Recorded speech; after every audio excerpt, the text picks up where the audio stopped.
We've got 5 people playing today. Let me put their names into my eval bar over here. So matches today, starting off, they include Magnus Naka. They include Fedoshev versus Fabi. Is there room for a few more letters here? I've got to be very, very careful with my letters in my little sheets here for the standings and so forth. Oh, Renga got up early for this too. Hey, Renga. All right, Fedoshev Fabi. You want to know some other matchups that we're starting off with right off the bat? I think Kamer's got white against Sindarov in the first round. Yep. And Noterbeck against Gukesh is the other huge matchup for me right here. Gukesh. Ooh, Noterbeck fit in there. Good thing I didn't try Abdusatorov. Sometimes I write Abdu when I really don't have a lot of letters to work with. Kamer Sindarov. Okay. I'm equipped here to watch 4 out of 5 games per round. That's what we're going to try and manage for now, or at least in the early going or whatever here.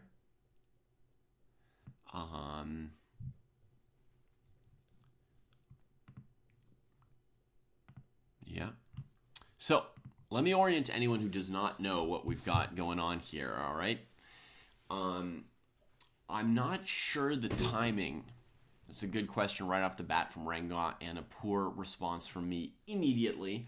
I am not sure the timing between the players seeing or getting the position and then the round starting. I don't know if they're given 5 minutes or 10 minutes or what.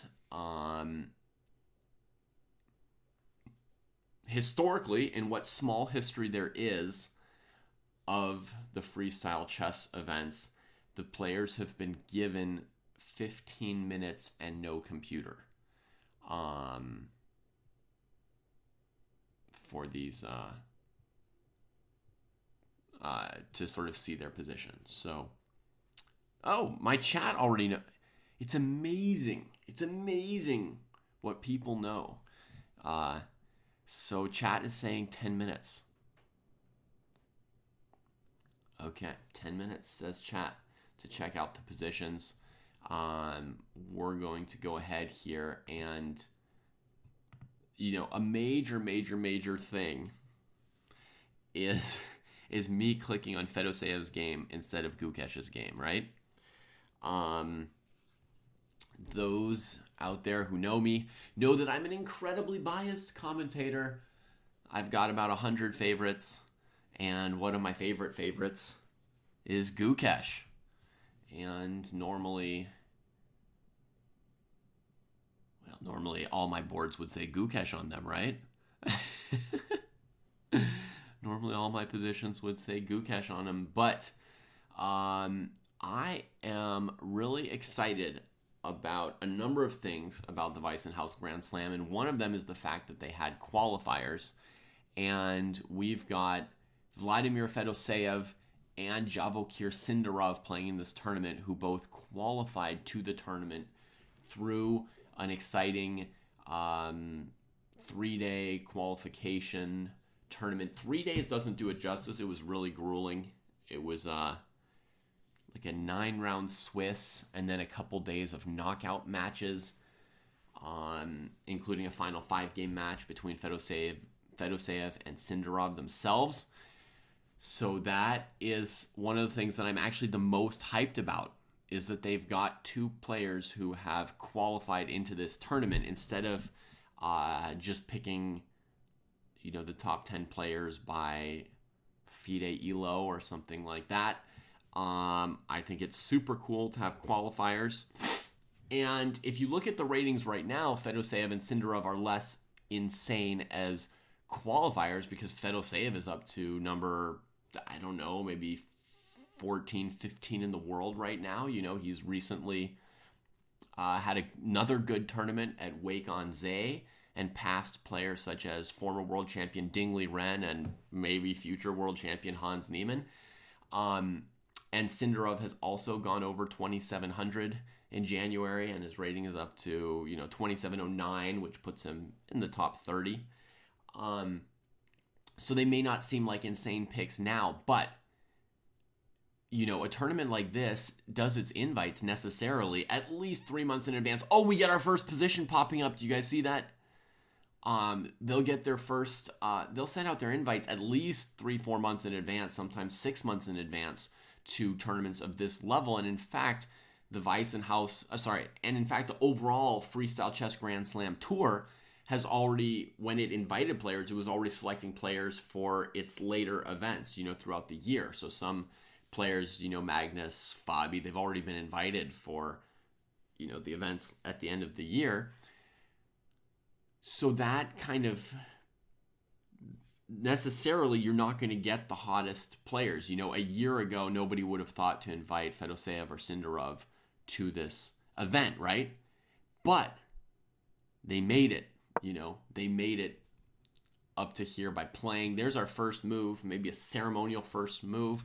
Somebody coming in and playing d4 for Magnus Carlsen on my lower board here. Carlsen versus Naka, kicking off d4, d5. We've got a lot to talk about, and here come moves, and already Carlsen is playing aggressively with this pawn move here. I can tell you this f3 pawn move already looks a little aggressive to me. d4 coming from Fedoseev, similar start to Magnus there. So let me very quickly, for those who don't know, let you in on what's going on here. Why is this the year of Fischer Random Chess finally? Because this tournament is part of a Grand Slam tour. It spans 5 tournaments across several continents. I mean, there's one in New York, that's North America. There's Weissenhaus and I think Paris. 2 tournaments in Europe at least. There's one in Delhi, India. So that's 3 continents. And then there's Cape Town, South Africa. 4 continents. Just about nearly $5 million in prizes. It's almost $1 million per event. And as you can see, it's like the top players in the world, right? The top players in the world. They've got, sorry, I didn't turn on my lighting.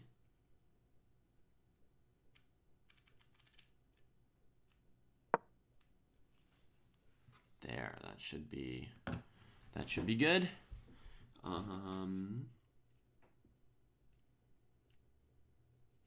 Maybe that's enough.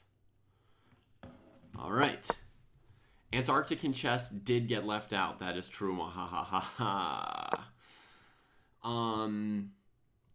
Okay. So that's what this event is.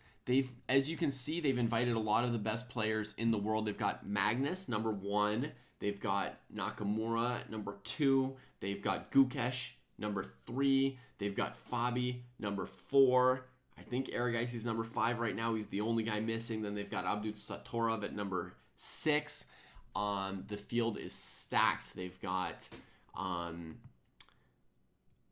qualifiers in the event, which is good. You don't want to just go purely by ratings. So, very cool. Look at Naka already preventing this e4 move by pinning the e-pawn to that undefended bishop on f1. You see that start down here on my second board. Bishop b5, preventing e4. And this is why I was calling this f3 move from Magnus very aggressive. He's getting in the way of bringing out a piece. He's trying to build a bigger pawn center. If you were just playing simply, you'd be playing knight f3, knight g3, bishop b4, e3, right? That would be this position's version of like a London system or Kali or something very, very solid, right? Gioco piano or something like that, right? No clash between the pawns. Just bring the pieces out to their most logical central positions. And honestly, if I had played this position, my first thought here for white would be this much simpler looking knight to g3 on move 2, because that's like a necessary move for this piece. Well, not for Magnus. He's going to play knight f2 this game, as we'll see. But it's like very likely the best square for this knight. It does have, threats of doing something more aggressive and trying to gain some kind of advantage while being quickly developmental. It also would have defended this bishop against the bishop b5 idea. So that would have been my instinct here. We can see that Magnus and Fedoseev have already shown two different ways of playing this position. Magnus, for now, again chooses knight f2 over knight g3, leaving bishop f1 undefended, and so his e-pawn is still stuck right where it is, and the bishop stuck right where it is. Not yet clear what he's doing, but he has shown a desire to grab some serious space. If he played b4, trying to jam that bishop, I think it would just come to c4 and be fine. So he's thinking now, and let's just see Fedoseev's style. You guys are going to see and hear a little bit more of this throughout the tournament, I expect. But Fedoseev has a style that involves grabbing a lot of space with side pawns. So he plays a4 even before the bishop comes to b5. Magnus played a4 with tempo. He plays a4 with prevention, keeping that piece in, just immediately starting to increase the scope of the rooks, actually, right? By immediately thrusting the pawns in front of them as far as he can go. There's some weird contrasts. Yeah, chess.com picked the colors here. I don't know if I can edit them. Good point, Blibub. I may not be forced to stick with this. Okay, the knights come out really simply over here, as I would more expect. And honestly, Fabi could get symmetricality with a5, goes for more with c5. And, okay, the bishop was maybe coming here, just backs up the queen. And this queen's going to castle over here very quickly. And Fabi makes space to do the same. So they're going to send the kings to the other side of the board and grab space on this side. And if we look at the position, me as a real classical player, I was going to say that I prefer Fabi's d5 to Fedoseev's a4. And then there comes, a piece of the point of Fedoseev's play as this knight comes swooping in to grab a bishop pair. And that's it. That knight has earned itself a bishop. You can't save the one on c6 and avoid knight to b5 at the same time. So let's silence our phones a little bit here. Weissenhaus has started. Beautiful alert. Thank you, phone. And I think even here he might go knight b5 versus simply taking on c6. But for the moment, these knights are good enough that if black plays knight e5, which Fedoseev says no to, they'd be able to probably regain the bishop pair and say that, or at least say that knight's good enough. F4, an extremely non-trivial move, mainly preventing knight e5, I think. But also just saying, yeah, he's just chill with his knight. He doesn't have to chase after the bishop pair. The bishop pair is already his, right? And so he prevents what Fabi wants to do. And look at the time, Fedoseev with a 1.5-minute lead, showing that he's completely uncowed by the company here that he's about to keep in Weissenhaus. Fedoseev has been over 2,700 at a previous point in his career. He is currently surged to the highest rating of his life at age 29 here, I believe. But he does not have the habit of playing in tournaments with Magnus and Fabi and other top 10 players. He's somebody who has not gotten a lot of invites to those kind of events. So, there is the question of, are you ready to play with them psychologically, right? Can you play with them as if it's totally normal for you to be there? I guess e5 is a big question here for Fabi to be thinking about. It allows knight f5, but it, could win a pawn on f4, could push ahead to e4, mostly win a pawn on on f4, and if you take, then he wants his knight on e5, right? So I think e5 is a big thought, but Fabi burning some time. It's also possible that playing too quickly, it's not a sign of confidence, a sign of overexcitement, you know, and that you should stop, slow down, play, you know, take your time at the right times. But I'm super excited to see Fedoseev up here playing against these guys. I hope he acquits himself well. We got to see him at Weissenhaus earlier this month, which was great to see. And honestly, he did great there, right? I think he probably finished with a +1 score. Lots of wins and losses. So he was, you know, battling it out very dynamically at that event. And he says that he's best at classical Fischer random right now, better than any other discipline of chess, be it, you know, fast or slow, horde chess or atomic chess or standard chess. He thinks this is his best game. So we see him doing quite well in chess. He was not quite able to win Weissenhaus. You know, he didn't really threaten towards the end of the tournament the top three of Prague, Gukesh, and Abdusatorov, two of whom are here. So in classical chess, he showed a very high level, but he didn't yet show, like, actually, I should be in the top 10 suddenly. Well, maybe, I mean, he showed close to top 10, but maybe not top 5. And now we're going to get a chance to see at this tournament, like, how high is he? How high is he in Fischer Random Classical, which he says is where he's going to be the best. So I'm looking forward to seeing that. I hope it's really good. It'd be really exciting to start finding out that there are some players who are much better or worse at Fischer Random Chess, right? It would be great to know, to start seeing who it is. And hopefully you and I will be among those players, right? Hopefully we'll be among the people who it turns out are much better at this, you know, and soon we'll be getting our invites as things shake out. In terms of the format, somebody asked a really good question. They said, why is this rapid? Isn't the point of this whole series to play classical chess without theory? Yeah, so they've got 2 days of rapid, and then they're going to have 6 days of classical chess. They've got a mixed format, which I think must largely have come from the mixed up mind of the super great Magnus Carlsen. I think he, as one of, you know, the, could you call him the founding light or one of the two founding lights of this whole concept and this whole tournament? I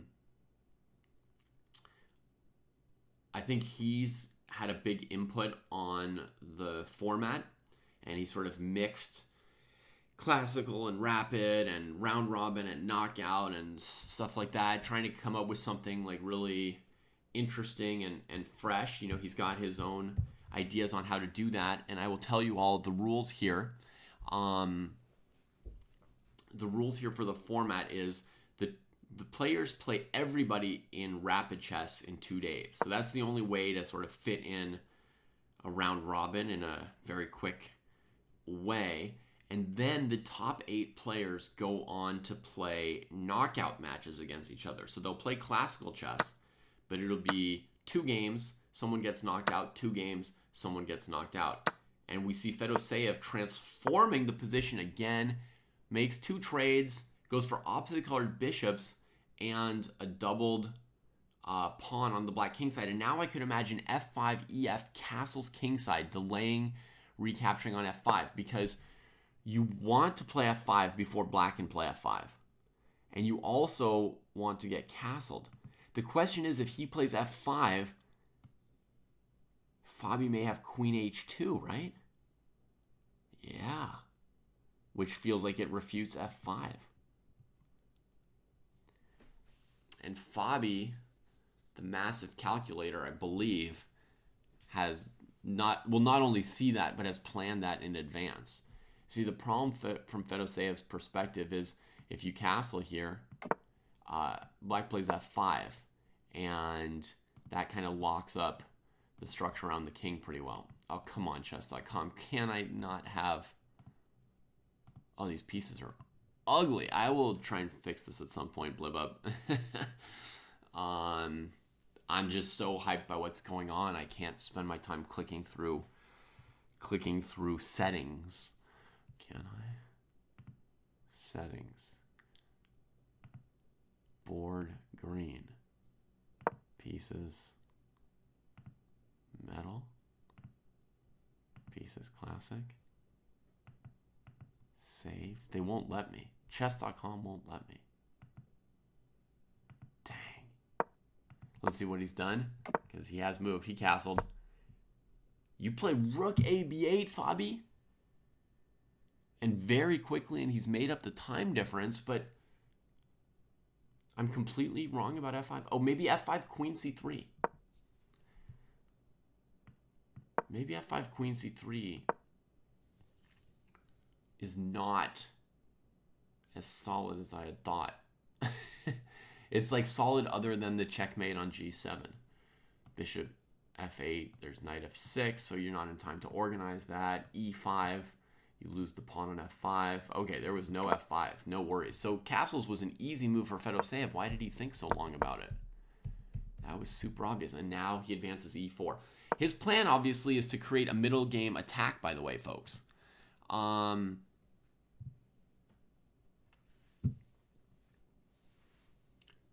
Hey there over on YouTube, Nemtomi. Do I have plans to go on another European tour? No plans yet. Hey, Guillaume, pointing out Queen C3 was dangerous.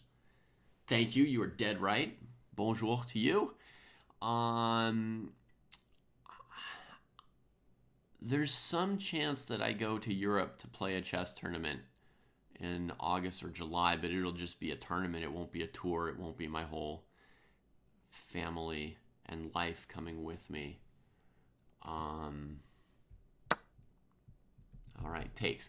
So now if he goes bishop e4, there's like another big chance to maybe play f5. He throws an f5 here.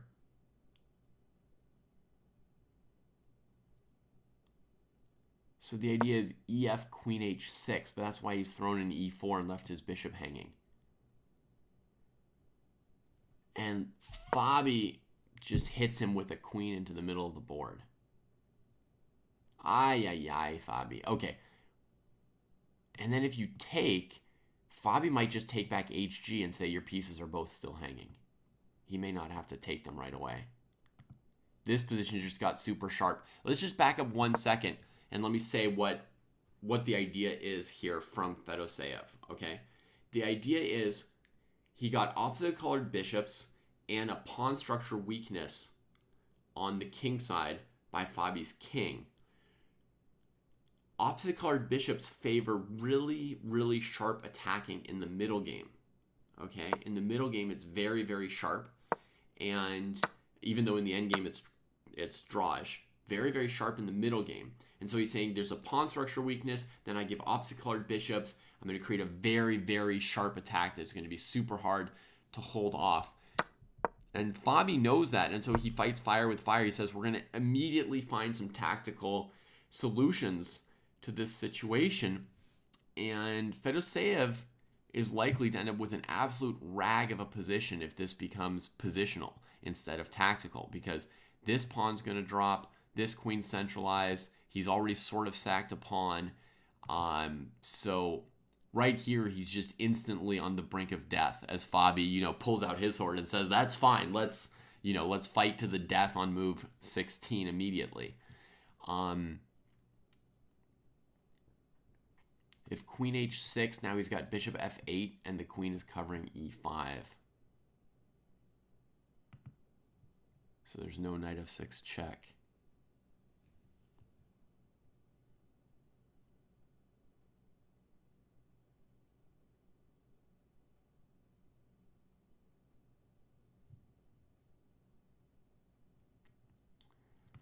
Not sure what he should do. I'm thinking of taking the knight, but he takes on e4. It could lead to a very similar position to the one I'm thinking, which is queen takes e4, pawn takes knight. Although maybe I'll go queen h6 in case of queen e4. Oh, man. Okay, but here's one position I thought of, was if he, in this position here, to get something like this. No, he wouldn't do it from his move order. I was thinking of this position as kind of a bailout position that white could try, although even this bailout is not amazing. It's full of risk for white, and in this position here after FG, there would be queen G6 maybe defending this pawn. So I think his real plan is that if queen E4, he's going to play queen H6. No, he does go for this. I was thinking maybe I was wrong and this was the plan. Threatens mate. Bishop here, you go here. The problem is queen D4 check refutes that whole idea, right? Queen... Sorry. Let me just show you guys. Put it on the board here. This intermediate check defends F6. Ruins everything for white, right? Whether you go rook F2 or king H1 doesn't matter after this move. Lost. So he gets queen E4, FG6, HG6. And yeah, now, I mean, it's that. So this variation I'd considered as sort of playing, I'd considered this variation through a different move order when I was sitting here thinking about bailouts. I was thinking here, if queen H5, you're not too bad after you take F7 and take E4. I thought maybe even white's better. So that's exactly what you want. So I was thinking HG and then bishop E4. And here I thought if queen H5, bishop C6, queen C5, that's probably the problem. I was thinking, queen E4, knight F6. This is the move order I'd been thinking through. Okay, so Fabi could have done queen G6, just plays HG6 pretty quickly anyway. Happy with that. Grabs the pawn on B2, and now he's up a pawn. Black's got a rag of white's got a rag of a position, right? Nothing good about it. Black's solid. Yeah. Grizzly. So that E4 was not good enough here. From Fedoseev, E4 just did not work. Surely his position was fine at this point. He just had to play a slower approach, and he went for the super move. In classical, he wouldn't have played E4. He would have had time to judge it. He went for the brilliant slaughter, and it was a complete failure, unfortunately. We're going to assume that Fabi wins this game. In fact, it's not just good for black, it's completely winning. We're going to update that. Let's look down at Magnus and Naka's position. Their kings stayed on the volatile queen side, so to speak, or king side in this game. They weren't able to get that long castles in. Magnus poking at the other side of the board with knight h5, prodding. He's got pressure on b7. You'd think Naka might castle far away, but it will give up that pawn. I should double check the kings haven't moved, but I don't think they have. Fancy that rook lift. Rook lift felt pretty good. Oh, dark squared bishop. No. Oh, because you thought white's got the bishop pair, so I'm going to trade it. Yeah, but your dark squares are a bit weak there. Queen f8 to cover it. Oof. So we can feel a lot of pressure on Naka's position here, in my opinion. I've got this thematic idea. If you played rook a3, you could play rook takes b7 at some point and go for an all-out attack. Black's position is awkward, though, and low on time. Fedoseev trying to threaten something on f7, but we're going to grab Gukesh versus Abdusatorov's game up here. See how they're doing. Looks like knight and 2 pawns against rook. My immediate instinct is going to be that it's equal.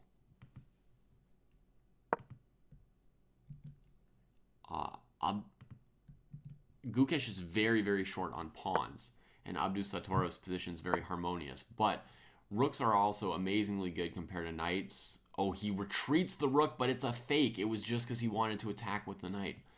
I mean, if I had to choose which position I would take white's. So I'm going to call it like white better, actually, with a little more time to look at it. But it's very slightly, folks. It's not some dramatic, it's not a dramatic advantage yet. It's just like a preference. Oh, those knights are flowing in nicely. Magnus using one of his 3 minutes here to look for something impactful. You know, queen c3 is an obvious move to try and put more pressure. He goes after the dark square diagonal for the queen to maybe score a check at some point. Yeah, just keep going after the dark squares makes a lot of sense. But this knight is poised to just wait and recapture. The problem for Naka's position is there's lots of really hard moves to make with little time on the board. Knight locked in on f5. The knight's looking at the d6 square as well. Gukesh is in big trouble. And look at the time lead for Abdusattorov. I didn't even factor that in, obviously, in my evaluation of the position. But the time lead is dramatic. 6 extra minutes means practically speaking, he's, you know, basically winning, practically speaking. All right, he's looking to put some pressure on g5 with a move like h4 or f4, some kind of discovered tactic weighing on Gukesh. Gukesh is looking at maybe playing h4 and rook h1 for counterplay at some point here. So I think we could see either rook h1 or h4 on this next move from Gukesh, but it would allow maybe knight e6 in some case. All right, knight c5 from Naka, weakening this square. King gets committed to a7. The pieces are on nice central squares, so these two knights, they are good. This queen would love to be at like d4. Magnus's time lead down to a minute, and Gukesh's time disadvantage, he's down to 6 seconds on the clock. Just has a little increment to keep himself alive as he plays h4, creating a counterplay, and Abdusattorov starts to blow things open with f4. The idea is gf, knight takes h4, check. Ay, ay, ay. So what does one do here? If you go rook h1, it'll be fg, king here, knight f3, king f4 maybe. Rook a7, allowing this pawn to drop. He's going to set up like a mating idea like this. So Abdusattorov is going to take with the knight maybe instead of the pawn to cover that. Abdusattorov's got 6 minutes here. He can spend some time and find a crushing option here between knight e5 check, knight takes here, pawn takes followed by check, and then dig out your king somehow and don't get mated. But this is where Abdusattorov needs to take his time. At Weikonze several times he had a big time lead, and then he just like blitzed his moves like he wanted his opponents to flag. He didn't use the time advantage to find, you know, the killer move at the key moment. Okay, so he brings the king out. That allows knight e4 check, which has some hope to it for black. Okay, Gukesh grabs that pawn, gives h4. That's reasonable. That pawn was looking so dead on g5. That move makes sense. King's gonna head backwards.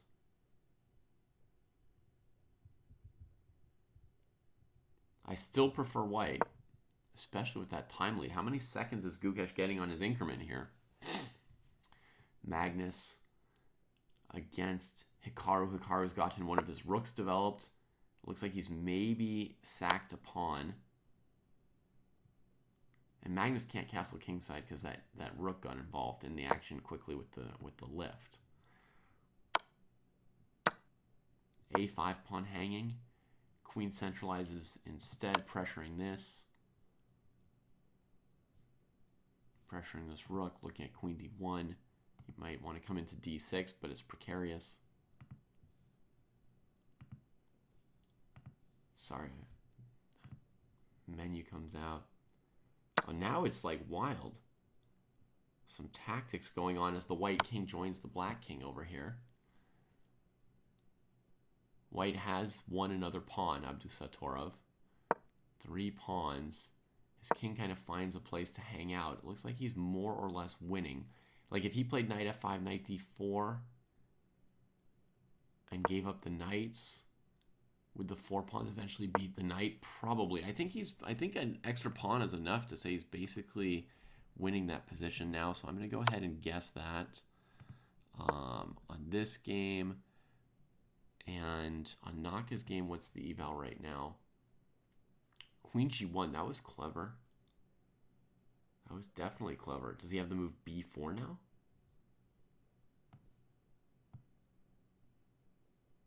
Naka's playing so fast, he hasn't used like a second for this whole phase of the game. He was forced into that. B4, what does Naka do about it? And Magnus is like stopped and calculating like mad, and then he plays it. My instinct is that's a crushing move, because if the knight moves, you know, there are discovered checks from the rook. So I'm going to guess that that's winning for white. Plays queen e5 check, king moves. If you get checked again by the queen, the king can get to a3 and get away from the checks, I think. So I'm going to guess that white's winning down on that board there. I don't know what you guys think. I don't have time to update the eval bars and watch two pieces and keep up with any help I'm getting from chat. But thank you to anybody who is giving some feedback. Knight f5 check, king g6. Here's the position. It's maybe not the best move, but knight d4 is the simplest move. Yeah, you've got a 4-minute time lead. You don't have to simplify. As white could play a move like rook f2. Simple little improving move.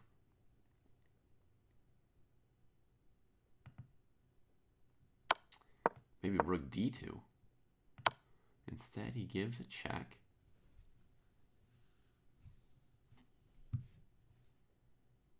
Which I think he's just going to come back. I think it's just repeating. Gukesh gets a little bit above 20 seconds. He's built back some time, playing very quickly himself here.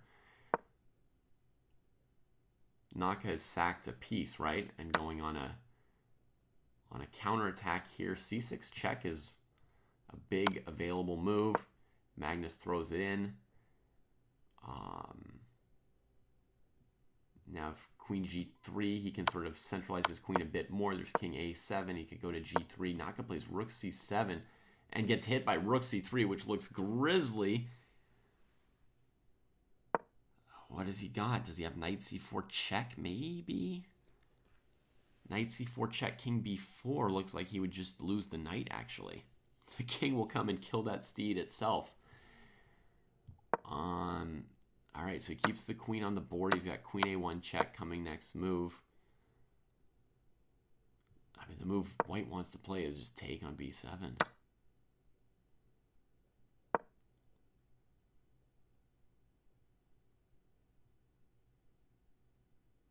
Okay, instead he brings the knight around to stop these checks. This is like queen check, king here, you know, knight c6. He's got covered now. Queen b2. He could block with the knight or take on a5.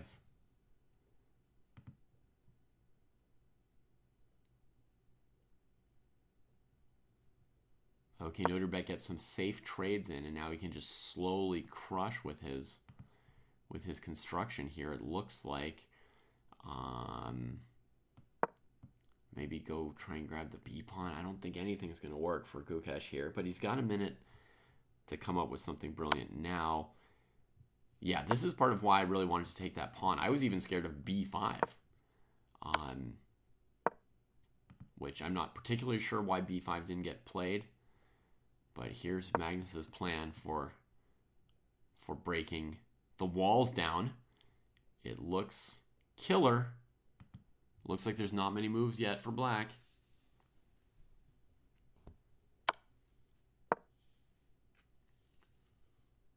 Throws in the check. It's what he's got. The knight stops queen d8 check.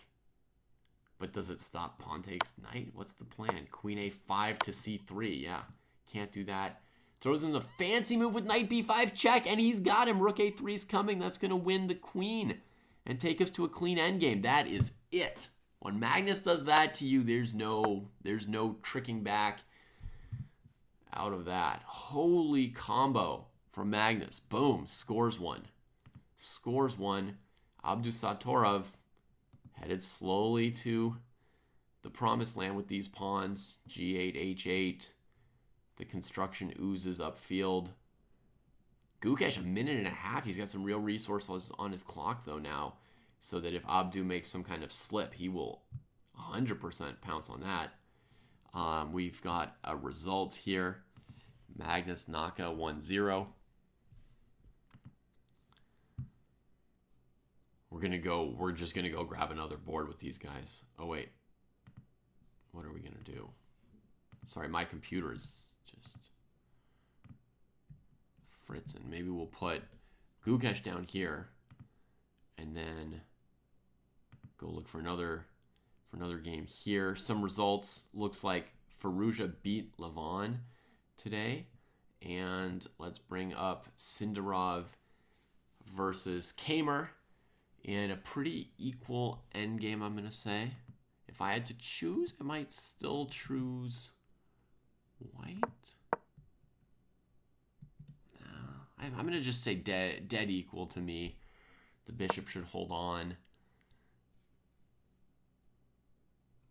Okay, he wants to put that knight on d5 and then do things.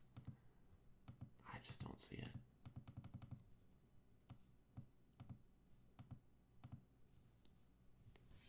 I don't see it. Chat thinks Noterbeck is looking great here. Pawn's coming up.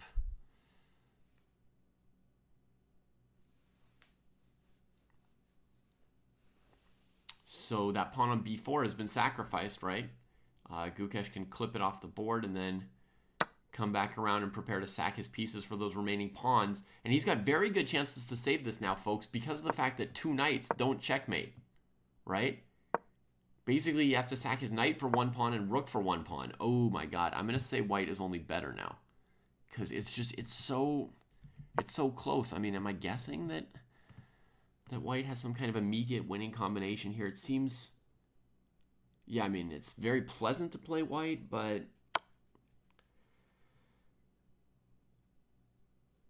you're not going to be able to advance the pawns here because the king's going to attack your knight. You're going to have to spend another move on the knight, and then these pieces are going to come roaring back towards the king side. Feels like Gukesh could save this. Kamer's fishing for the win. You know, he's going knight c8, going after this pawn maybe, but this is dramatic counterplay for Sindarov here. Maybe you just want to leave the knight here attacking this pawn and not get too crazy. No, he goes for the b pawn. Oh, that's madness. Bishop e1 preparing to sack on a5, followed by king g2. That would be a draw. He's got to keep his a pawn on the board to have any chance here. Does Vincent. He can move the knight somewhere so that if you take on g2, he's got knight e3 check and knight takes f5. And he does with knight d5. So now against king here, there's knight e3. If black really wants to win, black can try f4, though. Then he's got knight b4, but you can come back. It's a brutal racing endgame he's gotten into. I'm going to assume, actually, that it's still equal with best play. And pawn trades are going to confirm that. f4 by black would have been harder for me to calculate. But yeah, with this pawn trade... I think he's going to go for g4. Make it as awkward as possible for that knight. Stretch it from the king side. Knight e3, knight f5, king f4. And then the knight needs to, head somewhere like d4, staying in touch with that pawn, with the e2 check idea. But there is some danger of this knight just getting shunted to the wrong square and this pawn queening. It's all risk from white here, actually, with Vincent's approach of taking the pawn on b6. He took on some risk. Do I see a clear draw for him right now? No. So I'm going to say that there's a chance that black's slightly better in sort of like practical chances, even if it may be a dead draw if they had 2 minutes on the clock each.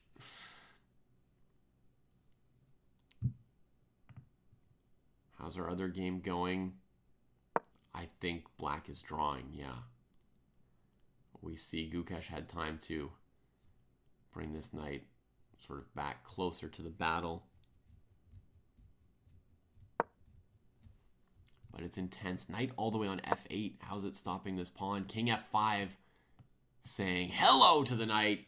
Oh my god, that looks like black's winning to me. This is just guesswork when it gets this fast, folks, right? But we're guessing that Kamer has lost this endgame. There goes the g-pawn. This is the advantage of the bishop versus knight, right? Like, You guys saw the whole time Kamer had like the better king position, the knight on like nice squares in the center of the board. But once you get into a pawn scramble, the bishop just says like, yeah, I can cover that. I can cover that. And we get a first win for one of the qualifiers, Sindarov or Fedoseev. Yeah, bravo. Go qualifiers. Right on. Let's see if Fabi has broken our other friend yet. He has. He's beaten Fedoseev, so that's another 0-1. And this is the last game of the first round. Here, and the pawns are getting close. Dramatic situation. I think you keep the rook out this way. Maybe.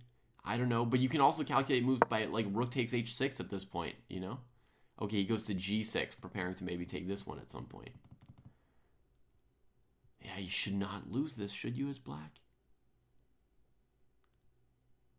I mean, for example, if we're black's move, you could play knight f6 check next, right? And then if you take, rook takes f6, and you can't prevent rook takes h6.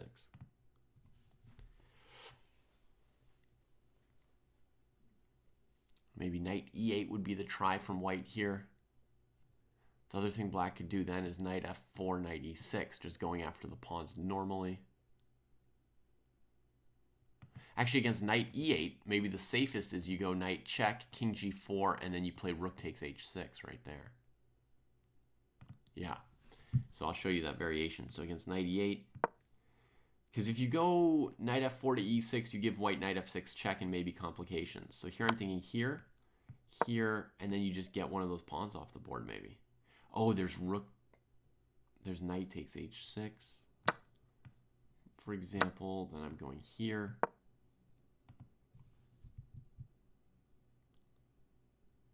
Now, somebody was telling me there's a chance that you could actually lose this position if your king is already completely in the corner. It was Jake. And is that true? Sorry, it doesn't let you make arrows on chess.com anymore. So the king would come here.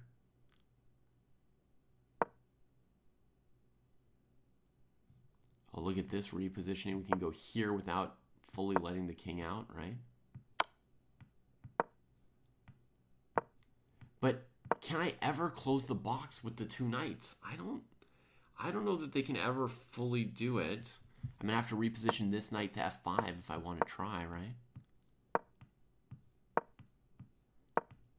It's like, what is this dude doing, moving his knights around in circles? That is, holy moly, is Jake right?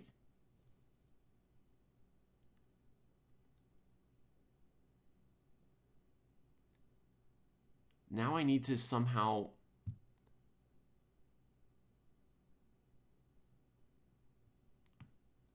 I don't know that I can do this, though.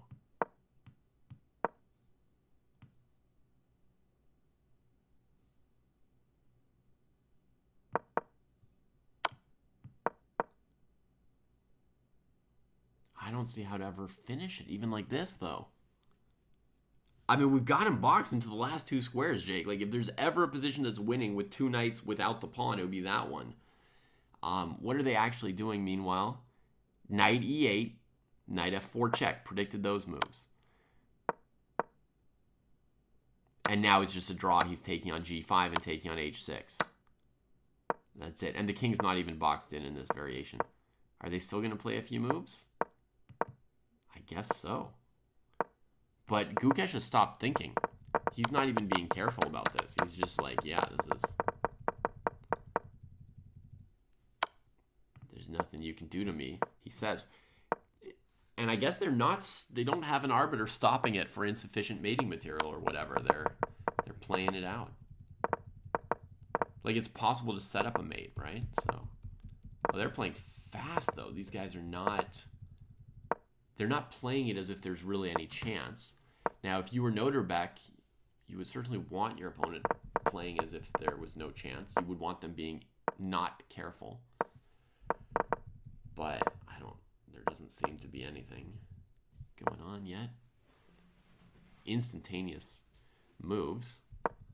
If they play 50 of these moves, they'll have the longest game of the Grand Slam circuit so far. And they've agreed to a draw. Sorry, I was still saying white is better there for a bit. Whew! Whew! What a round. And now we get to breathe for a moment. So the game we didn't see live was Aronion's game. Which was a good start for Firouzja. He beat Levon. We're going to try and quickly look at this. I assume the players get at least 10 minutes before the next round, right? Because at least they get to see the next position. We are going to be seeing 5 rounds today of this round robin and 4 tomorrow. 4 rounds on Saturday.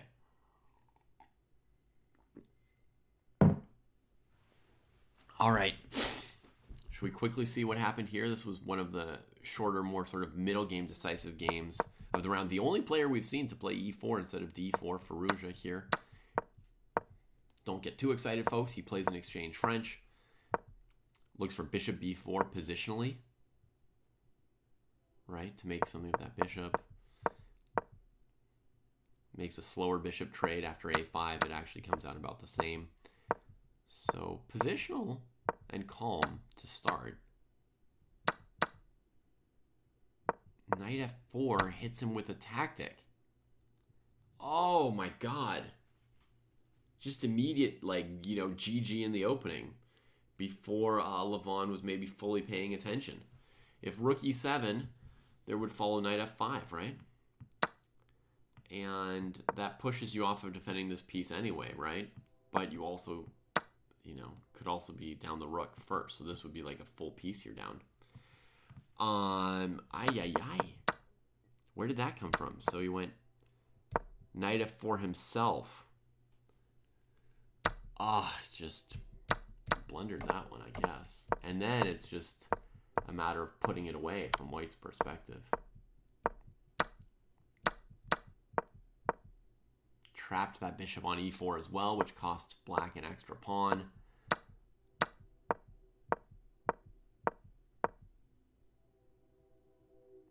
Okay, so he doesn't want to give up the pawn on d4, so he takes a tempo on the rook on e8 instead of taking the pawn on a5. Now if you take on d4, there's knight c6 check. And now he gets the dark square with the queen. There's not much going on at this level. Yeah. And finally he stops. I think by now white's threatening simply rook b7 check, king b7, bishop a6 winning. As well as, simpler moves like queen b6. So, it's way too late to be taking on g3 or doing any kind of counterplay. Just an easy, perfect game from Firouzja. He showed, look, his bishop's covering. He showed just no counterplay, right? Like, he's not hanging anything. He never plays c3 to defend the d-pawn because it would open up the second rank. Instead, he defends it with tactics the whole game. These, knight c6 tactics. And, yeah, just perfection. Shows you how you have no chance against players like this at this level. All right, folks. I want to take this brief interlude between round 1 and round 2 to take a break. Just kidding. No breaks. We want all we can get. Look, we're here at the Weissenhaus, the first Grand Slam of the Freestyle Chess Grand Slam Tour. There's 5 big events like this all year. And I want to talk to you a little bit about the stories of this tournament, and it's going to hint a little bit at the stories of this year, right? First of all, what we're seeing right now is Rapid Chess today and tomorrow. That's not going to be the biggest story of this Grand Slam. It's going to be classical Fischer Random Chess. It's going to be trying to get a sense of who is the best player in the world at this. It's maybe or maybe not going to be called a World Championship of Fischer Random Chess. As far as I know, 2-game matches are not ultimately the most obvious way to say who's the world champion at the end of it all. I mean, you could say who had the best showing over a series of tournaments, which would be really cool and sort of gets at the question of who's the best player, but it's not, in itself, there's not one part of this tour that's obviously a world championship event. But let me tell you some of the stories that I'm on the lookout for in this tournament and in this series, okay? Off the board, there's the war between FIDE and freestyle chess. We'll talk about that later on in greater detail. I don't want to start there. I do want to start with the question of, who's the best player, who's going to come out on top, what are we going to see here, right? So, freestyle chess, they ran a single one-off tournament last year instead of a Grand Slam. It was called the GOAT Challenge, which was a silly name from my perspective. Honestly, I think that every time, maybe I'm just behind the times, but every time I hear people talking about GOATs, I think they kind of sound silly. So maybe that was it, and maybe for other people that wasn't such a weird name for a tournament. To me, it was a silly name. But in any case, the chess was not silly, right? Now, in the GOAT Challenge, what happened? They had 8 players instead of 10, so nobody was knocked out in the rapid phase. But there were 8 players. They played the rapid phase to create seedings and decide, who was first seed, who was 8th seed, and just give everyone a chance to play each other. Then they went into knockout matches, and I'm just going to basically tell you the results. A lot of the same players are here this year to give you a sense of what the backdrop is for this event. So in the first round, Abdusattorov beat Dingley Ren, who was world champion at the time. Abdusattorov was the top seed coming out of the Rapid last year. He won the Rapid. Round robin was something like 6.5 out of 8. Kamer was second in the Rapid last year, but he was upset in the very first round by, I don't know, who were the winners? There was Fabi, Aronian, Magnus. Fabi beat Gukesh in the first round last year.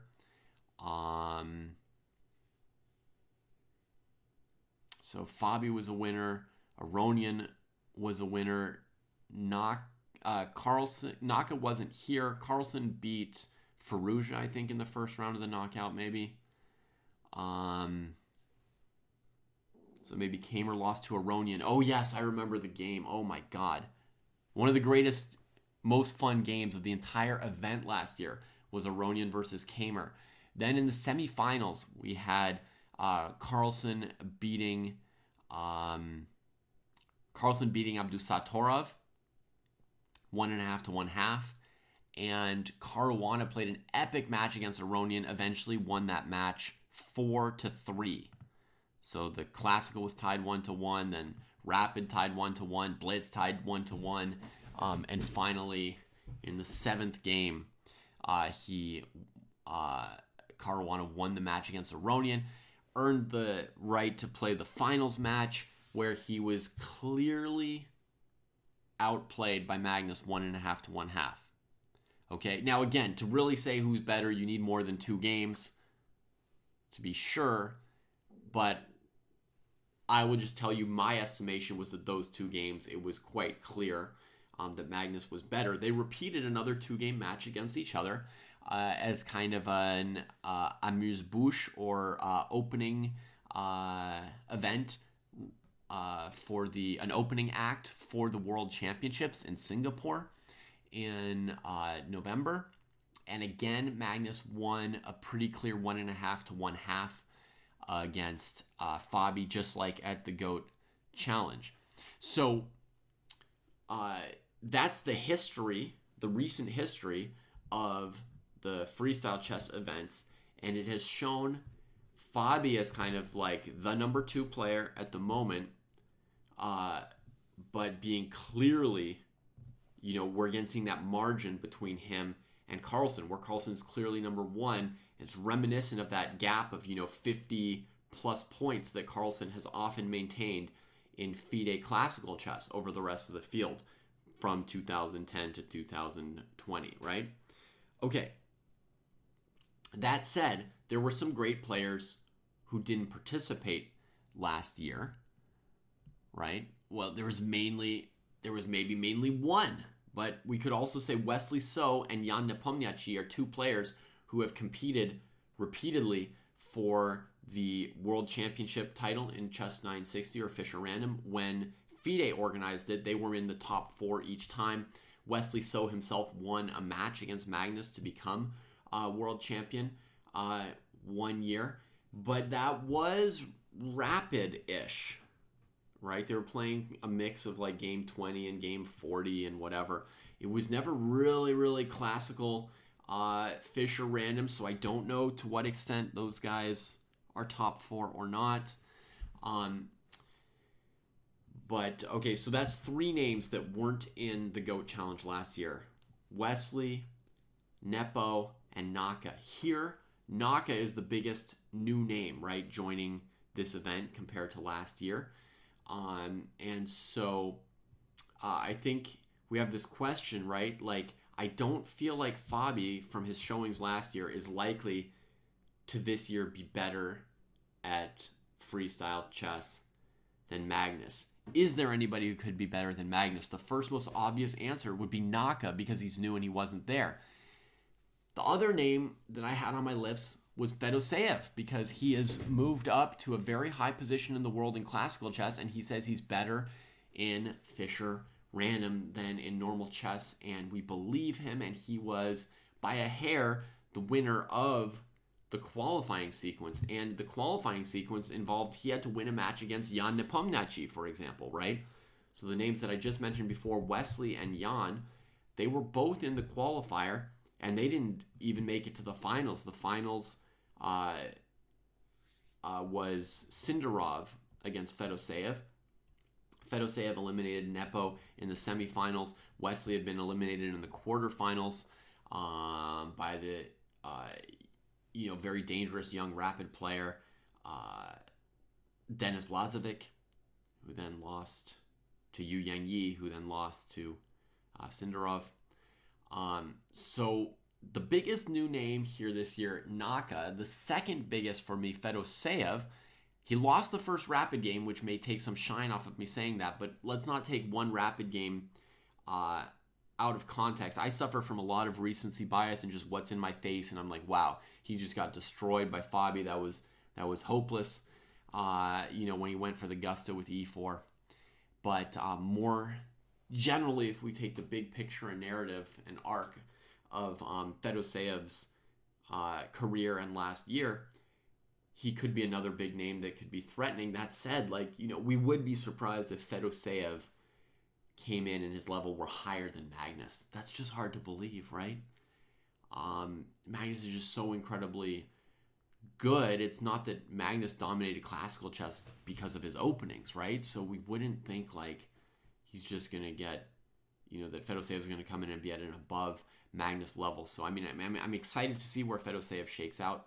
But in terms of a new name who could potentially be better than Magnus, it's still a little hard to believe. Naka's rated number 2 in classical chess right now.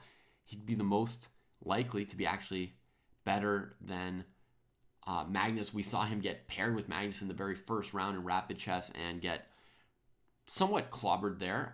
It was a big fight, of course, and Magnus had white. But a first blow has been struck against him. And then the other thing I would say is, in terms of classical chess, the 2 players who have had the best results in the last year and who would seem in classical chess, FIDE chess, non-Fischer Random, to have moved the closest to Magnus in classical would be Gukesh and Noterbeck.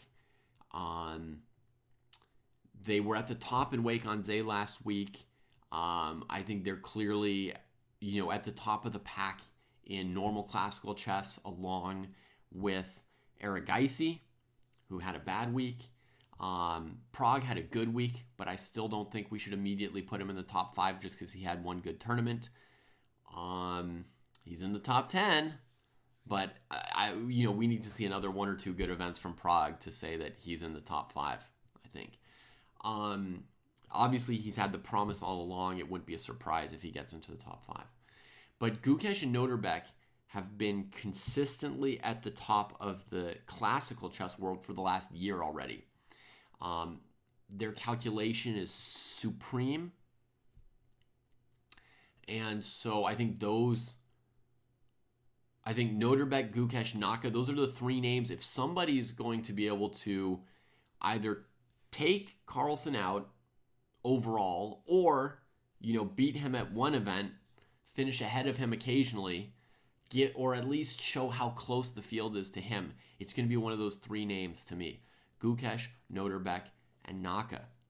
That said, Gukesh has a tough task to avoid getting eliminated in the Rapids because it's such a tough field. Two people get eliminated in Rapid. Gukesh does not play a lot of Blitz and Rapid chess. So there's like a little danger. I would say once he gets into the classical portion, he's one of the players who might be at the top.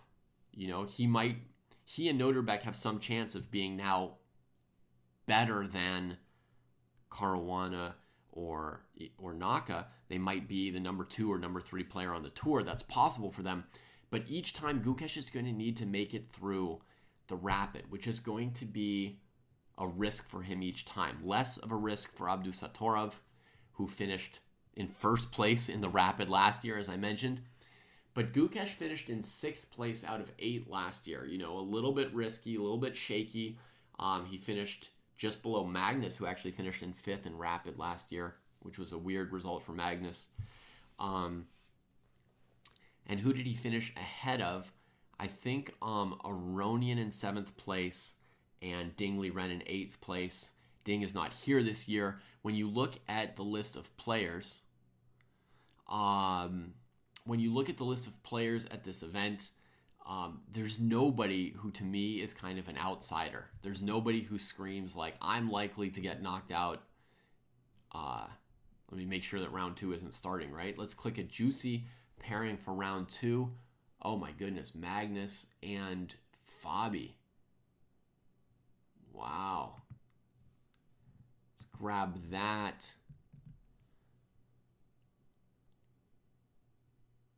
Should that be our main game or a secondary game? I'm thinking our other game is maybe Naka versus Abdusattorov or Gukesh versus Firouzja. Why don't you guys vote for me on which game you would most like to see focused on in the second round, okay? It's probably too small to read it, but here are the pairings. There's Sindarov versus Aronian, Naka versus Noterbeck, Gukesh versus Firouzja, Kamer White against Fedoseev, and Fabi versus Magnus, which is, number 1 versus number 2 for much of the last 10 years. And was the final of last year's GOAT Challenge.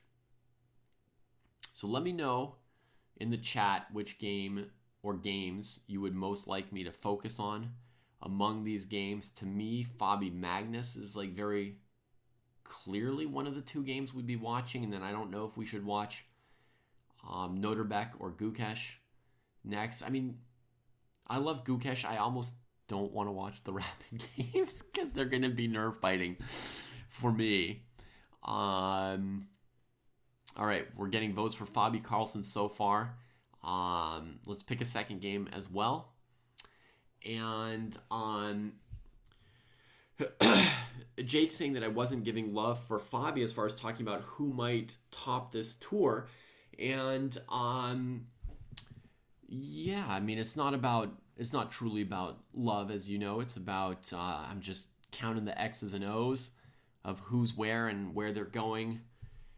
But it does feel to me like Gukesh and Noterbeck have kind of overtaken Caruana. Oh, and the games are off. Have overtaken Caruana in... I'm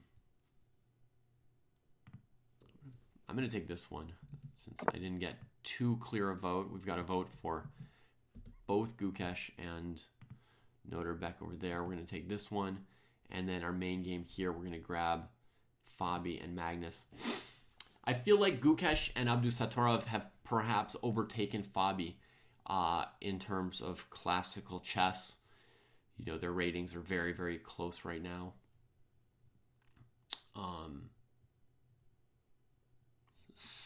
So I'm just talking about, who I think could take the tour this year, and it's nothing against Fabi, but I feel like those, because we have that history from last year, we saw that Fabi couldn't beat Magnus yet. We don't know for sure in the case of Gukesh. And and Noterbeck. Okay, so here we get into round 2. And I was just discussing the question of who might get eliminated, and I think I can put up a poll for Twitch chat, right? /poll.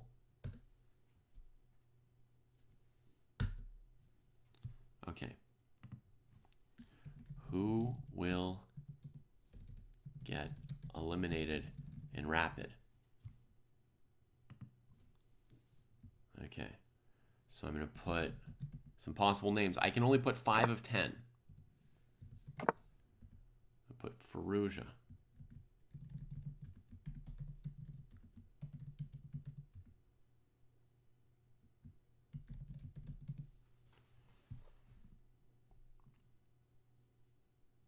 Okay, I had to pick 5 names.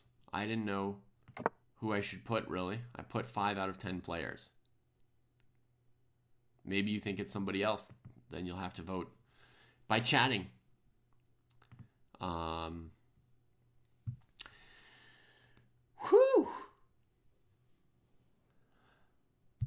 I agree with you, Obliviax. It's impossible to change how it looks. The tournament is hard-coded.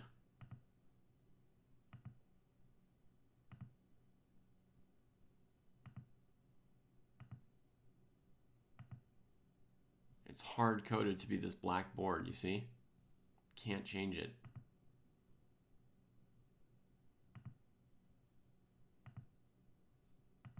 That's just how they want to present their event. Hard-coded. Good morning, Cross. Guten Morgen, Cross Online. Here we are at Weissenhaus. The Kings have castled very quickly in this Fabi versus Magnus game. Fabi playing at Jobava, London. And Magnus immediately with a weird move again, right? B6 taking away the natural home of that knight on A8. Just like last game, he played like an F3 taking away the natural home of a knight on G1. Quickly, bishop A6, saying that's going to be the weaker diagonal, and this bishop's going to choke on, he's going to play C6 and E6.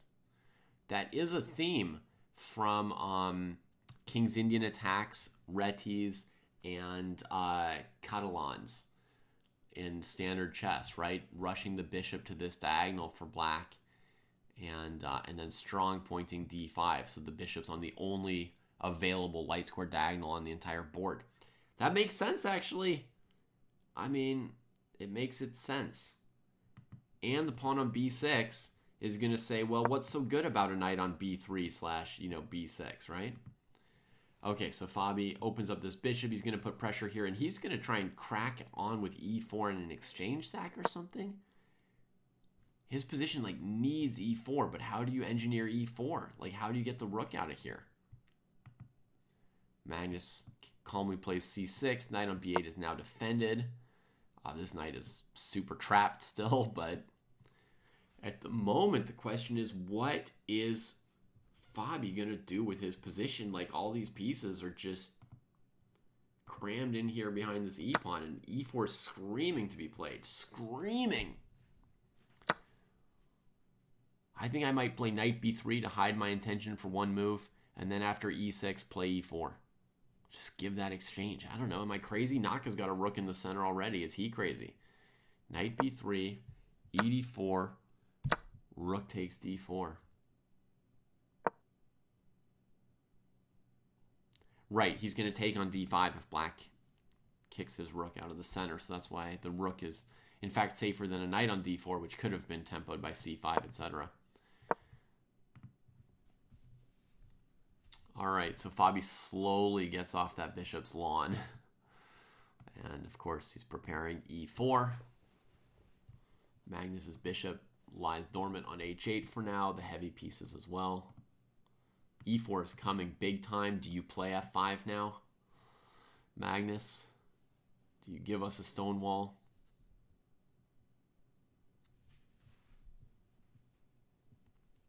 Or maybe E5, D, E9, E5, E4, all-out battle immediately. Could play E5. Could play F5. Could play E6. E6, E4, he'll be under tremendous pressure. I don't think he'll play that one, actually. Yeah, that's what I think he won't play, folks, is E6. This move is maybe winning. And, of course, you know, Fabi might just keep playing like this, right? And just say, like, look, at some point one of these pieces is going to win an exchange by accident here. We don't even have to rush it. Okay, so he played one of the two moves I suggested, E5 or F5, and we get immediate E4. Fabi had planned E5, fights it with fire immediately, and if pawn takes bishop, he's got pawn takes pawn, trapping the queen. That's right. Trapping the queen on move 9. This is not a tactic that you have ever seen before, is it? I feel like we're in some new territory here, right? One of the joys of Fischer Random, you got to calculate some new stuff. So that is completely impossible for Magnus, and he is now in a sharp battle. He may not have taken this into account because he didn't blitz out a response. You know, if you spend a long time, you play E5, your opponent plays the move you expect, you would then play your answer, right? But, oh no, maybe he didn't see E4 coming. Maybe he only counted on pawn takes E5, knight takes E5, E4, right? That's how Fischer Random can surprise you. And Fabi plays maximum pressure here, and I think that Magnus's opening looks kind of refuted. Because these now, you know, full-on central battle, and White spent this time shuffling the heavy pieces to get the rooks both into the middle. Now it makes a lot of sense. And now, you know, Magnus is like, now I need 2 moves to shuffle my queen, and it's too late. You've got what I call the central box of pawns, right? Too late to be slowly, daintily repositioning this queen for 2 moves. Absolutely not, Jake. If Fabi beats Magnus here in a rapid game, I won't consider that makes him likely to be the top player in this tour. No, because this tour is about classical Fischer Random, right? They've got these 2 days of rapid at the beginning to determine seedings, and now to eliminate the bottom 2. Slightly unfortunately, but it's not this that's going to determine. Oh my god, Magnus finds a way to try and close the game. It doesn't look like a move that would close the game, but that's what he's trying to do. Crazy move. I didn't see it coming, but I love to see it. Hey, Past Pawn, 47 months with us. Thank you for your support. That's awesome. I know you've always supported us a lot. What an awesome move from Magnus. Maybe he even found something that Fabi hadn't considered, just as Fabi found something he hadn't considered. But anyway, to pursue Jake's question, you know, I mean, Fabi's a contender in the sense that he was second last year, but I just don't see him overall finishing ahead of Magnus this year in the tour, in classical, you know. So I think that if somebody's going to dethrone Magnus, it's going to have to be Naka, Noterbeck, or Gukesh. If Gukesh can survive the rapid phase that they've got in this event. And somebody, you know, voted for Gukesh as most likely to be eliminated in the rapid phase. So could certainly happen. C5. And on the other board, Noterbeck developing the rook, unusually getting it to cover the C7 weak spot and come in front of the queen to pressure the E file. Position looks okay for him, but you know, when White plays G3 threatening D5, he can't defend with C6 yet because of the knight on B8. So he's definitely still under some kind of pressure. The rook retreats though for the moment, getting out of the way of Tempe from knight C6 or C5. And probably Noterbeck's coming out of that opening okay. I'm just going to reset this stuff here. So we've got Fabi Magnus, which I think is going to be... I'm going to guess that white's better, even if I haven't yet found an answer to c5. Then we've got Naka Noterbeck, which I think black is at least equal already. And then what were the other matchups? There was Gukesh, Firouzja maybe? We don't know. And Fedoseev, Kamer maybe? Might have been the other pairing over there. I'm not sure at the moment. Sorry about that. We'll get to it if we get to it. Hey, Lumbra. Wie geht's?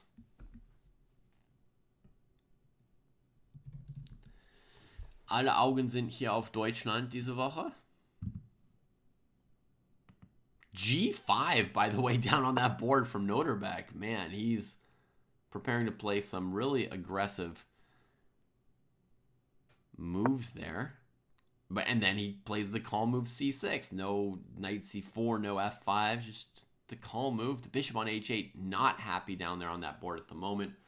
c5, and Fabi is saying, yeah, this is a critical moment, but there are going to be other critical moments. This is not, he doesn't want to be using this much time, you know? He doesn't want to be using this much time, because if he doesn't find, you know, an absolute game-winning knockout, then the game's just going to keep going. What's he going to be looking at here? Maybe pawn takes d5, bishop e5 might be the most logical thing for black to do. Magnus is hoping to keep the position closed. I think this might be sort of like a logical approach for white.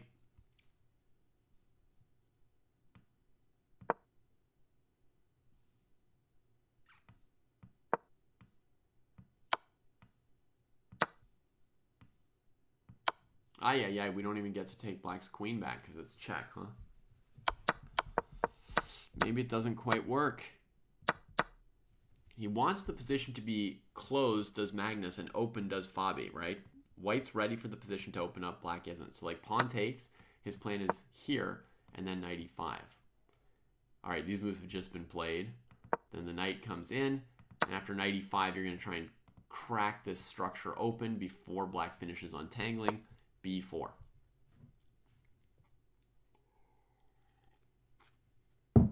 And if he can soften these squares, knight b3 will be very strong too, soon enough. This position looks still favorable for white to me. I think he found a pretty good solution, Fabi did, even if it wasn't a knockout like he may have hoped for. I didn't believe there was a knockout, and I don't think he believed it either. He was just had to do his due diligence because it was possible, and he wanted to find something incisive and advantageous for white because he should have a good advantage here.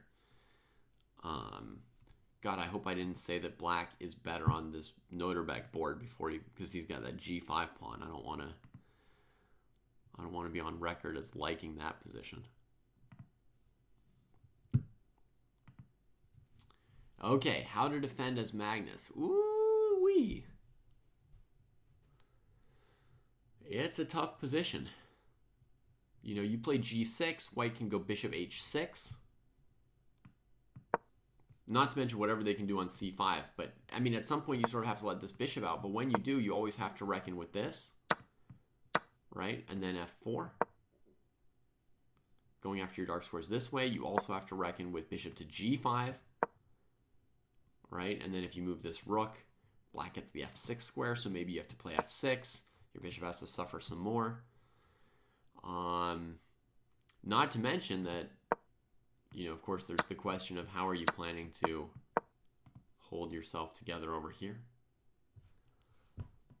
You know, so it's a tough position. Magnus burning some time and brings the knight into the outpost, bothering the queen, who probably drops back to c1. I don't really want to be on the diagonal with this bishop, but the bishop's undefended. It could be considered. It's just not my personal instinct, which is just to drop back safely. All right, in honor of us being in Germany for this week, I've got my Kostya here, which is a kind of like German gingerbread cookie or spice cookie. It's gonna be my breakfast here. Knight on a8 is feeling very sad. Magnus has like two pieces feeling very sad, right? The knight and the bishop are both struggling. The rook and queen are not like pumped either. It's a tough position for him at the moment. And Fabi does not fear this diagonal. So good.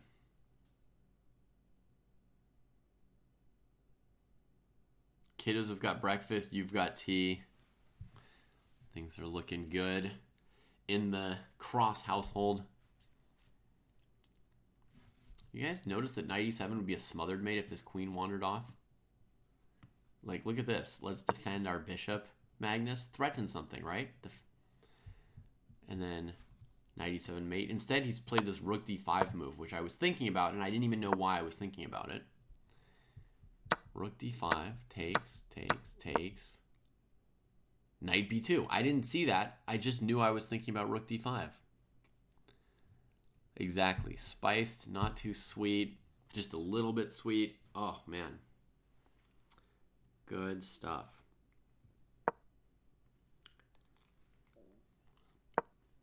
They mostly come out around Christmas, which is when I get to buy a couple, and then I just hold them in my cupboard feeling happy all year.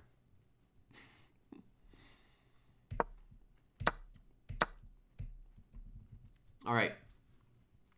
Technically, Magnus is alive after these fancy moves. I still think he's dead. Does that make sense? He's alive, but he's dead. Trapped. Dangerous pass pawn. Open file. Bishop pair. Dead. And we're going to put our evaluations where our mouth is. White is winning here. And I think Magnus's chances of saving the game are pretty low as well, I want to tell you.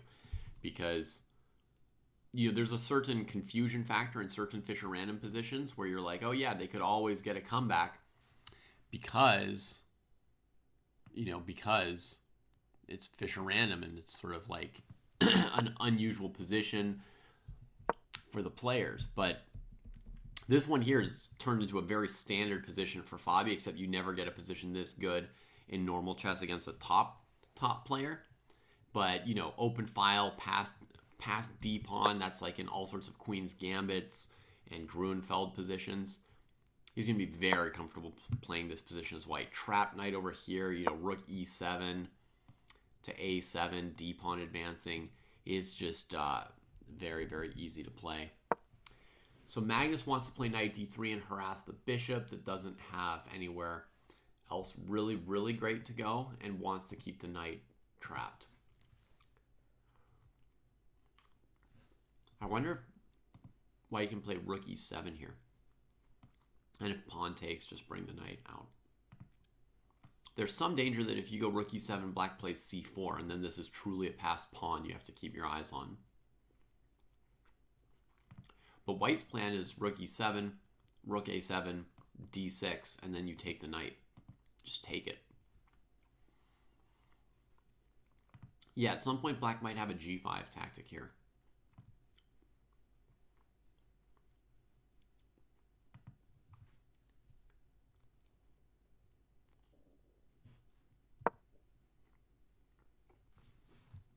I gotta know, babe, all about my if a real my lifetime song.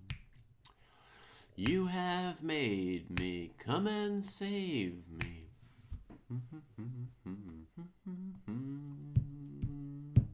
Well, let me know, babe, if you surround me, so I can see if I'm really real. Oh, Fabi's going for it. Going for it.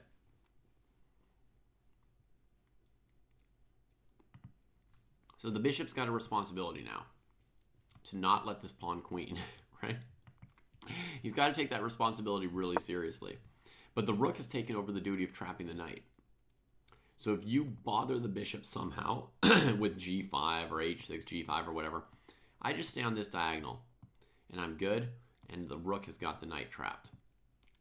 If you ever try to get the b6 square for this knight by playing b5, right? Then white takes, Jesus, chess.com, and you can't get out. Okay, so some stuff's happening. g5, yep. Expected him to try and come busting out tactically. And Maggie does. Rook a7 would be standard, but Fabi's going to think a little bit. Could also maybe play a move like bishop e4 developing.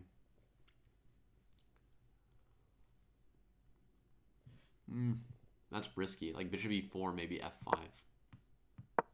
And bishop d3 would lose the knight on a1.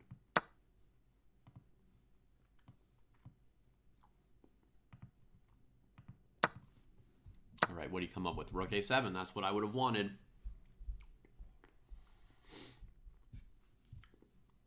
So he's got two plans to win the game. One is to take the knight with d6. The other is to take that rook with d8. Woo!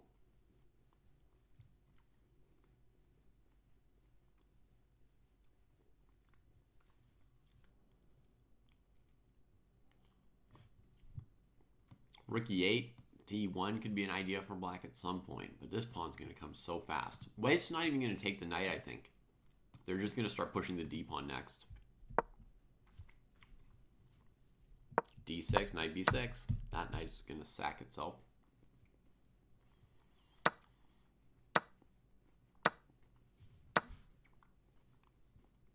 I hear some violence on the board below us.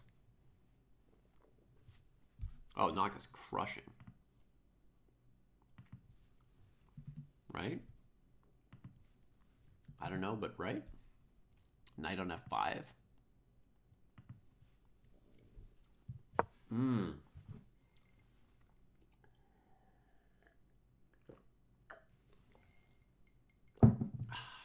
But when I say crushing, maybe not winning. Maybe just like clear advantage. Plus 0.7, something like that. Just the human guess in the evals. d7 comes in. Time to take it. Yep. I think Fabi's playing this like perfectly, very sharply. Taking the bull by the horns, just going for the tactical variations, not trying to play any safe moves. Not letting himself get too freaked out about this pawn or the knight. He's leaving some dangling tactical elements here and playing the most consequent moves. Rook e7, a7, and pushing this pawn. Perfection. Knight a4. So on d8, he'll take and then take a1. So it's like an exchange sack instead of a piece sack this way. Fabi keeps the knight. And he's got c1 super guarded, right? So he concedes dc, but he'll be up a whole rook, and he thinks he can keep that pawn under lock and key. I agree with him. I think he's just winning this perfectly so far. Still, continuing to win this perfectly. Magnus trying to create some difficulties, but he is just down, just down. Rook c8 maybe here.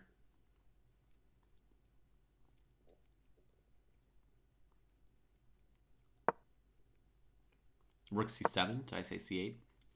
If you go bishop e4 here as white, which is very pleasant, black has rook c8.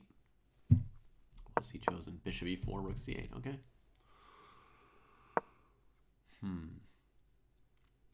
Now black's going to want to play bishop b2, trying to win back their piece. Now Fabi's planned a cleanup, and that's it! He takes down Magnus. Woo! Boom! That was absolutely sterling game from Fabi. A murder. A murder. just destroyed him. Let's see if I can bear to look at my boy Gukesh. Down a pawn against Firouzja with seconds on his clock. No compensation. If he doesn't trade rooks, there's rook d1. If he does trade rooks, yeah, he's busted. Busted.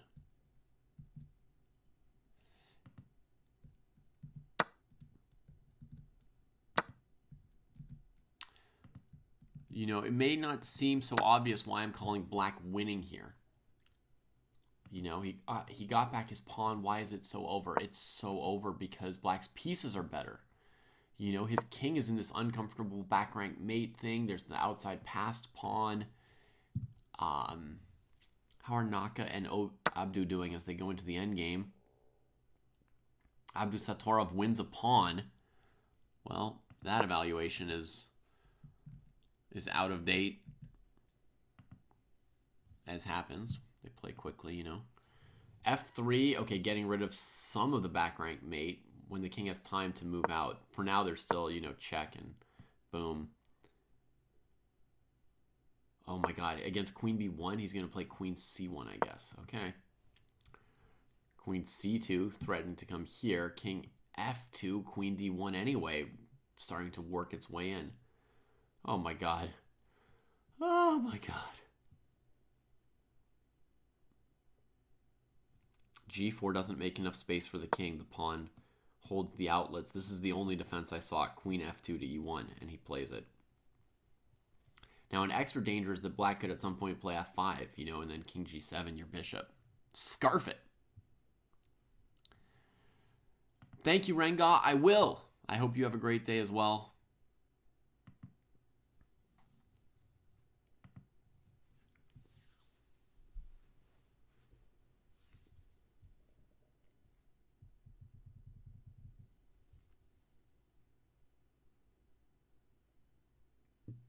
You know, on a move like knight e5, you can't take the knight because of mate. He brings the knight around somewhere here. Oh, right, taking away squares from this bishop. Right, helping to seal it in, preparing f5. Queen comes back into the center, restraining f5 because of queen g5.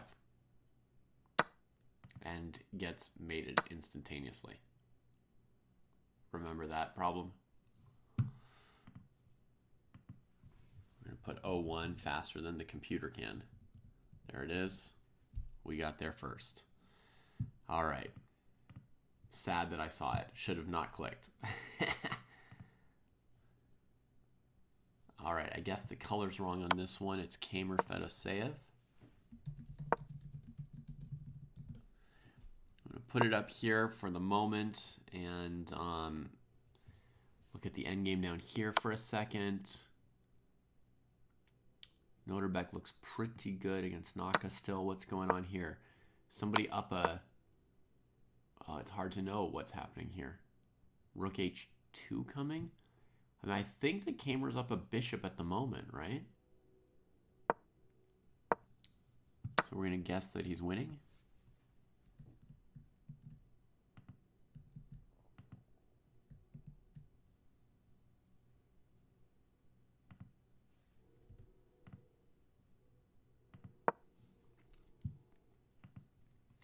Fedoseev down to 30 seconds. Down on the other board, Naka's won the B pawn. And Noterbeck's playing for like bishop c1 and an attack against white's king. I think black's still probably better. Okay, Fedoseev simply resigns. That makes sense.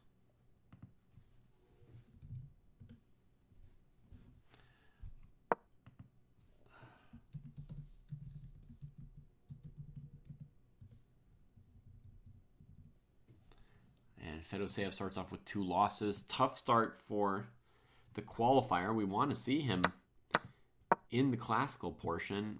Naka has equalized this rook ending against Noterbeck. More or less. One of them might be marginally better, but I'm going to quickly put it to equal just to give us an approximation of the situation. He's going to play rook ff2, perhaps?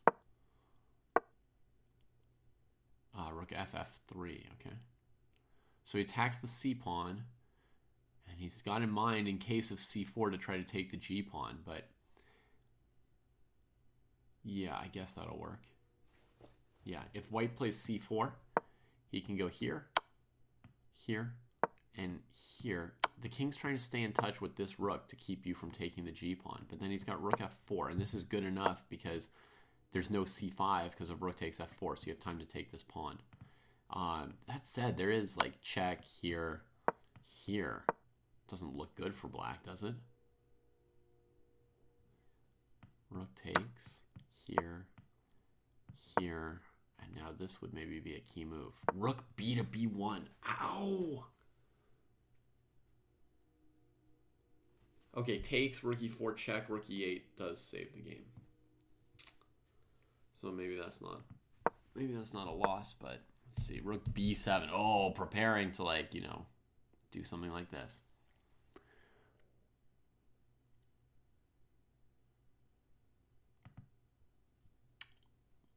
So I think an idea from Naka could be like rook c3, rook a1, you know, rook a3, rook d1, rook d3, rook c1. Just keep threatening back rank mate.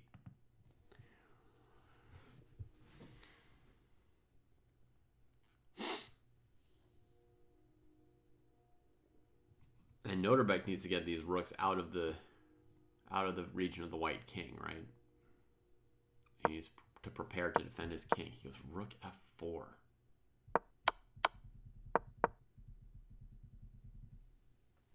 Oh, they've repeated that position. So white played rook b4 here instead of, you know, rook a1 or something. And it looks like they are now repeating as they could have prior to this. Rook ff3 again. A kind of joke. A kind of joke.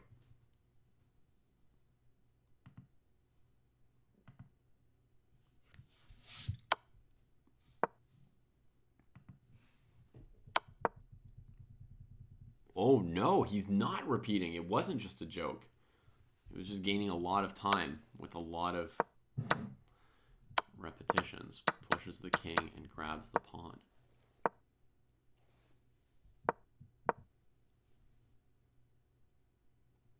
And Naka doesn't go for rook a1 and stuff. Okay, I mean, technically black's better. It's a draw, this ending, by the way. I guess technically you'd rather be black than white, but you almost don't care at this level, I don't think.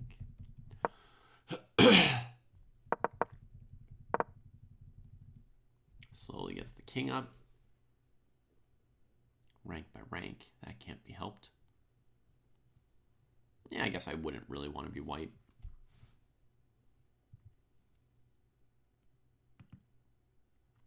Excuse me for 1 second. How exciting is the Levon game with Sindarov? Looks winning for Sindarov. Oh my goodness. Oh my goodness. Sindarov's going to be up to like 2-0, I think. I'm going to put him over there on that live board. And go here.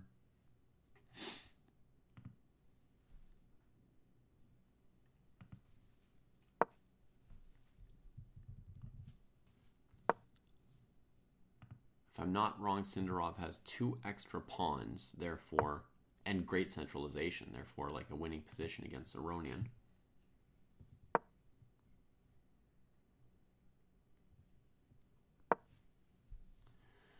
All right, so for black, the plan is to attack the g-pawn eventually with your king. To get in an attack. I did not think that Naka was going to choose to defend this particular endgame. There he goes. Tie black to the defense of the f6 pawn. That makes the most sense. It's kind of what we call active defense, right? To keep the opponent's pawns under attack in the crosshairs of the rook.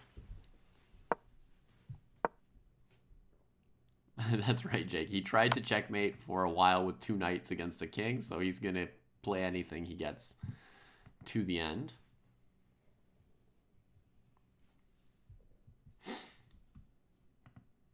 All right, Sindarov has won. Levon Aronian resigns. He is now 0-2, just like Fedoseev. This is a clean transition, by the way, down here from Sindarov. The knight trade is basically forced. Rook d5, king c4 would not have helped white. And if he gets rook check, king g5, rook b6, king g4, rook b5, he cleans up the entire queen side. Right? So that's very, very clean win by Sindarov. I'm going to refresh that board just so it's clear down there that Sindarov won 2-0 for the last minute replacement. Well, not quite last minute. I guess I just didn't see the news, but he got his spot like 2 weeks ago, I guess. Anand withdrew, and Sindarov, who was second in the qualifier, came in and got that spot.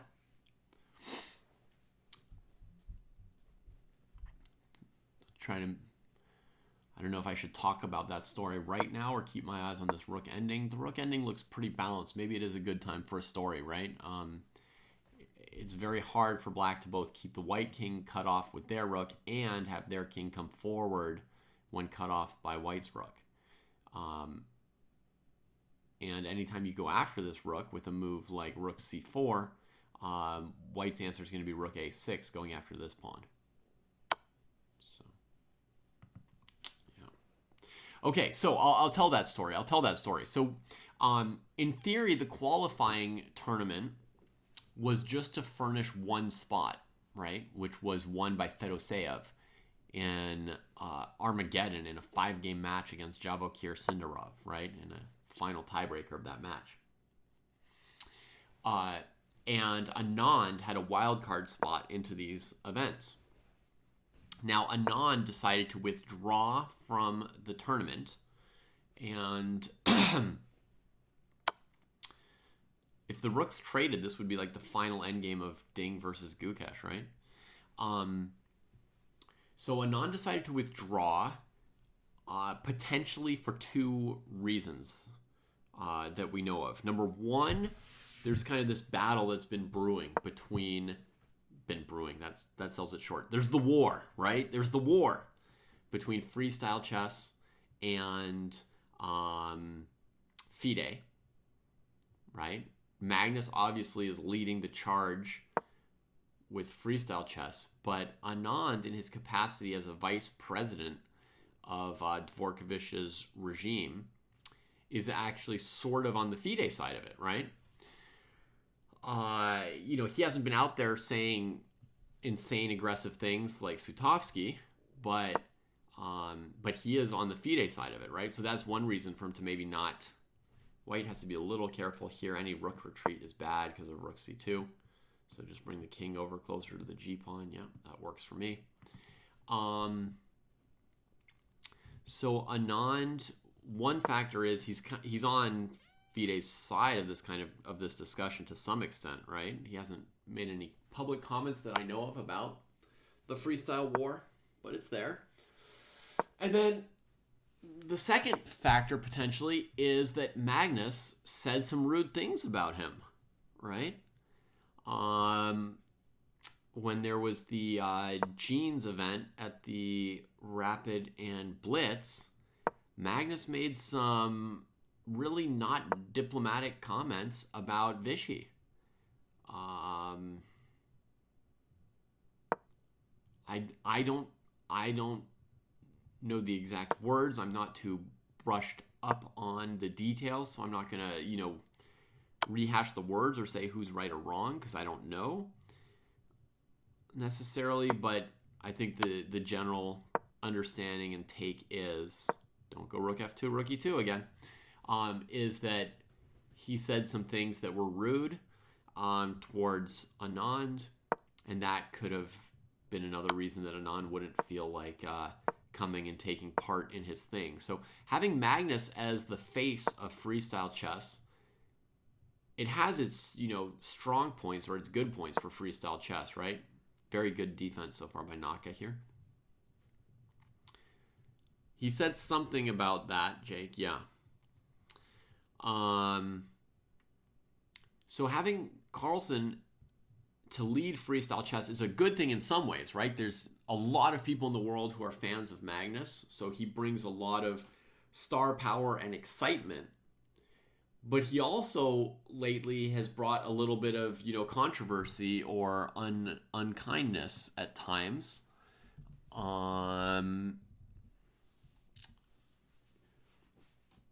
He's been so frustrated with some people, and I think when he says, rude things about Sutovsky, that probably doesn't bother anybody. But when he goes after somebody like Anand, that's got its costs, because Anand does have his fans in the chess world, unlike Sutovsky. So Anand withdrew, and I did read that, Büttner wanted Anand to play, and even after Anand said he wanted to withdraw, that Büttner, tried to talk to him a little bit, like, are you sure you want to withdraw? What if... And I know one of the things he offered was, he said, what if we got Magnus to apologize to you for what he said?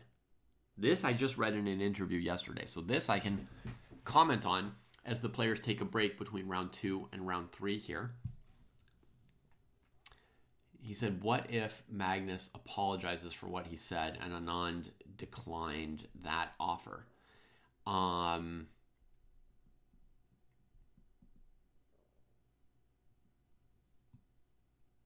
You guys think Noterbeck versus Caruana are maybe like two of the top players so far in the Rapid? Let's see. There's a 2-0 score for Sindarov, but he's playing Fedoseev, who's on 0-2. Magnus has 1 point. How did Firouzja do this last round? He beat Gukesh, so he's got 2 points, but Naka's got 0 points. I don't think there's an obviously higher matchup than this. Abdusadarov 2 draws, Fabi 2 wins. I think this will be maybe a main game for next round. But you guys feel free to vote on which rounds you want next, just as Cross is doing, voting for Aronian, Gukesh, and Noterbeck versus Fabi. Aronian, Gukesh. Aronian has 0 points and Gukesh has a half, so that's a tough situation for them. They're having a rough start. Levon's got white.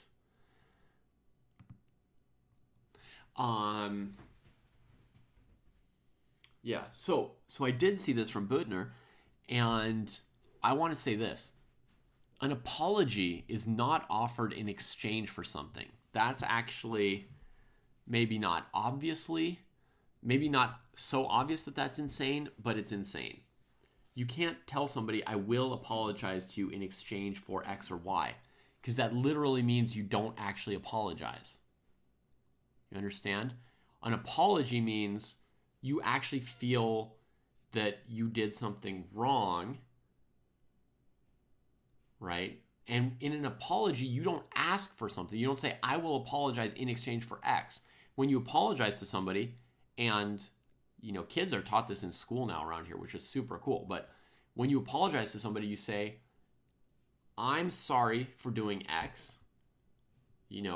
If you understand what impact it had on the person, you say, I understand it had this impact on you, and I would like to make it right. What could I do to make it right? Now, very often just saying that will be enough to make it right, But when you're apologizing to somebody, you're saying that you've recognized your mistake, you're offering to do something for them if there's something that they need to feel better about what you've done. You don't say, I will apologize to you if you do something for me. That is absolutely not a real apology. It doesn't work. You can't interact with people like that. So I know it's like Büttner sort of speaking, kind of like offering this from Magnus, but if Magnus has an actual desire to apologize, he should simply be apologizing himself, yesterday, a week ago, 2 weeks ago, right? At no cost. He should just be apologizing. If he doesn't feel he should apologize, then what does Anand want from an apology that he doesn't mean? right? What possible interest could Anand have in being lied to by Magnus, right? So my guess and my take would be that offer from Butner doesn't make any sense, and that it would only make Anand even less inclined to have anything to do with Butner and Magnus at a personal level. You know, whatever his thoughts are about the war between freestyle and FIDE, and whether or not the players should be free to play in whatever events they want, which hopefully Anand does feel that they should be free to just play in whatever events they want. And I would hope that he doesn't believe in the madness of Dvorkovich and Sutovsky wanting to bully the players around with ridiculous contracts. But I can't imagine that at a personal level that gives him any inclination to participate with his own, you know, body and time and person. What would he want to do around those guys would be sort of his feeling. And I'm not trying to say anything super negative about Magnus or Butner myself by bringing this up, right? I don't even know how bad what Magnus said was and whether he was right or wrong about what he said. But I could imagine that Anand would be like very uninterested in hanging around people offering some kind of fake apology of that kind. And as Jake said, yes, if it's all about public image and, like, you know, respect in front of others, then it could be a weird bargaining tool, but it's certainly not an actual apology, right? And if you actually care about, you know, your respect in your interpersonal relationships, you're not going to be interested in that.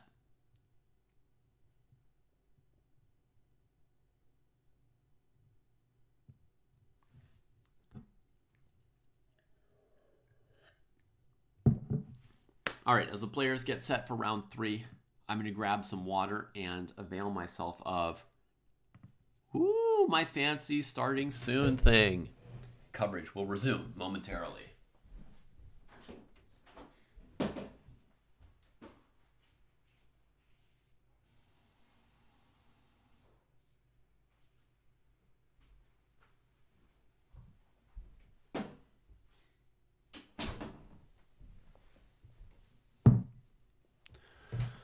And welcome back, everybody, to Chess Dojo's coverage of the Freestyle Chess Grand Slam in Weissenhaus, Germany. How professional was that transition? Oh, I know, your minds are melting, just dripping down onto your laptop keyboards. We have 2 rounds in the books, and the biggest question in this round robin phase today and tomorrow, where they're playing rapid chess. The rest of the tournament will be conducted with classical chess, but the biggest questions here are who will be eliminated, and so far off to a tough start. The oldest participant in the field, Levon Aronian, at 0-2.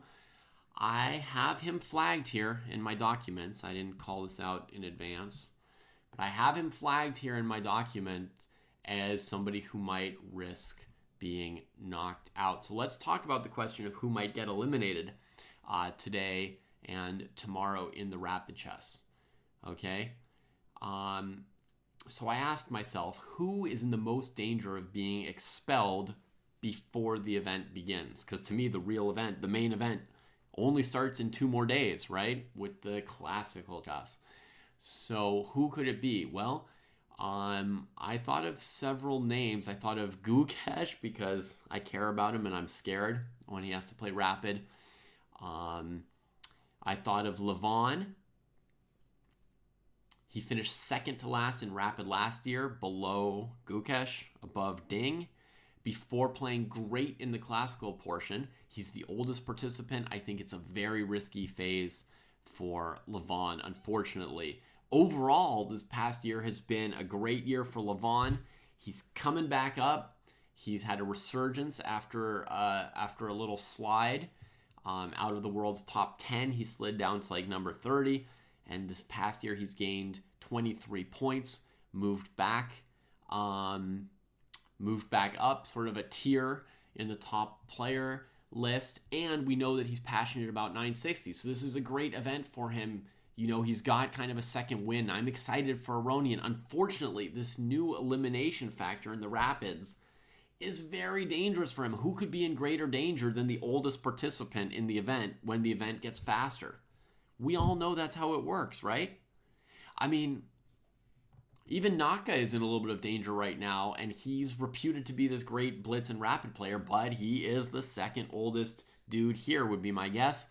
And so Naka might even have some little ruffles or dangers here in qualifying through to the main event. But I definitely settled, unfortunately, on Aronian as being one of the favorites, so to speak, to get eliminated. He started off 0-2, and that looks tough. The other player I wondered about was Kamer. I think in terms of like overall classical chess level, among all these participants, Kamer and Sindarov are probably the two lowest in normal classical FIDE play, right? But I was like, well, Sindarov, he just came through the gauntlet of that qualification, right?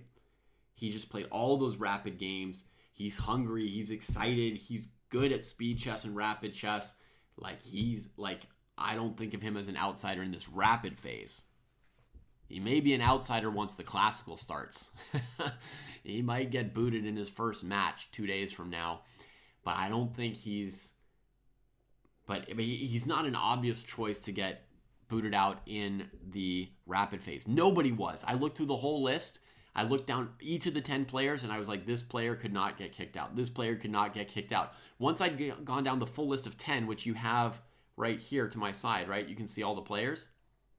And I should put some standings in. Good golly, Miss Molly. All right.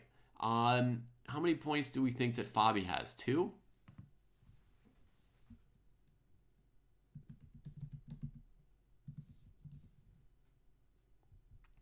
Who else has 2? Faruja?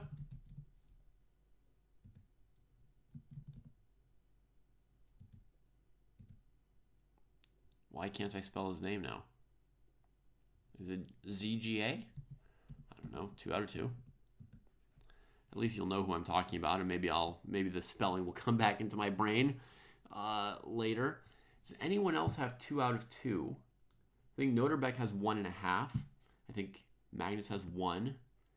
Let me just look around. There's probably standings here which I could borrow, but it would be great if my brain worked too. Sindarov, of course. I'm now remembering 2 out of 2. Great starts. Okay, then 1.5 would be Noterbeck. No, Noterbeck has 1. 2 draws.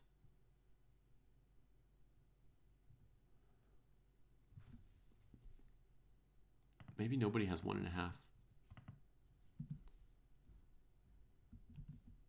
1 out of 2. Carlson, 1 out of 2.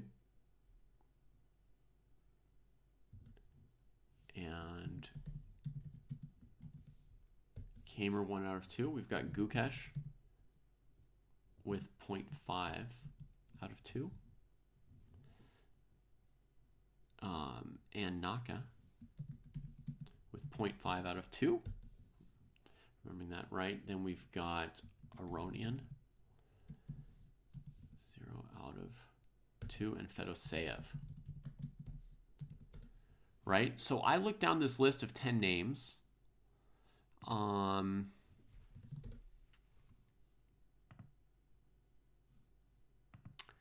I looked down it and I said none of these people would get eliminated. And then I looked down the list again and I said to myself again, there's nobody here who would be like last place in this kind of a tournament. And so finally, I had to come up with somebody, right? I had to come up with somebody. And so I came up with Aronian and Kamer. And the crazy thing is, last year, Kamer finished second in the Rapid. So I was like, I can't bet against a kid who finished second in Rapid. But I was like, but it's got to be somebody. And then I started thinking, could it be like Naka or Fabi just because they're older, right? Could it be Naka or Fabi? Ultimately, could it be somebody older? So I even considered Naka or Fabi. But eventually, my guesses were Aronian and Kamer. That's what I wrote down before the event started. And you can see that Naka is on 0.5 out of 2, so it was not 100% insane that his name finally came to my mind. You know, I just watched Fedoseev and Sindarov qualify, and I just thought they just have too much good practice under their belt just now of doing this. You know, they came out ahead of Wesley So and Jan Nepomniachtchi, so they can triumph over bigger names in this format. They're ready for it. And yeah. So they're probably given the position on the hour, like 9 minutes ago. And the game starts in 1 minute. We've got the position up here for ourselves. Let me grab another game over here. Feel free to tell me which game you guys want to see over here. I'm thinking maybe we'll put Carlsen and Kamer down in the corner. I don't know. You guys tell me. But we actually have a chance to talk about the starting position for a second. We can talk some X's and O's here. So this bishop's going to have to develop on the long diagonal. This one as well. But the players could start by putting pawns in the center. Certainly d4 and e4 are plausible moves for white on the first move. I definitely wouldn't want to play b3, g6, and trade this dark squared bishop and have my king there on b2. Oh, I've blocked my YouTube chat for a moment with all my work here. Hello, YouTube. Hope everybody's good over there. All right, so there's an undefended square on f2.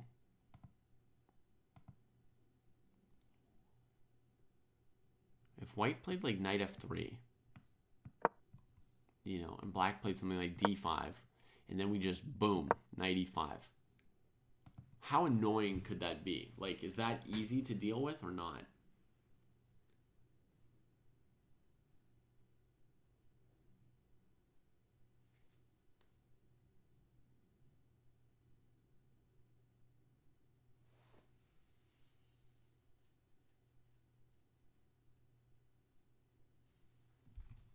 I guess it would be something like bishop e6. Holds together, more or less. So I don't think we're immediately going to get a smothered mate on the queen. Do I have a preference for which side I would want to castle? It's not easy to castle here to either side, actually. But hardest to castle kingside.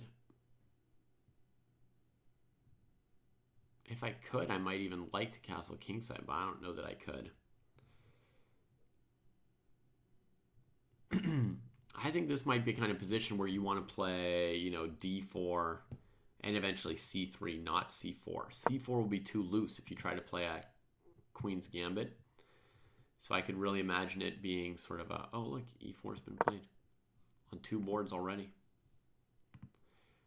I can imagine it being a position where you want to be very careful not to move the pawns around the king because it's very hard to get castled anywhere further away.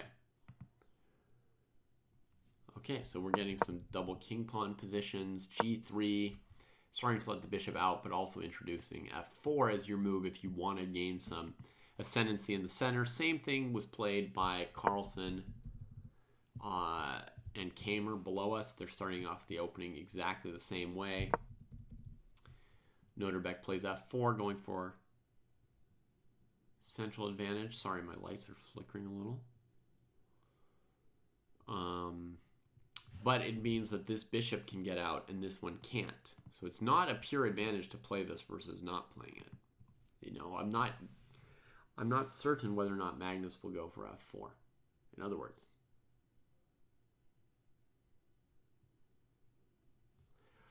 Yeah, Jake, that line you mentioned, I thought about this one because tactically it's very interesting, right?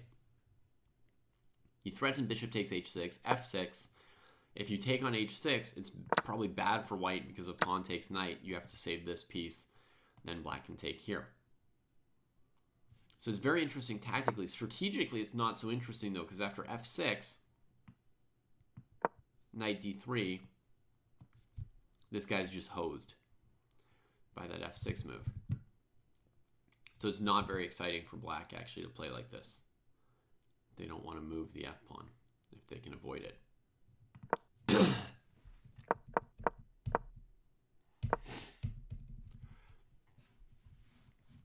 All right, so we get this e4, f4 formation.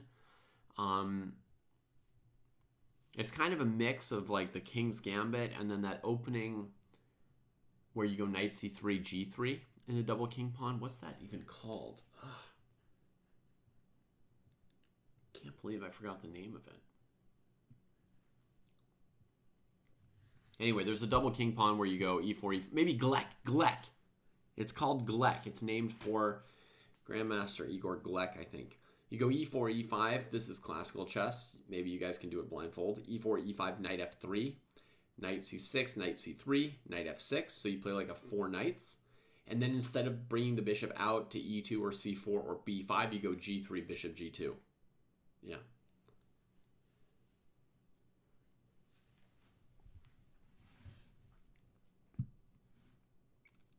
Okay. Knight e7, knight f3, pressuring e5, knight e6, counter pressuring f4, and white gets in the trade, which leaves this bishop stuck and the f-file to play with. So Noterbeck, yeah, immediately doing some logical things. That light's flickering.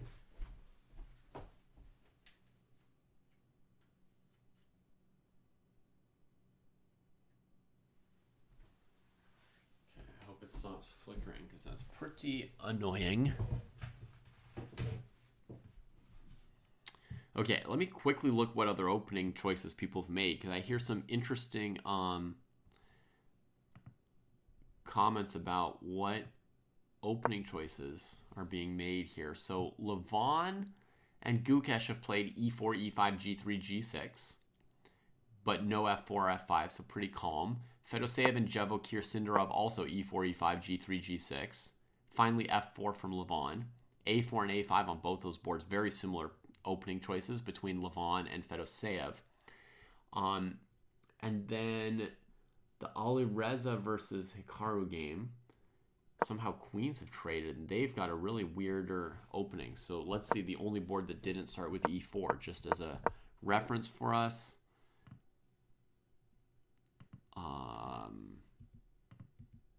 Sorry, we have to switch all these things as well.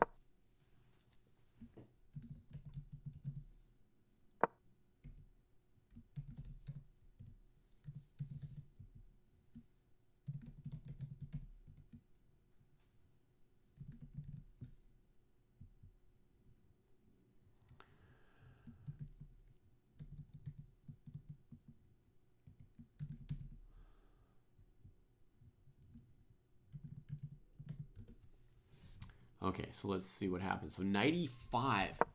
Wait, after knight f3, Naka just walked right into bishop f5, knight e5, and you lose a tempo. That was a mistake right there. Bishop f5 was a mistake by Naka, I think. Just didn't even look at this move. Loses a tempo. And white tries to take over. And he goes to the endgame with just a pleasant bishop pair position for Firouzja. Right, so Firouzja just immediately better out of the opening. He just won a tempo off of bishop f5, which was just a mistake, just a straight up mistake from Naka in that one. So let's go back to our main game between Noterbeck and Fabi. This is going to be Aronian has white against Gukesh. That was a bad second round for Gukesh, losing Blechkili with white against Firouzja. Not a good one for him.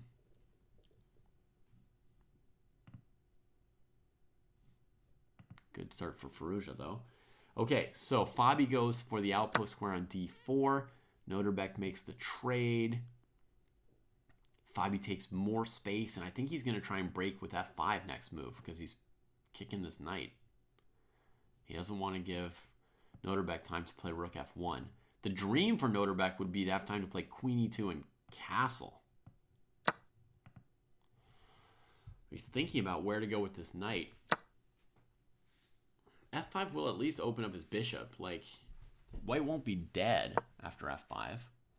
Oh, he hops into the big square. So, I'm pretty sure f5 is coming. Against bishop f4, bishop e5 is fine for black. They obviously don't mind trading the quote-unquote bad bishop here. From black's perspective, it's going to be blocked by the d-pawn, and, you know, it'll soften the e3 square. So bishop f4 is not a real threat.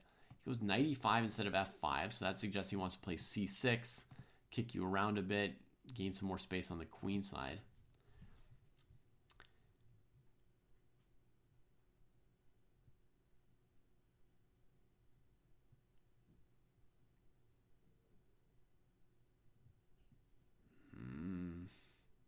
c3, knight takes d3.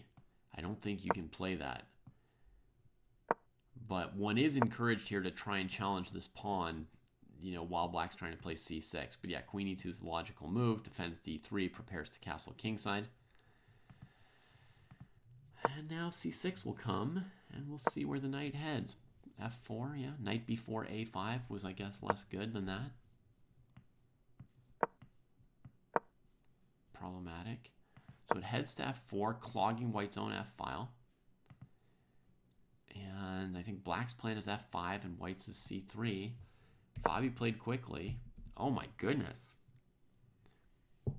He's trying to abuse the poor knight. Is the knight not okay on h5?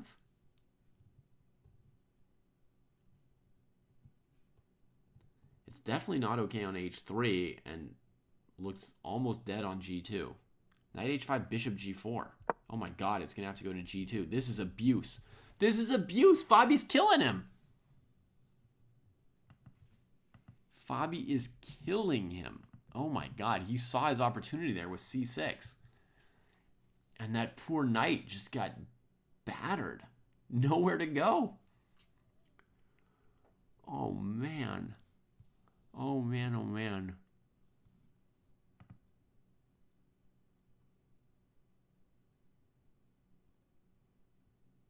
I think Magnus is slightly better against Kamer. Just a little edge, you know, a little tiny thing up.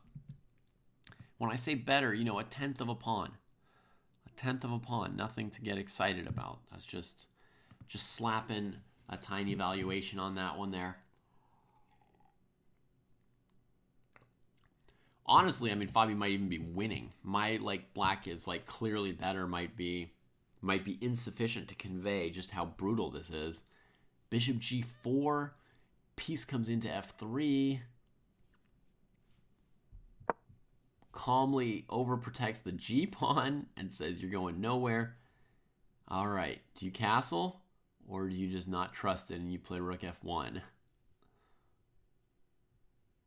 Oh. I don't even know what to do, but I mean, this knight needs to go to e1. I know that much. So the rook's got to get out of the way. Oh, this knight is so abysmal here. Like, it's just got no route back to life. But at least you have to let the bishop out, cover the weak f3 square. You know, come here and defend the base of your pawn chain on c2. I guess knight f3 eventually. Yeah, it does get into the game. Why did it take me so long to remember that? Okay. Yeah. If you're a Fabi fan, this rapid stuff's got to feel good today because he's looking strong. He's looking strong. Rook f1, bishop g4, get in there. Bishop h3. Oh god, my stupid knight. Why did I ever invite it to this party?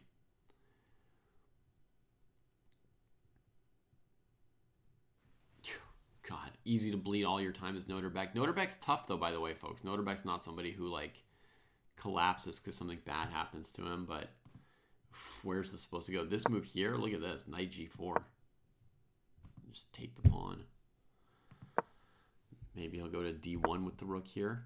Oh, he's played rook g1.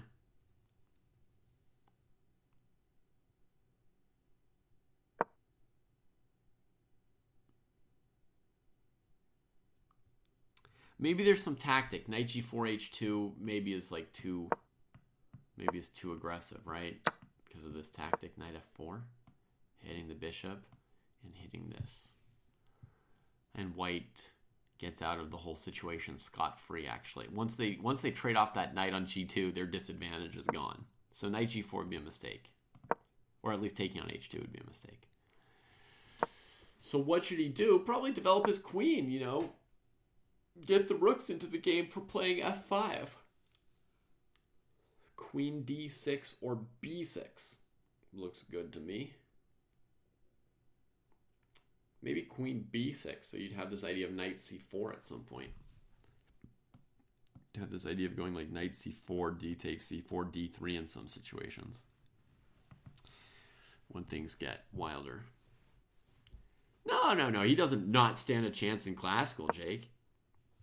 He's gonna be a contender in classical as well. He played great last time. Knight g4 headed to e3 maybe, yeah, that's possible. That works well with queen b6 again though, Jake, right? Like, imagine I put my queen on b6, and then I go like knight g4, you know, I trade on g2, and I just plunk the knight on e3. And you can't deal with it, maybe. I really like queen b6. I think queen b6 is it.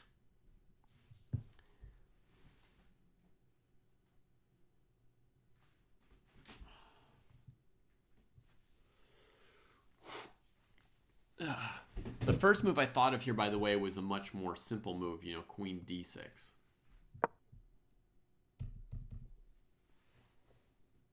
Oh my God. That was some deep calculation there. He went for something really non-standard. You know, I'm always looking at how to coordinate my pieces and get pieces to good squares and stuff. And then here comes Fabi, just calculates something that he thinks might win the game, you know? So he wants to go rook f6 and basically trap these pieces. You know, he just wants to win immediately off of the pieces being so awkward for white. And notice he's attacking with 3 pieces against 5. Do you see that? He's trying to attack 5 pieces with 3, and not to like win a pawn or something. He wants to win one of those 5 pieces. Honestly, it does not look like it should work. Can I tell you that? Like, my sensor says that this should not work. Even some like dramatic solution like this for white. Look at that. It doesn't make sense. No matter what you've calculated, your instinct should tell you 3 pieces can't win against 5. Right? Now you have to like do something. And then my idea is f5, and I've got check taking this piece. Plus this piece is trapped, whether or not I could, even if this weren't check, I mean this piece is trapped. So if I go knight f4, then rook f6 is maybe the move.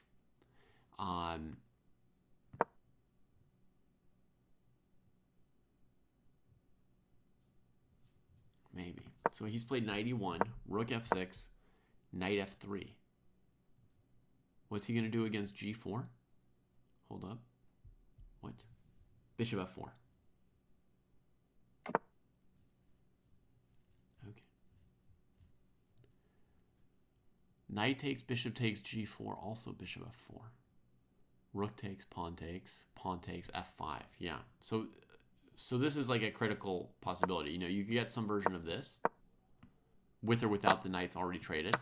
But see, the knight's attacked by a pawn, so you're going to get the same position here, here, here, and then here is the key move for Noterbeck at the end. He wants to trap that bishop with f5.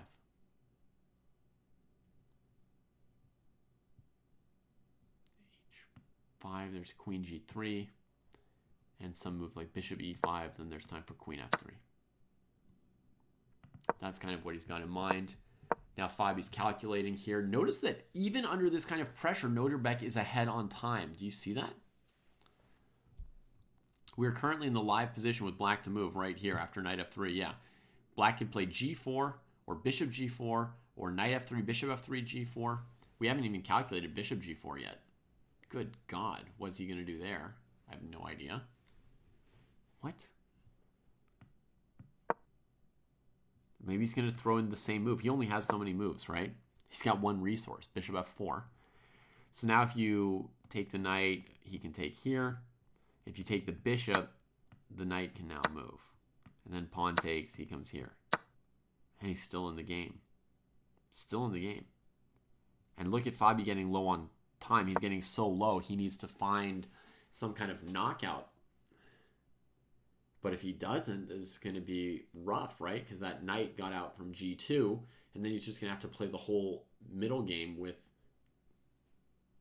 at like a super blitz pace. I don't like this rook e6 to f6. I feel like it's got like a 3% chance that Fabi just knocks him out and wins the game, and a 97% chance that he's burnt all this effort and actually comes out with less advantage than he had before he did it. Other board, Naka versus Magnus versus Kamer.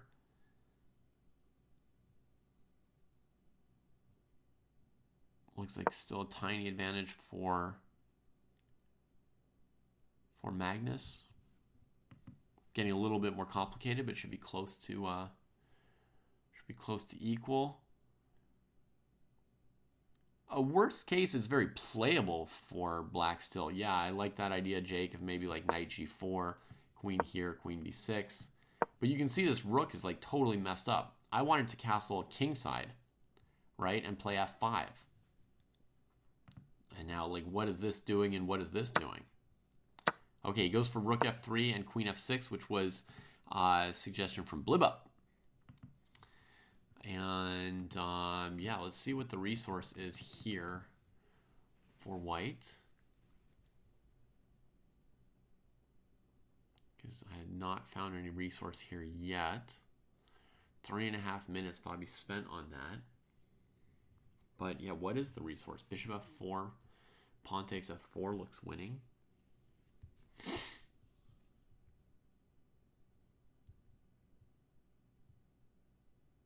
Oh, maybe that's it. Maybe it's bishop f4 again. Insane, right? So if you can trade the knight, then this bishop is away scot-free. And if they take, you take. And we're trying to score rook g8.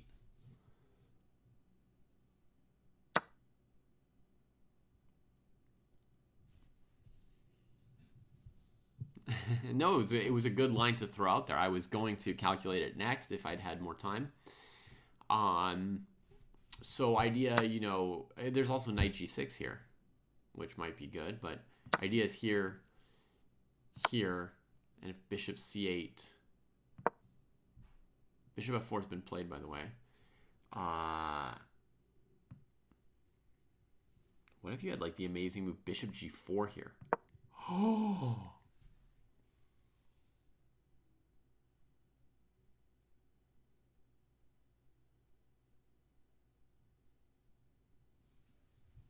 That would be quite the save.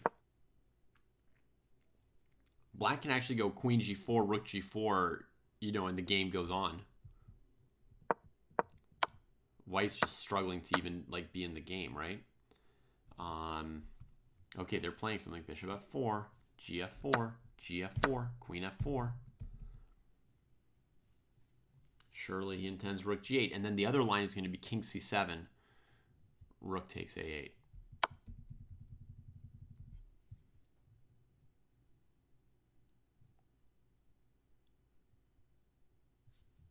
Yeah, he goes for king c7. I wonder what they thought of that bishop c8, bishop g4 line. Knight f3, leaving the bishop on h8 hanging because he's got this knight d2 threat, which is death. It's over. It's over. Fabi won again.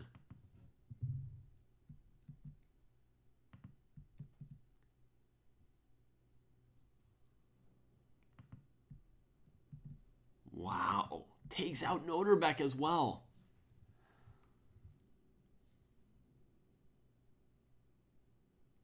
Oh, man. Oh, Noterbeck played some move, though, with 5 minutes still on his clock, and Fabi's thinking. He avoided losing to knight d2? I didn't see that. Sorry, folks. Got too excited. Fabi does seem to be in good form, though. So we're going to get an endgame with 3 pieces against the rook. Plays bishop e5. Right, so if queen h3, knight d2 leads to smothered mate. So we get this, and he's still threatening knight d2 here. But, you know, it's playable. White's got c3 next. Oh my god. Do I favor 3 pieces over 2 rooks in an endgame? I don't even know. Well, it can't. I mean, we can't just say it's simply winning, actually. That was just me miscalculating and getting excited. I'd say black's probably a little bit better, but it's hard to know. Does white have 2 rooks or 1? I can't tell. It's 2. Technically 2. c3, that's what I would have played for sure. King here, some space. All right, key line is like bishop here, king here, knight e1, king here. And the bishops have and the pieces have tangled themselves up, huh? Look at that line. I think that might lose a piece for black. It looks super clever.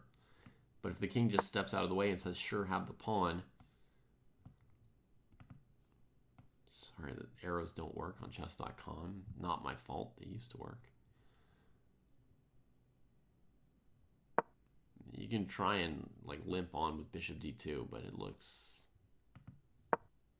not right. DC, BC played.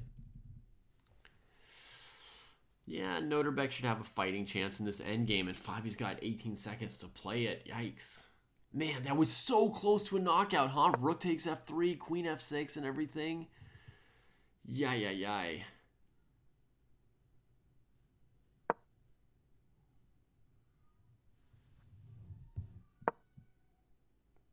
91, trying to cut off any defense to the pawn. Man, this king is still almost mated, right? Bishop g2, e5, bishop e4. You're limping around. I can feel the power of that bishop pair. Takes a pawn over there. Fine.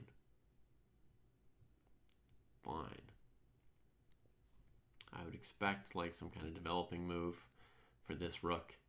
If you could play rook h1 here, you'd be in good shape. You'd be attacking all 3 of black's minors. Actually, minors are so good. Black would play knight f3 and not care. I'm not inclined to take the a-pawn. It's just who's dealing with this passer. I know rooks are fast, but that pawn is a passer. Rooks are fast, but pawns are a passer. Now, will Noterbeck make good use of his 4 minutes? 5+ that he had in this endgame. Looks like he is going to make some use of the time. How thrilling and exciting it would be to see the players right now. Oh, castle's queenside! Oh, you didn't see that coming! Did anybody see that coming? Nobody saw that coming, did they? Even Fabi must have fell out of his seat. Oh, Noterbeck is so good. So good to find that move. Just seeing that it was legal is oh yeah, we're in shock. We're shook. Noterbeck. Now he's maybe got time to grab the a-pawn. No, he goes for the h-pawn. Don't take that h-pawn, Noterbeck. We'll take back all the good things we said about you if you take that h-pawn.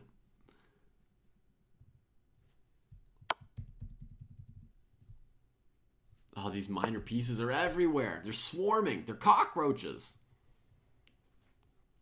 Maybe b5 here. Nice positional move. Hard to know. None of us have much experience playing this endgame. The minor pieces are everywhere. Oh my god. Bishop e6. He's trying to play d5, isn't he? No, he goes for something else. Rook here, kicking that knight around. The knight's a little bit awkward here. That is true. Rook f1 looks nice.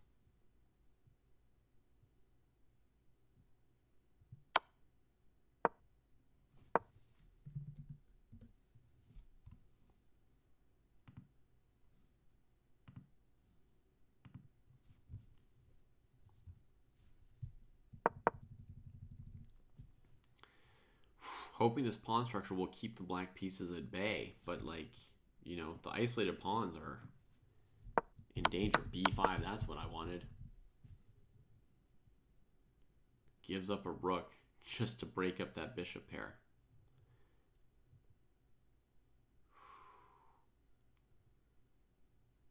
And I guess now he's going to push the e-pawn. Fabi was ready for rook f7.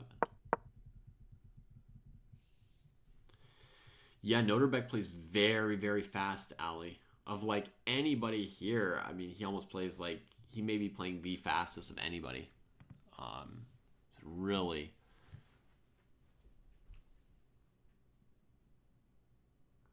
something he's prioritizing. Magnus against Vincent down here. Magnus's king is in great danger again, but he's up a pawn. Say Vincent wants to play like b5 and go for an attack. But Magnus could maybe go queen g8 check. Take on c4 with the queen, so he tucks the king first. That makes sense. Pruess approves. There is queen e4 though, and if you go into the endgame, white is good, except there's d3 check. King back. Who cares about d3 check? Whoops. Sorry, folks. We don't need the full replay here, do we? I still think Magnus is better. It's like queen e4. e5, knight g6. Knight, nice. Outposted and blockading. Tough position for Noterbeck, and Fabi has added 30 seconds to his clock. Looks like they might have even like a 10-second increment, somebody was asking. So it's going to be a real tough one for Noterbeck to try and keep defending.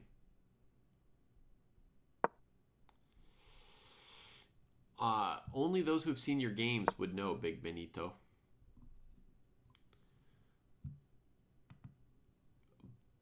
But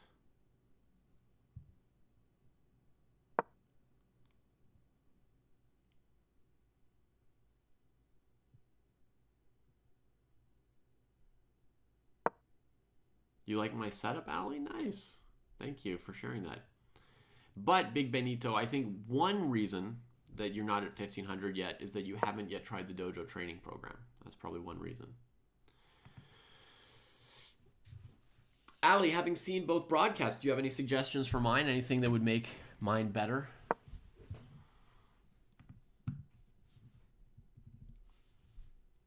So black is getting this pawn closer to queening so that at some point they could go for some kind of variation where they go after the A pawn. You know, that's kind of the setup here with maximum improvement, strengthening of the queen side from black. White goes for a pawn trade. You see, if the pawn's on a3, black can always consider knight b4, knight a2 at those kind of moments. Instead, this pawn advances a little bit. Tightens the leash on the rook, you know. Just a little less room to wander away from this guy. But pretty hard for black to queen it. You know, hard for black to cover these light squares with the short range knight.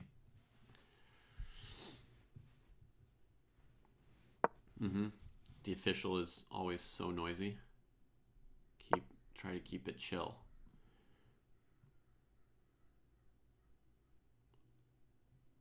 I could add a Euro accent.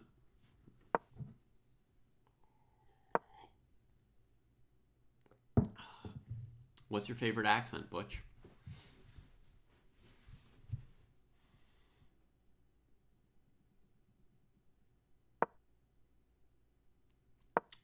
Are there real winning chances for black here? I don't know how realistic it is to win this for black. Only Fabi could tell us. An accent like Howl or Lyco. Those are very different accents, aren't they?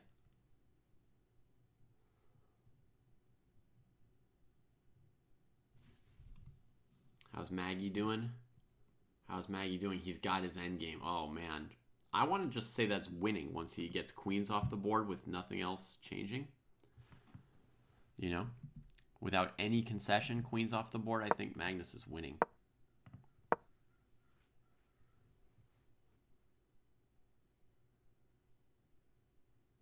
No direct suggestions. All right. Well, thanks, Ali. I appreciate that you thought about it.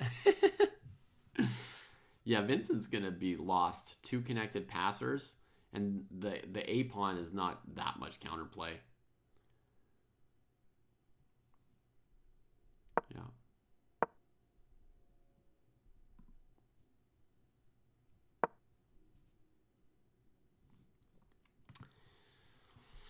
Well, Big Benito, I can't tell you all about it right now because we're watching a live event where the players have seconds on the clock to play their moves, and top 10 players, that's our focus. Let's see. But a couple pillars are playing slow games, analyzing your slow games, and practicing with training partners at a similar level as you. Somebody said Cheerio to you, and that made your day. All right, so white pokes the knight. If h3, rook takes f4, you can still get there in time via f1. Very important. The bishop's covering h4. But you can still make it back, so we can still poke the knight. And basically what we're saying is, if the knight comes back, then you don't control h3, right? So that's why we're poking the knight. And then just come back to h7. So he's preventing the progress. Noterbeck has been using like 2 minutes on how to defend this position. Fabi's played very quickly and built up some time back onto his clock, so now their clocks are much closer. Looks like there's a flurry of moves down here as Vincent looks for some last-ditch counterplay against Maggie. Still, I would assume he's lost. I think white can handle that. Knight b6, different angle. Noterbeck holding solid for now. Centralizing the king. Fabi looks to improve his king, the last piece that would love to get in the fray. And I think he's dreaming of maybe joining the h-pawn.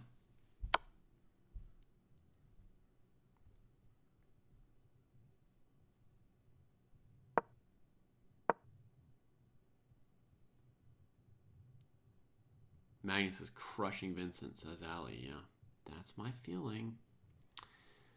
That's my feeling too. Okay, so I would think maybe king e4 to keep the king at bay. But Noterbeck says if you go to f5, I'll take on c6. No hesitation. So he just chases the king back and repeats the position again. Fabi plays a fancy-pantsy maneuver here, bringing the knight around through a8. But I think Noterbeck's holding on for now. I think he's holding on for now.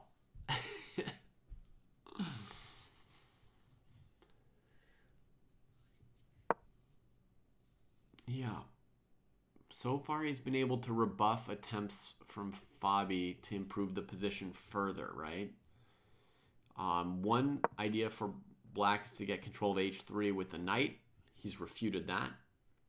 He just attacks the knight when it gets to a square like f4. I imagine if the knight somehow got to f2 instead, he could do the same thing, play rook f7. When the king tried to cam up, he just said, hey, don't you need your king to defend the c-pawn, right? It's a big commitment to sack that c-pawn and come running out with the king. So far, no progresso possible for Fabi. It looks like Noterbeck might finally slow him down a little bit. And a funny thing is, there's only been 1 draw per round so far, I think, and it's always been Noterbeck's game. With Fischer Random Chess plus Rapid, the odds of a draw are like super low, even at this elevated top 10 in the world level. But Noterbeck's the only guy who's had some balanced games so far.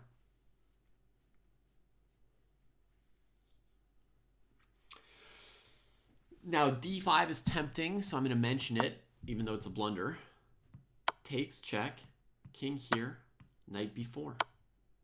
Right? You don't have time to use this hidden attack along the 6th rank because when black takes, it's checked. The c-pawn wasn't pinned, so to speak. There was just a hidden attack on a6.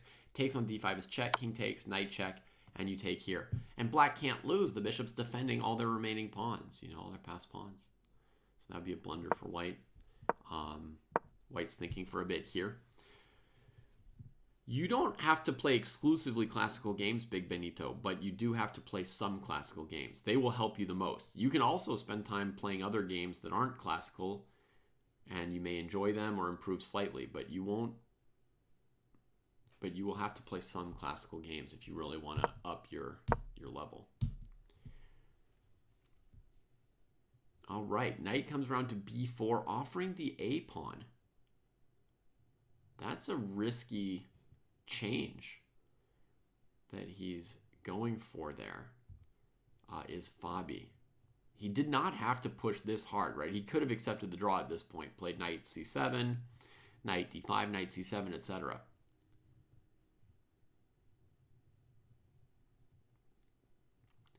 But just to be clear, Big Benito, we don't like ban our students from playing Rapid or Blitz if they want to, right? We even host Rapid and Blitz tournaments here because we're also just trying to have fun. It's just most people won't get much better from playing those games. Like they'll hit a point from their natural talent, and then that's about where they'll be. Yeah, I was thinking that Fabi might not even take the D pawn in this case, right? He might go straight for queening the F pawn, but in the end he does go for taking the D pawn. You do have a blitz addiction, and it's bad for you. Okay. We can also help you stop playing blitz if you want someone to help you stop playing blitz. But we're not obsessed with stopping people from playing blitz. So if this knight heads over to the king side to queen this pawn now, this A pawn's just going to go.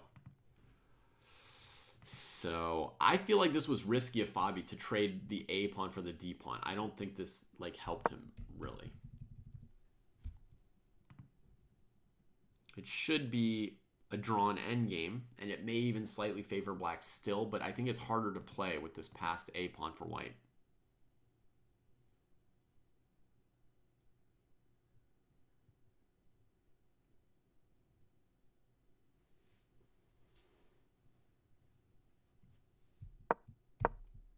A5, knight c6 played. The A pawn is chugging along. After a6, you can't take on e5 because the A pawn will queen. I think you have to guard this square. Oh, a6 already played. King c7.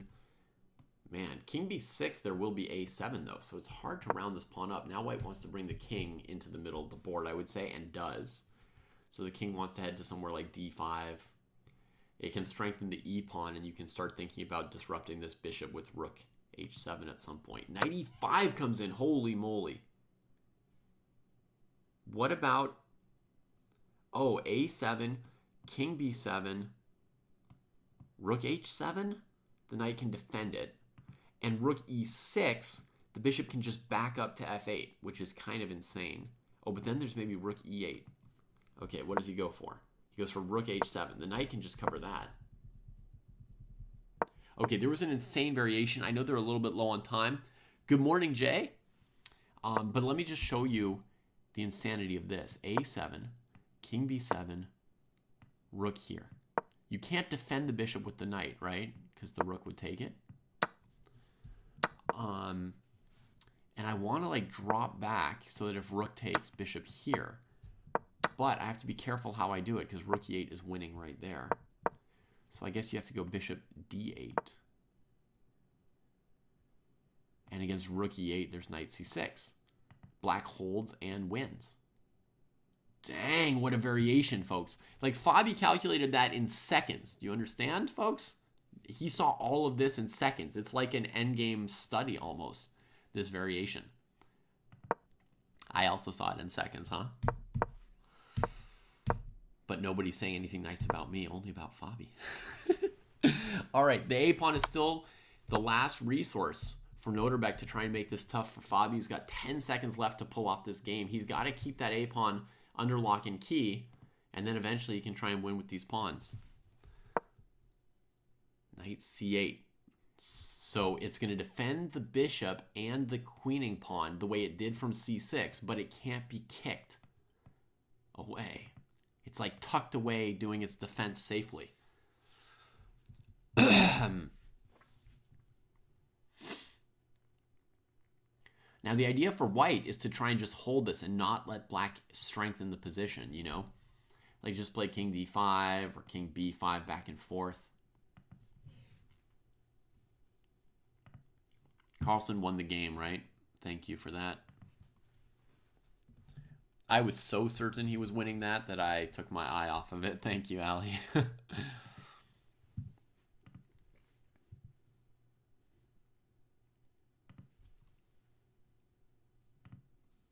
I should maybe call up another game down there for those who like more noise, you know, more stuff to watch. Sindarov is now 3-0. Oh my god. And Aronian and Gukesh drew.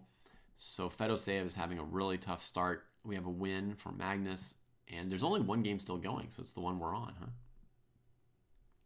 Also a draw between Ali Reza and Hikaru.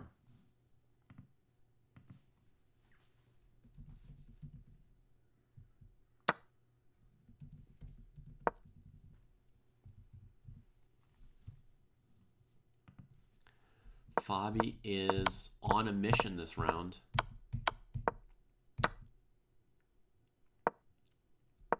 You can play king c5 here. He doesn't. He goes after the bishop.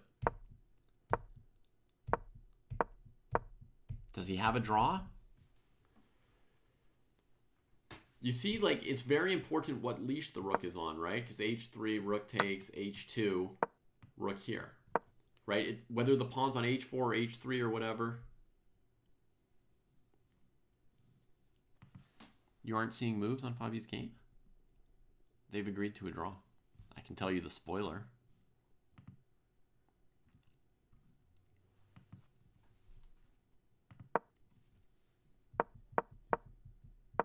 Wow, managed to hold it together. That was really tough defense by Noterbeck. But you see that theme, it matters just how far advanced the pawn is. That determines like how many moves the rook can play aggressively before having to get back. Very, very tough defense by Noterbeck, who maintains a perfect record of 3 draws out of 3. I'm going to update the standings for you folks here. I think we've got one person in the lead now, a sole leader. Wild card, Javokir Sindarov. Thank goodness I didn't predict he would be eliminated in the Rapids, because I did think about him. Then we've got Faruja is going to be on 2.5 out of 3 as well. And then Fabi.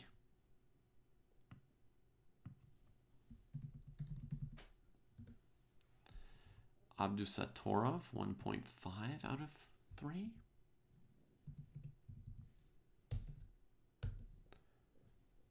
We'll put Carlsen above him now, right? With 2. Oh, I got this wrong somehow. 2.5.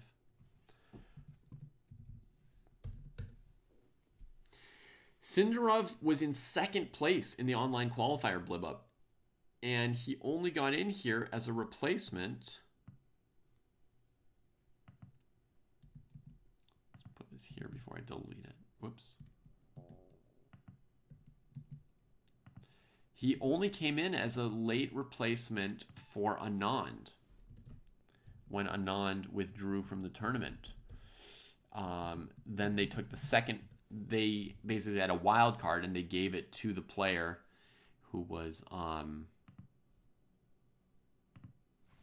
these games end in draws down here, so it doesn't change the standings at the bottom very much. Naka, 1 out of 3. They gave it to the person who'd finished second in the qualifier, which I think was a very nice choice and very nice move.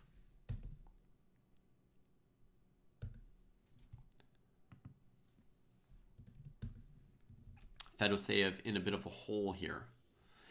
Yeah, Sindarov only lost at the very end to Fedoseev. He just got some revenge just now in round 3. He beat his fellow qualifier in round 3 here.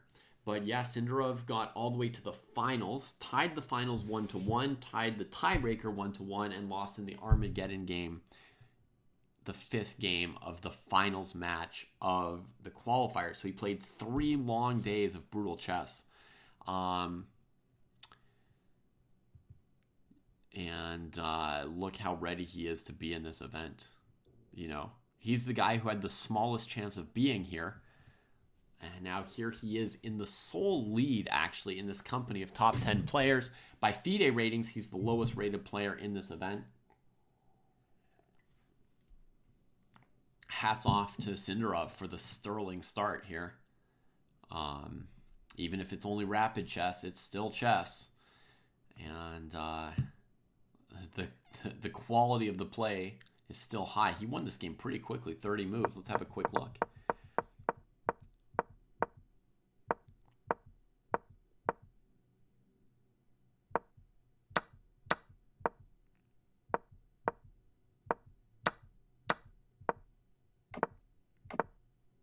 A calm opening, but this early rook f1 move by Fedoseev, I think, cost him a little bit because then he couldn't castle kingside, which I think is slightly more desirable. So that rook f1 move doesn't help him much. Sindarov gets castled on the king side. They get opposite side castling. Now, I guess he's going to go for like b5 or something pretty early. Avoids the trade. White comes into the d6 square. Clears the d file for the rook. What a fancy move. It's so creative, right? D-E, D-E. When you've got some new patterns and some new tactical ideas in the opening and in the middle game. So cool. Bishop g7. That queen does not look amazing over there, however, if we say strategically.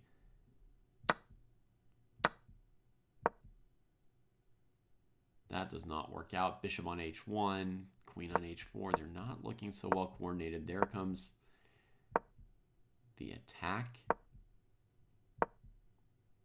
Tries to weaken the dark squares around the white king, and then and just starts breaking that space.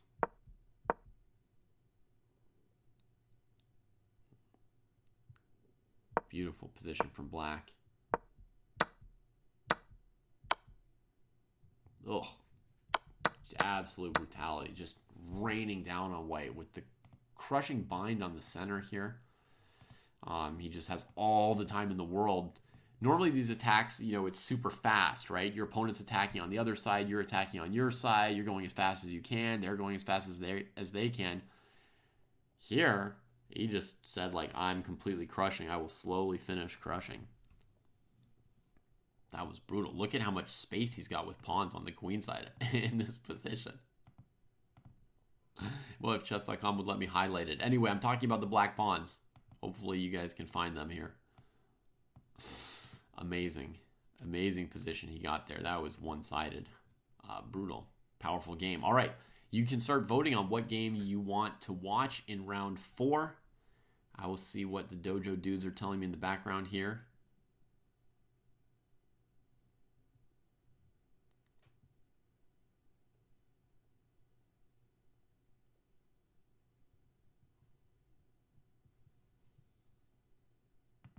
They're talking about the Dojo books. Oof.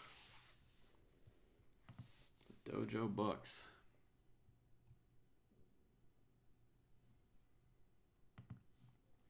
All right. Much more fun to have our head in the freestyle chess than in the books.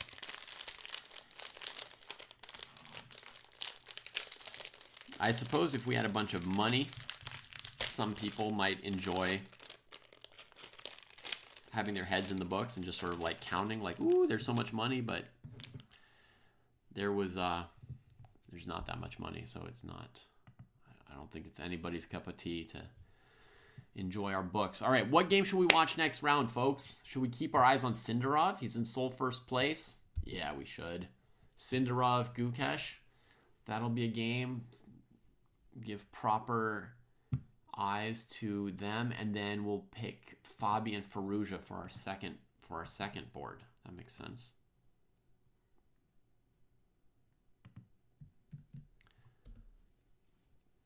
I mean, they're not terrible. We're going to be able to, you know, they're not fun either, you know. They're not good enough for it to be worth spending time doing accounting and paying taxes.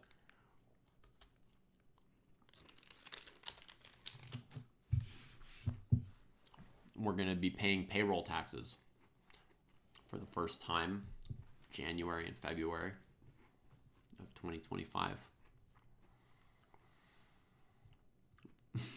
Chess player finances. We talked a little bit about money. We had an episode with Naka about the chess economy, a dojo talk on the chess economy.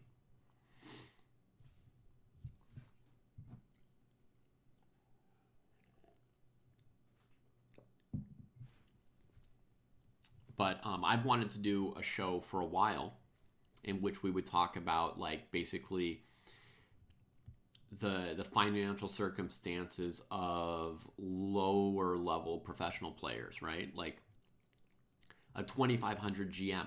What are they getting paid for going to a tournament? You know, what's like an appearance fee like? What are costs like? How many prizes are they winning in a year? That kind of stuff. I've been wanting to do that. Bring somebody on in the 25 to 25.99 or 2,600 range and sort of talk about the financial life of these players.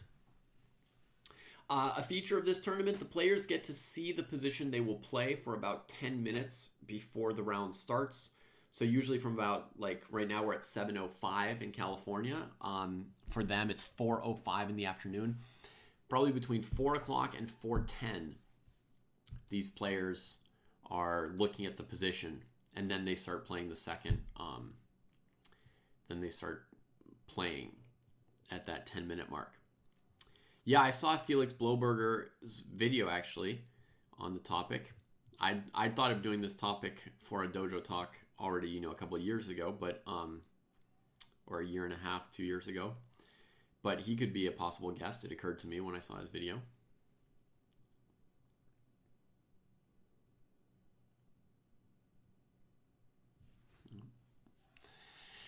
But we don't yet see the position, so we can't yet guess what they're doing. Now, I think with rapid chess, playing 5 games in a row with these minimal breaks is really a lot for the players.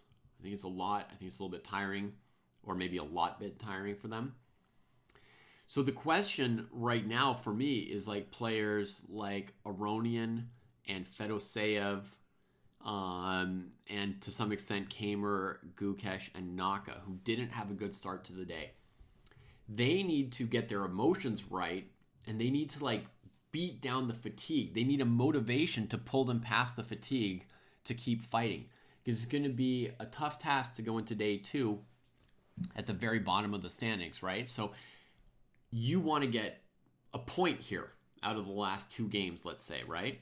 You want to get a point. The only thing you really need to do here is avoid elimination. So you want to get 1 point out of these last 2 games. And when things are going well, like Sindarov might be tired as well, but things are going well. He may just naturally not feel that fatigue, right? Because he's pumped up, having a good time. You know, Fabi, Faruja, they're at the top of the table as well. They might have a natural immunity right now to the fatigue, which is like, you know, I'm playing well, I'm having fun. But the guys at the bottom, they have to find a way to push back the fatigue so they can keep playing freshly and sharply. And I think that's like a big factor, maybe the main struggle and the main issue for the players to address in the last 2 rounds here is just keeping that energy up.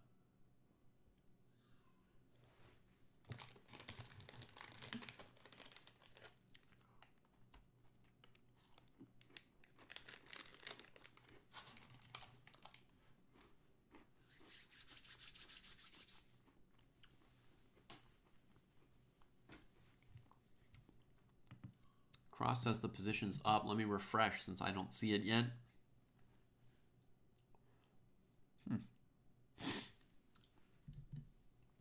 I don't see it yet on either of these boards. Oh, there it goes. Boom.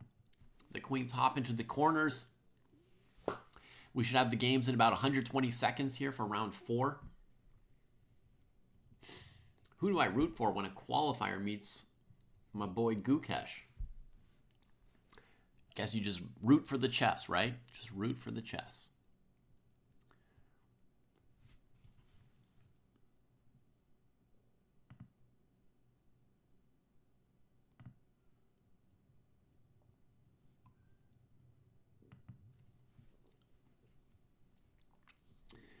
All right, so easiest to castle kingside, right? All you have to do is move a knight, say to f3.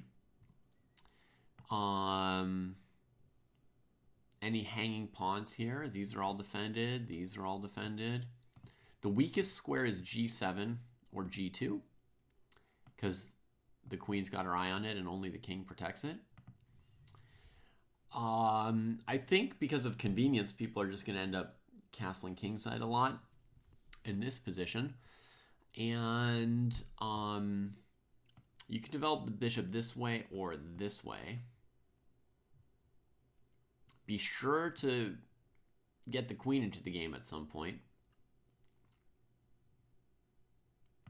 So yeah, I mean, we could see some openings like c4 and d4, some Englishes or queen's gambits, stuff like that.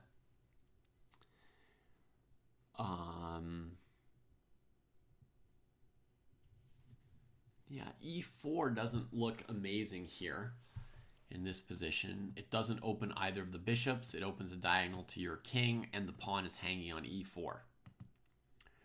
So honestly, I would be like mildly surprised to see the move e4 on move 1 in like any of these 5 games. Mildly surprised. It's not insane, you know, puts a pawn in the center. You can always play like that.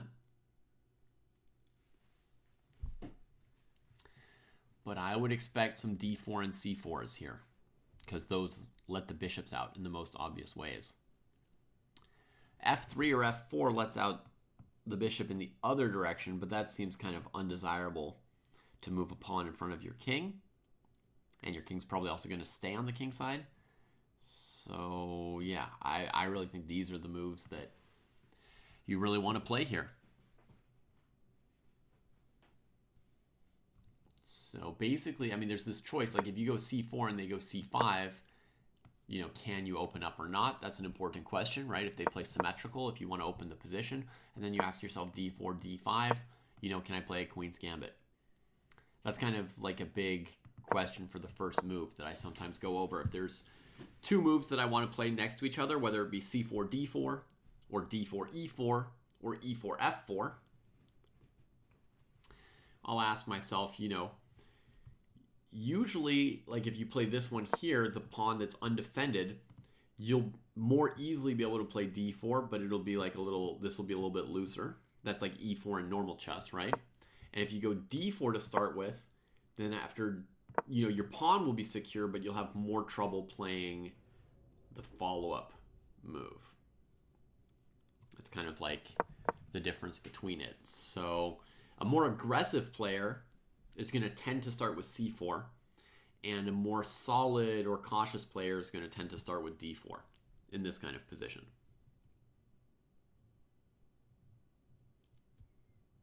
Okay, Klebacher is saying that they would start, or Klebacher would start with c4, which Jabokir Sindarov also did, with the idea of maybe being able to put the bishop on e4 very quickly against c5.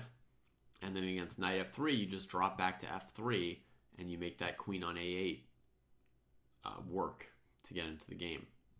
Thing is, black's going to play symmetrical, you see. And if you just do something like bishop e4 to f3, they can also go bishop e5 to f6. And it's pretty solid. So Sindarov is looking to play a quick d4 potentially and get more out of the opening. He's looking to play it very aggressively, is my first feeling of how he's starting this game off. Oh! I read him correctly for once, huh? He goes for an open English, right? He's using the fact that he's got natural control over d4 to try and get some kind of advantage out of this opening here. And eventually he can try and build, you know, b3, e4, a Maratzi bind, even. That's kind of like the dream. Black's going to want to probably counter with d5 really quickly, ideally, if it works tactically. That would be much better than taking a hedgehog here. This position is not a good one to hedgehog in, largely because this bishop on b8 is going to be unhappy. Yeah, with these bishop placements, white's going to be much happier if the game goes into a Maroczy-Bind versus Hedgehog than black. So Gukesh invests half a minute and says, yes, I can break immediately with d5. He calculates, he goes for it. On our other board, we have a very similar opening. c4, c5, knight f3, knight f6, d4, cd4, knight d4, and now b6 from Firouzja. Basically, that's the exact position where Gukesh played the move I like better, d5. Interesting, huh? You see the player's knowledge of the English opening coming in their choices of how to handle this. Opening. Now b3 from white, preparing to try to set up this bind at some point.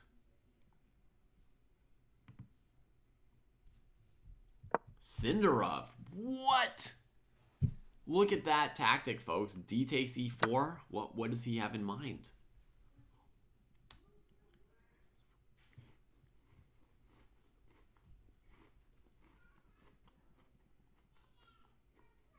Gukesh could play e5, by the way, last move. And we could get an insane game. Sindarov played e4 really quickly. You see he's still got his 10 minutes. This is rapid chess. The time is really important. So if you can like see a variation faster than your opponent, put pressure on them, get their clock down, that's an advantage. All right, nobody in chat gets it. Knight e6, my friends. Knight e6. And the rook comes down, and black is in disarray. So after e4, I wonder if he can go e5, right? Kick the knight and then d4. Bishop b4 is a theme to keep the eyes on.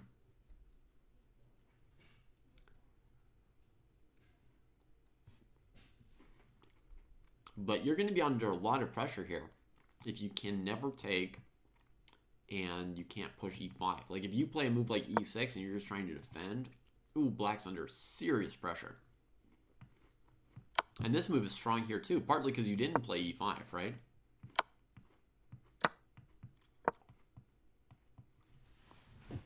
That'd be a big oopsie. Gukesh is burning that clock trying to solve this.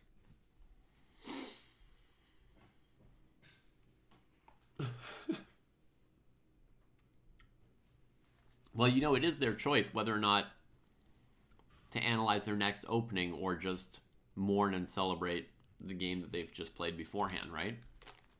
They do have a free choice of how to use the 10-minute break between games. And honestly, with the pace things have been going, maybe some of the players will just rest.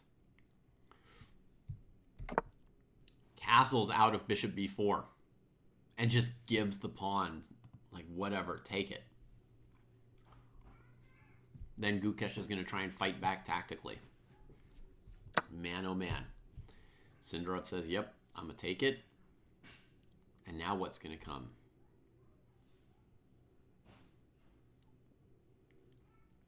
e5, e6. What's the counter? Yeah, it's been a year, Big Benito, since they had the GOAT challenge. It's been a year.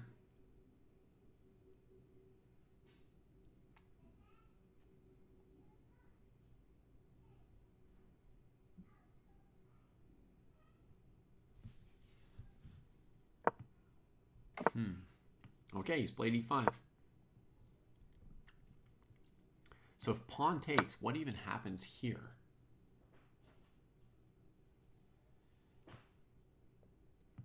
Bishop check, maybe? And if bishop d3, there's rook here, which looks good. King g1, there's some compensation then, for sure, with the rook trapped. That's something. But we are down 2 pawns now. e5, there's here. Okay, but let's just say black would have some play. What about knight e2? We can also bring the king out, right? But here white has the idea of, you know, castling by hand.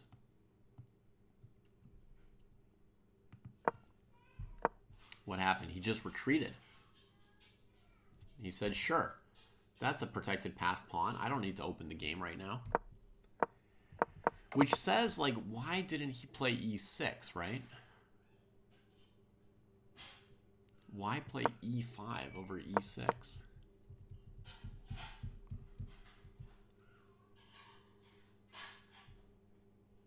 Oh, I don't think this works for Gukesh. I'm going to start putting some evaluations up here. So we've got Sindarov, Gukesh. We're going to say white's better. Borderline crushing, honestly. And then we've got, who's white? Fabi? Fabi, Firouzja. Do we have an evaluation down there yet? It's early days. I think Fabi's aiming at that G7 checkmate already. I think Fabi's better. Which makes sense.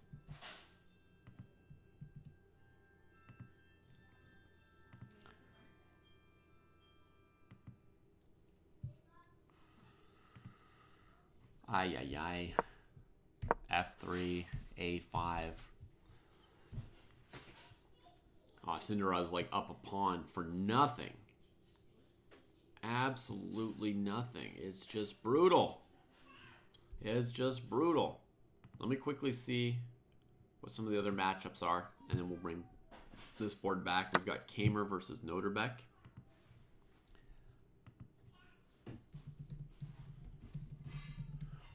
And poor Fedoseev on 0-3, and he's got to go up against Magnus. We don't know who's better yet in those games. But I can't watch 10 games at once, you know, so I'm going to go back to what I was doing. There's also Hikaru against Levon. Maybe I should watch a different game. This is just brutal. I mean, we wanted to give Sindarov some airtime, but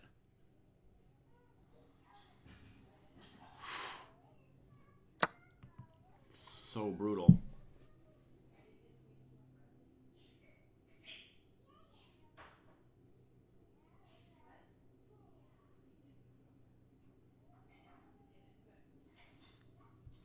Has Fabi been able to grab this pawn already? They're disputing tactically down here. Bishop d7. Rook d5 because the knight's pinned to the checkmate. Bishop f5. If he goes rook f5, maybe black's playing rook d1 for their compensation. But he does. So rook d1 is coming. Good lord. Rook d1 does not come, so Fabi's up a pawn for nothing. Okay. He's borderline winning as well, just like Sindarov. Maybe I didn't pick the most exciting games here, folks. I'm thinking I should maybe switch to one of the other boards. Blib up saying, how is this brutal? Like, is the pawn center going to keep him from getting his pieces out? With just like, unless black does something amazing, this pawn is so good that it's enough to win the game. It's not just like a random pawn, it's like a winning pawn. So you have to generate some kind of oomph. But what do you have? I mean, you try to play f5 or something. You see he's just running this a pawn, which seems pointless. Honestly, he's just going to lose eventually, I think. Just under the weight of the d5 pawn. It just drags you down, taking away space from your pieces and eventually queening in an endgame. So we're going to switch games, folks. Somebody says Magnus had to trade the queen for pieces. So let's have a look at that. This looks more exciting. We'll try and see you later, Sindarov. At least it doesn't look like you're going to get eliminated. So we're going to have some time to check out your play. So bishop, bishop, knight, rook and knight against queen. That's the balance. Rook and knight against queen. I assume white can still castle if and when they need to. And he does. But that does allow bishop c2. Then he's going to move the bishop and cover the first rank like that. Okay. And then rook d8. Maybe I'll play bishop a5 against bishop c2. Materially, black doesn't have enough. Like, if Magnus doesn't generate something, he would even be losing here. I don't see him like doing anything amazing, so we're going to start by saying that white's better. And then we'll upgrade it to winning if we don't see anything for him soon.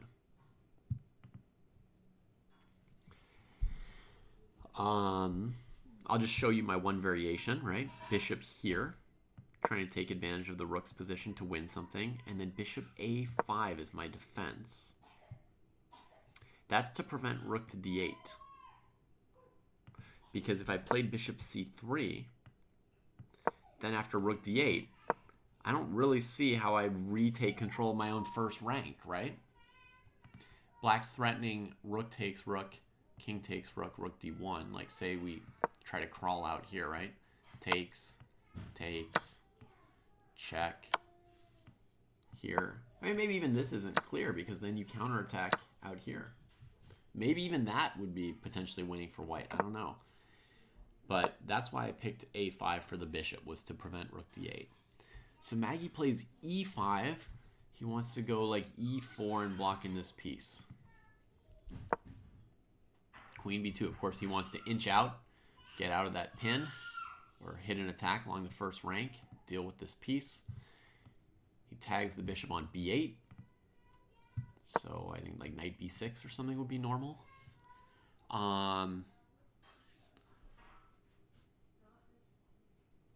I'm going to guess that Fedoseyev's winning, actually. But like a more interesting kind of winning than Sindarov Gukesh, baby. Fabi's like slaughtering too. We could put a different game down here as well. I mean, I noticed out of the corner of my eye that like Aronian versus Naka looked maybe pretty interesting. Bad bishop on b8. You know, slightly weakened king position, but this rook on h1 is suffering, whereas black's rook is in the game. This one, it's like hard to say who's better, right?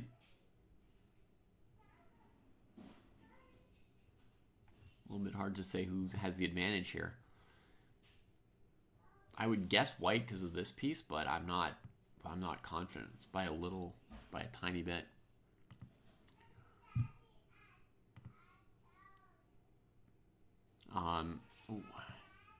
What's more interesting, to keep our eyes on that or to keep our eyes on... Well, Vincent must be happy. He's the only person who got the Maroczy bind. Everybody played the English. Do you guys see that, basically? Everybody wanted to play that English, you know, and look for the d4 space advantage for white. He's the only one who got it. So Vincent must be happy as a little clam here. Noterbeck's playing like an ugly hippo. Oof. You see white managing to get a lot of advantages this round. Last round they had a lot more trouble.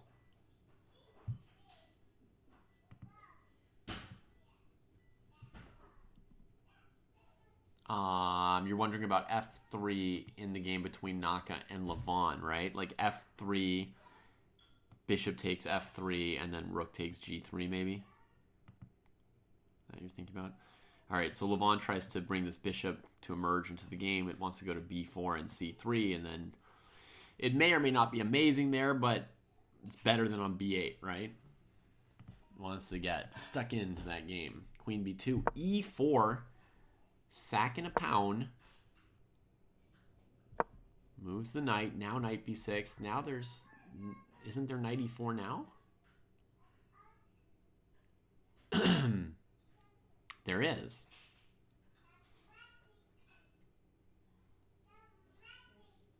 %. Fedoseev could play knight e4 now, right? If rook b1, knight f6 check, and then queen b1, as well as queen b1 defending e4. Knight e4, bishop e4. Oh, Naka castled down there. That's how the rook on h1 gets out of the corner, and he keeps the integrity of his g file together.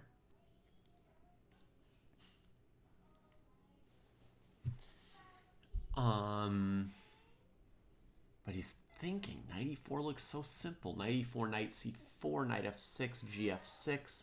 Queen b4 looks very good to me. I don't see the problem there. I can show you what I'm thinking. Like we trade. And then here, hitting these pieces.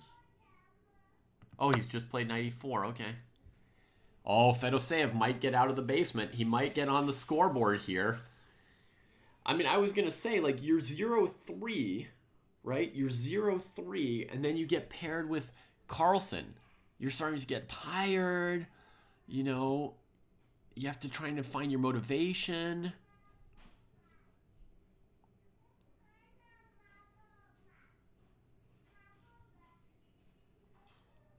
That's a tough spot he's in. This is like the toughest spot. If he can pull it off and beat Magnus, it's going to give him all the inspiration he needs for round 5. That can happen, don't even like me. Yes. So I don't even like me is saying in the YouTube chat, it seems that 960 games can lose all of their intrigue after 10 moves due to essentially decisive mistakes in the opening. That is somewhat true. That is somewhat true. Like the Sindarov-Gukesh game was not super thrilling after just a few moves because White seemed to have just like a locked-in, really easy game. That said, there is also room for a mistake to go the other way. I don't even like me, right? Depending on the structure, sometimes you will see a comeback, but other times, yeah, you know, it gets decided kind of early compared to chess games from a starting position where people know a bunch of moves by heart. But that's okay with me. Like, I don't see that as a problem. It just means that the opening had a lot more intrigue than in a chess game, right? Where they're just playing a bunch of book moves and there's no interest at the beginning, right? So sometimes you get your intrigue in the opening, sometimes in the middle game, sometimes in the end game, sometimes in all 3 phases, right? But I actually like that in Chess 960, it's possible for the game to lose its intrigue in the opening. That increases the stakes of the opening. You see what I mean? It makes it matter. It makes it matter when you can actually have a disaster.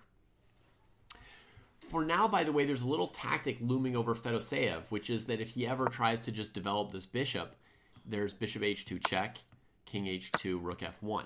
Now, this might actually be a position where he might choose to do it. If he can get away with this, just wrecking the dark squares around White's king, maybe here he will actually play bishop c3 in this position. He's just played something. He's done it! So this tactic has been hanging over him, right? That he can't just play like, you know, bishop a5, bishop b4, whatever, because of bishop h2. But bishop e5 is the excuse he needs. He plays bishop c3 saying, if you win the exchange, then this position here, where I take the dark squares and play with queen against 2 rooks, but I've got the bishop pair and your king is trash. He says that I'm going to just slaughter you immediately. So he gets the piece out, gets the simplification, and he's winning. He's winning. I mean, there's no like 3 words about it. He's completely winning to a point where I don't see any chance for Carlsen. It's just technical now. The knight is not even as good a piece as a bishop. He's got an extra pawn, queen and pawn against rook and knight. It's just a massacre. We're actually going to go check another game in a moment. Let's see what's happened below, though, between Naka and Levon. How did that knight get to h5? Oh, once he had the rook on f1, folks, he now plays f3 because if bishop f3, he has rook f3 defending the knight. So castling was to set up f3, to set up winning this pawn, and now he just grabs that space, tries to lock in control of these light squares. And he's way better. So I don't know if things just went well for him or if we correctly guessed the evaluation on first sight here. But Naka taking over that game for sure. Once the blood flows, I switch away. Normally, you know, you come hungrily clicking to whatever board somebody's getting clobbered on. But, yeah, I'm actually searching around and enjoying the positions where there's a lot of tension and intrigue, you know? Where it's still in doubt what will happen.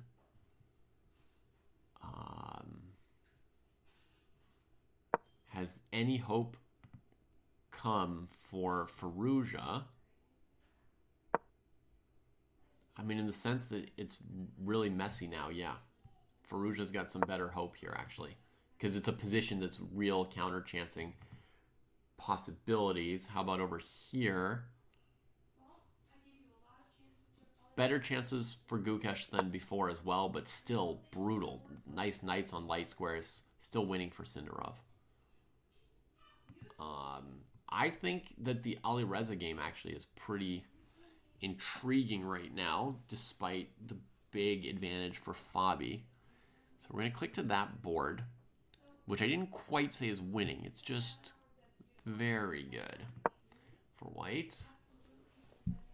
You see the C pawn, like if you got to an endgame, it wouldn't be 100% that you would win this endgame as white, right? That's why this is a position that's better but not winning.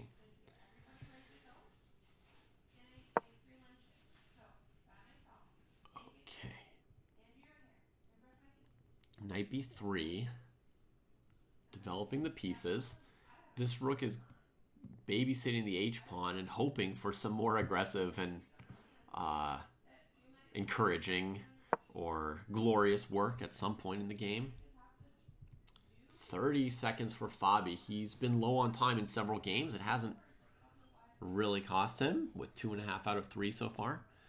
Firouzja on the same score. These players are tied for second place, right behind Javokhir Sindarov. As you would all expect, right? You'd expect Firouzja and Fabi to, you know, be within striking distance of Javokhir Sindarov. Rook h4, the rook tries to do more. You know, have that knight on g4 a little bit delicate. These pieces are quite passive here, right? This bishop and rook.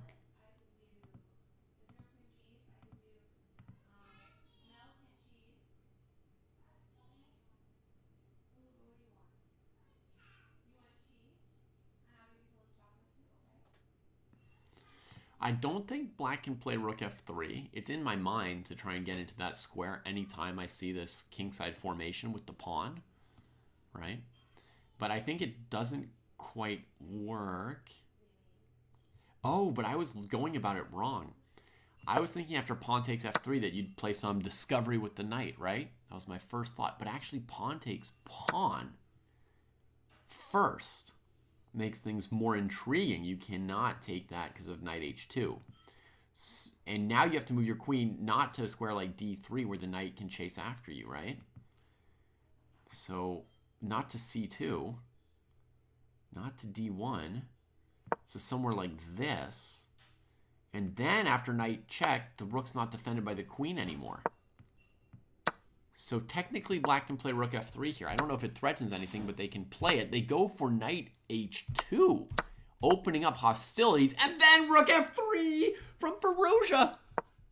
Oh my god. He's going for broke. He's going for mate. Queen g4 is his intended follow-up, threatening checkmate on g2 plus on the h file. Fabi was ready for it, though. He plays rook f1 in like seconds, preparing to bail his king out this way. What's the plan against queen g4? Firouzja's thinking. Queen g4, he could play g3, I guess. Oh yeah, just g3. Who cares? The threat here, by the way, folks, I couldn't even keep up with it. The threat here was just to play rook g2. That was the threat. Just all the light squares, right? Boom, boom, boom. That was the threat after rook f3. This rook move defends by giving the king the flight square on f1. Firouzja down to 40 seconds trying to make this pay off. And against queen g4, he has simply g3, blocking things off on the dark squares. Queen g4 gets played. Queen f1.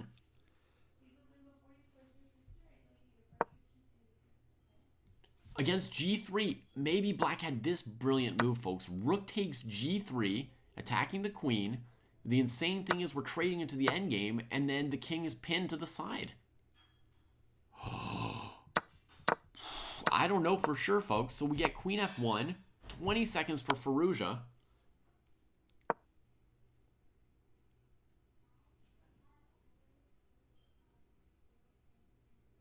He doesn't have to go all in right now. He's got a rook against 2 pieces. He could back off and try and make a longer game of it. And he does back off. King G1 covering things. And, you know, this rook's not amazing on H1. He can still try and make a longer game of it. It's not over. It's not over. The endgame would be quite bad right now because, you know, his pawn structure is not very good. The knight and bishop would have ample chances to win the game, but he decided to pull back and like play a longer game. So he goes after G2, asking this question: do you play G3 or rook here? Also, he's trapped white's queen, and this was the important thing about rook f5, is he took away the queen being able to get out by taking away e2, and his queen can come into d1 and then maybe like e2 and harass white by controlling better squares. It is really, really still quite unclear. Quite unclear. h5, yeah, this is played against white ever trying to play g3 or rook h3 and stuff. I somewhat expected this move, but I think queen d1 might be even stronger. White's going to want to play c5 to get room for the queen to come to c4 at some point. Pretty sure it should be c5 here from Fabi. 10 seconds each. They're just playing off the increment here. The knight comes swooping in, trying to add her power to the game, and maybe queen e2 at some point. Firouzja says, no, we do not want to see anything from this knight. Another thing Firouzja could do is switch to the d1 square with the rook. That would be really powerful if he could get a rook to d1. But he's still on the h-pawn train, so he stops knight g3, he stops pawn g3, there's no rook h3. Knight keeps moving. Maybe looking at queen e2 again. So this plan here could be like queen f3, h3, or maybe even just h3 now, but then g3, and where do you ever break through? Yeah, h3, g3, and you can't really break through, and white's queen can come out at h3 at some point. 0.7 seconds. Firouzja overprotects the h-pawn so the queen can move. Queen e2 is going to come out maybe. No, finally my c5 move, yeah.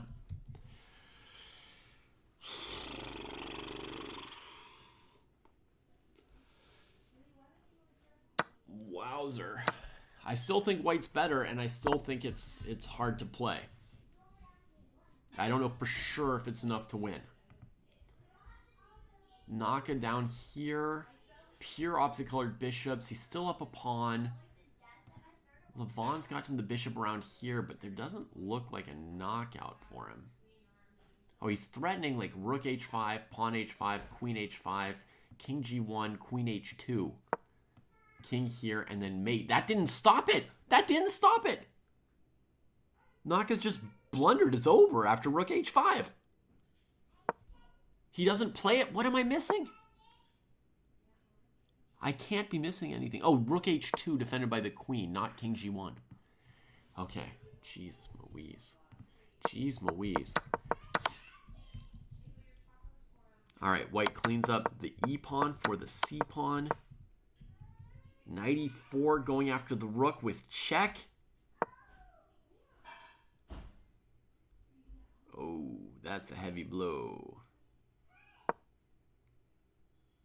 The end. Fabi takes another game. Knocks Firouzja off of the top of the hill, you know. They're fighting at the top there. Wow. Wowee. Wowee. Knocks him off the hill. Fedoseev has won against Magnus, by the way, as I was kind of predicting. Let's go back to Gukesh. Gukesh is alive! He's not losing. He's only worse. Because his rook is so active, you know. I think fair drawing chances, if not drawing. Fedoseev gets on the board against Magnus. Oh, my lord. Is this knight trapped? Yeah, so it's a rook endgame now? He could play a move like knight h5 or knight f5 to try and get the most out of this knight. Gukesh is thinking for a little bit. Millions of trades down on the other board. Naka sacks an exchange and is still better, but maybe not 100% winning. But close. Wow, Gukesh thinking a long time about this. Finally, he just takes. Then he's going to go after the B pawn. And that's a draw.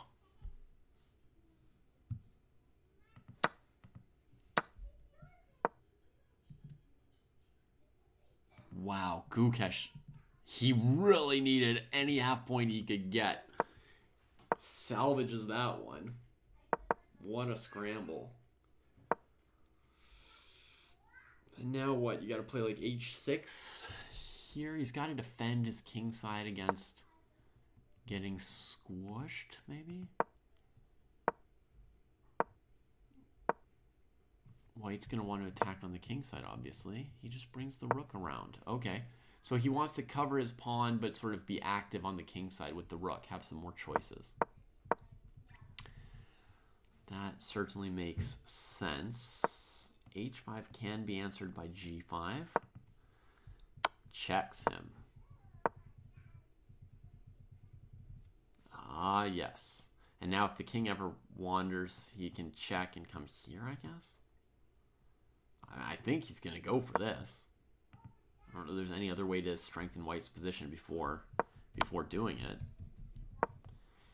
And now maybe rook f4 is the choice, keeping the king from getting closer and cleaning up the kingside pawns. Yes! All right, I got one right. Let's go, Gukesh. Excellent, excellent defense. And, you know, when he takes on f3, he's threatening to take on h3. He's really simplifying the game down. It is dead. It is dead. Yeah. He's saved that game. How's Naka doing? Naka's going to press this endgame. Looks quite nice for whites, but I don't know for sure if it's winning. I mean, as black, you want to bring your king up as far as you can to stop kingside breakthroughs as soon as you can, I think. So he plays here, preventing, you know, g5, fg, king takes e5 themes. So now he's going to look at c5, rook c5. Defends that. Looks at b4. Rook b5. They're not moving. What's going on? You've got to take on f3, right? What else would... What's going on? Have they agreed to a draw and it's just not recognizing it, right? Yeah, it must be that. It's the only thing that makes any sense to me. I don't see it officially on there, but I'm gonna put it on there myself. I'm gonna click back, see if results are up here. Not here either. Weird. But I'm gonna bring up another game anyway.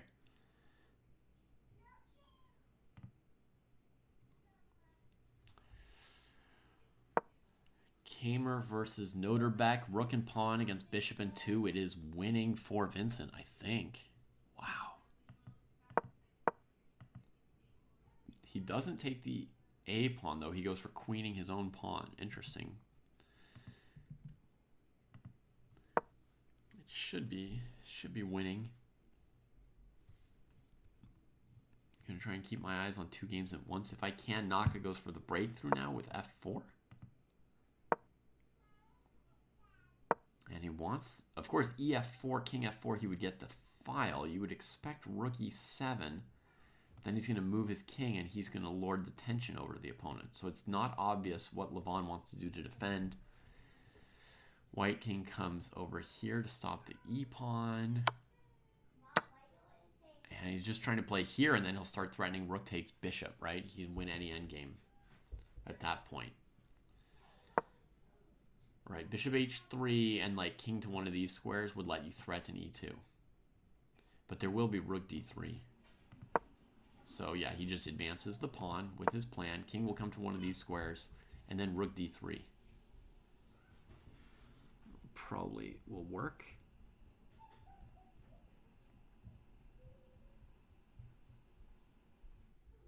He can also play rook h6, excuse me. Like here he can play rook h6. And if you play e2, takes, you know, here. And it's easy. So that actually is maybe what he would do, because it's the most active option. It's rook threat here. H5 played. Okay, not allowing rook H6. You see that, folks? Sheltering the bishop from the rook sack. But if rook D8, is that not over? Can he not just simply go and queen and then hold it? I think so. Rook D8, like king G3, you queen. And if E2, then you use your queen. Yeah, no, it's over. He can just play rook D8. Rook H6, king F3. Well, rook takes H5 looks fine as well.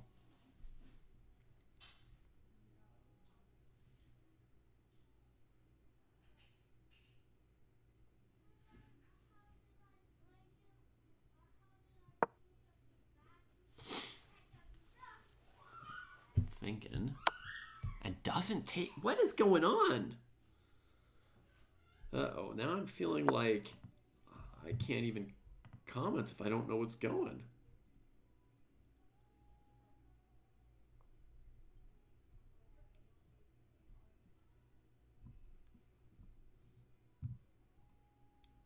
Oh yeah, sorry Butch, I didn't see the chat at that moment. But yes, Gukesh is the world champion today. What was rook F6? What is Kamer doing?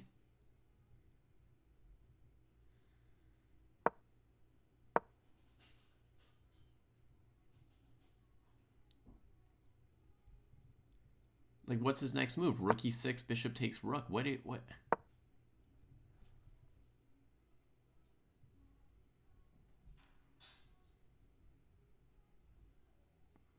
What did he just do?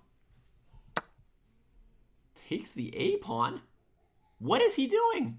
He wants rook A3 check and king F2. Oh my god. He's lost his way. Poor guy. Poor guy's completely lost his mind. Used all his time to play some bad moves.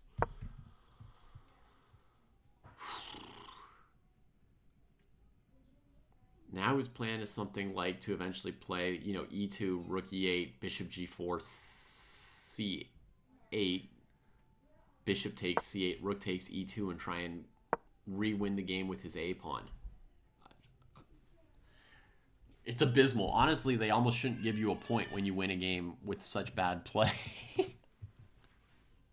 I must have been missing something. Why did he not... Why wouldn't he take this pawn?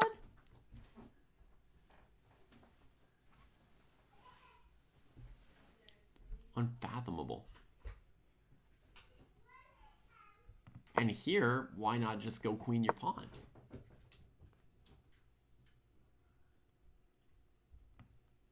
Here, there's just king F2, right? So black needs another move to even threaten anything, right? Like this, taking away F2. Then you queen. Takes, E2. It's true, your king is boxed out, but now the rook is free. Is there some problem winning this position?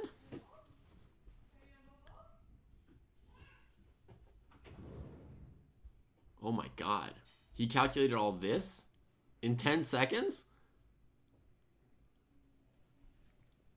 And white can't win this endgame? Oh my god. And then he had to find a different way to play the position in those same 10 seconds?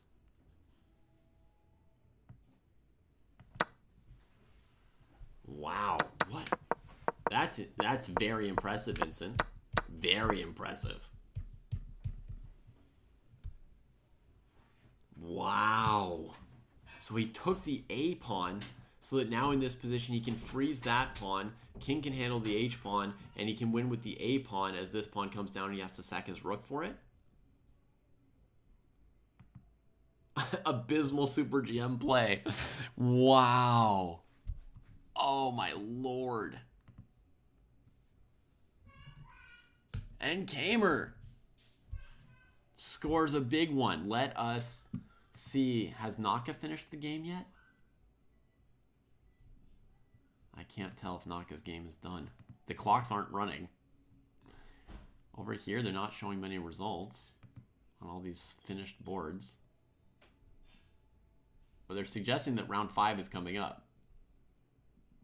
So Naka was not able to push Levon over the edge in that endgame.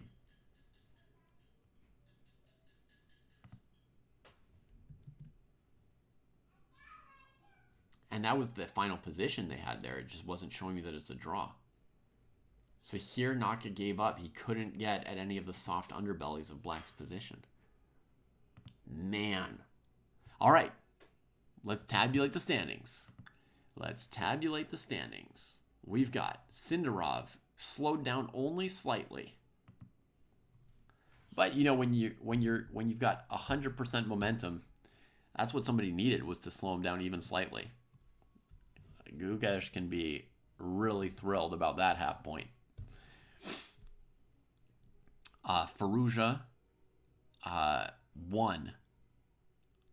No, he must have lost to Fabi, right? It must be Fabi who won. I was watching the game.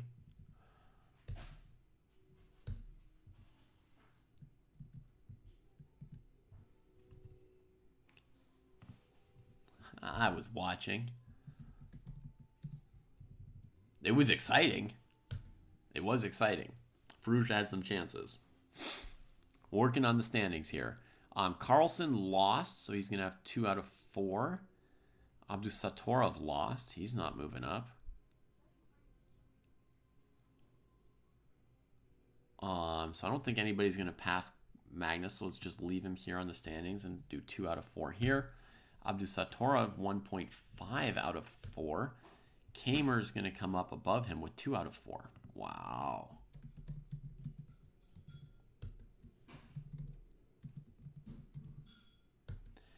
Gukesh and Naka will join Abdusattorov with 1.5 out of 4, which seems like not terrible, like you're not for sure getting eliminated or anything, but then when you realize that Fedoseev won, you realize you don't have much breathing room here as far as how close you are to elimination, right? Because you're only half a point ahead. As Naka, Gukesh, or Abdu, you're only half a point ahead of last place right now. So it would not be a stretch.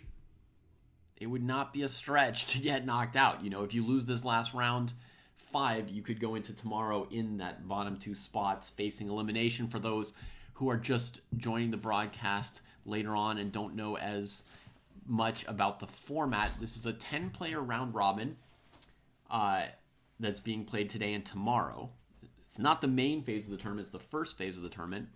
10-player round robin, and the bottom 2 do not go on to the classical portion of the tournament, which will be 2-game knockout matches at slow time controls. So you do not want to be in the bottom 2 right now. That's what it's all about here in the first couple rounds of this event. Roni and Fabi. Let's see what our pairings are for round 5. They don't seem to have the positions yet, but they will be getting the positions pretty soon, and the round will be starting in about 10 minutes. So, Noterbeck versus Fedoseev. They're now basically at the bottom, right? 1.5 versus 1. Magnus takes a shot at the leader, the upstart, Sindarov, and Magnus has white in that matchup. That's going to be a scary moment for Javokir, perhaps, or the moment he's been waiting for all his life, right? To just slaughter the top player in the world with black. And Fabi absolutely on fire, gets black against Levon, who's one of the tail enders that could be rough for Levon if he lost a game with white. And the reason I say that is, like, Fabi is on form and fatigue is starting to set in. This could be one of the worst possible rounds for Levon, and obviously it doesn't make, well, no, I think it does make a difference. It's good to be white and Fisher random. So you know, if you lose a game with white while you're tired against somebody who's on form, you don't know if Fabi's going to be on as good form tomorrow. You know, it's just like, it's a tough pairing right now to face this one. Another important pairing in terms of who gets eliminated is going to be Gukesh with white against Hikaru. So if somebody wins that game, they're going to go into tomorrow with a not very good score. And then Furusha and Kamer, they're kind of in the middle of the pack right now, not really thinking about, you know, finishing at the top of this event, nor really feeling the heat of elimination right now. So that'll be the pairing in the middle there, Furusha and Kamer. So I think Carlsen versus Sindarov would be our main game for next round. And maybe a secondary game, Gukesh against Naka for the lower corner, shall we say. We'll put them down here for round 5. Gukesh, Naka. We did have a couple draws finally in round 4, right? 2 draws in 1 round. Basically the first time anybody other than Noterbeck drew. We didn't get a chance to see this whole Kamer-Noterbeck game. Maybe we'll use our break here to see the game we didn't see. So non-stop chess here. So Kamer, you see the same opening, c4, c5, and then knight f3, quickly playing for d4. Took on d4 with the rook instead of the knight to control d5 better and not end up in those weird tactical pins where your knight's on d4 and your rook on d1 is undefended, right? When they move into classical, none of these standings will matter, so to speak. It will seed the players. So whoever finishes first here will be the top seed. And they will play a match against the person who finishes 8th in the rapid chess, right? And number 2 against number 7, etc. That didn't really affect things last year. You know, last year in the first round, the 7th seed beat the 2nd seed and the 5th seed beat the 4th seed. And the 1st seed did beat the 8th seed, but the 8th seed was Ding Liren, right? So it was going to be tough for Ding at that point. He was having a tough time at that point. But yeah, I mean, essentially the slate is wiped clean and they play knockout matches. So the rook on d4 also helps Vincent to control e4 faster, and he's the only one who locks in this ultra-fast hedgehog. And I guess the rook can't get clicked by this knight, so he sets up the Marazzi bind. And Noterbeck wanders with this knight g4 move. And yeah, there he is. So Vincent's the only one who really figured this out for white, folks, in my opinion. The only one who like really clearly figured out how to get the advantage for white in this opening. Of course, you know, some of them moves because their opponents messed up tactically so quickly. Like Sindarov, you know, he was just winning against Gukesh out of the opening there, winning the d5 pawn. Bishop b4 just to make sure your pieces are not coming out. As black, you might want to get the bishop out to f4 or something before playing d6. He says, no, I control this square. Put your pawn there as soon as possible. Oh, it's a great opening by Vincent. Yeah, he really knew what he was doing. Good choice by Noterbeck to relieve a little pressure there with the trade, but it's not enough. He's in a bad position. White threatens e5 to weaken the king side more. Since f6 has been played, that's going to really hurt to deal with the threats, with the simple threat along this diagonal. So he plays e5 to stop that. Vincent takes the space over there and then heads the queen over to g4. I saw part of this out of the corner of my eye during the round. Knight h5 going for mate. Rook g8. There is no mate. You guys all know that famous saying, rook g8, there is no mate. You notice you could put any defensive piece anywhere on the 8th rank and come up with the dumb saying. Trade on c4. The bishop finally digs out of b8. Abdusatorov's not just sitting around. Like he's trying to get back in this. But now he decides rook g3 is too much pressure against g7. He doesn't want to go into like queen f8 mode, because queen f8 there is mate, right? Famous. So g6. Trying to break out. I wonder if black can play knight f6 here. Queen f6, fg. Queen g6, rook g6, rook f7 with an extra pawn. Yes! I got one! And this was one that maybe Abdusatorov didn't correctly assess, since he played g6 and Vincent got knight takes f6 on him. Yeah, there's also rook g6, rook f6, rook g4, rook f7. Similar, so... Wow, and he doesn't play rook f7. He just guns for him even harder because the knight is trapped by this bishop. Brilliant vision from Vincent. That is so sick. He could have just played rook f7, but he does this. Oh, man. And then this with his queen hanging. That was brave and bold. Nicely done. Now he's up one double g-pawn. It's not the end of the world yet. There's a lot of work to be done. Oh, man, a lot of work to be done. I don't even know if... Abdusattorov maybe got too aggressive here, saying like counterplay, counterplay, counterplay. Maybe just stick to the open file, you know, and say that it's hard for white to win. Maybe bishop f7 or something. But he just puts the rook on the aggressive square. He comes back. Okay, it was no harm, no foul. He's doing all right. Still hanging in there.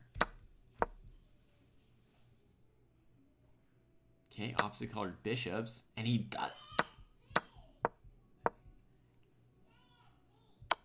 What? What is he doing here? If bishop to here or here, there's rook c3? So he tried to be super brilliant, right? Here with king g5. Surely he could have saved the game at this point. Rook c3, bishop g4, king g5, right? Just opposite colored bishop, drawn endgame. Oh, but he tried to be a genius and just take the pawn in advance, and he missed this, and his thing is trapped. Woo! Ouch! Yeah, he's just winning, clever her. Also, yeah, maybe instead of taking on g5, he could have simply just extricated this bishop now and then recaptured, and then he's winning. That's even better than moving the rook, which is drawing, as I said. Yeah. Yeah, you're right. I mean, if you want to extricate your pieces, here's an extrication for you, right? Bishop g5. It doesn't get much easier than that, right? Black's winning.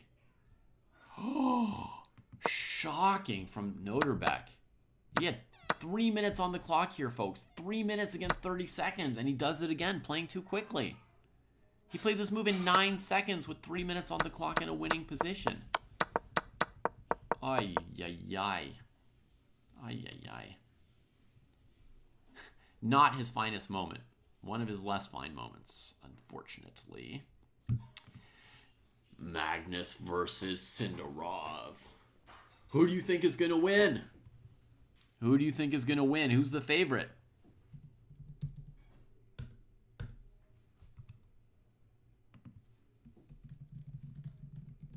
You guys can't believe this question, right? I'm going to make you learn Sindarov's first name as well.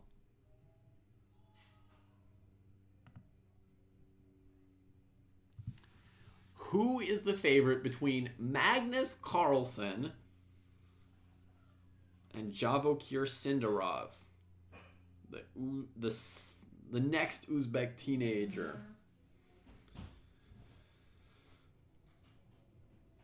We see the position now. Bishop pair on the queen side.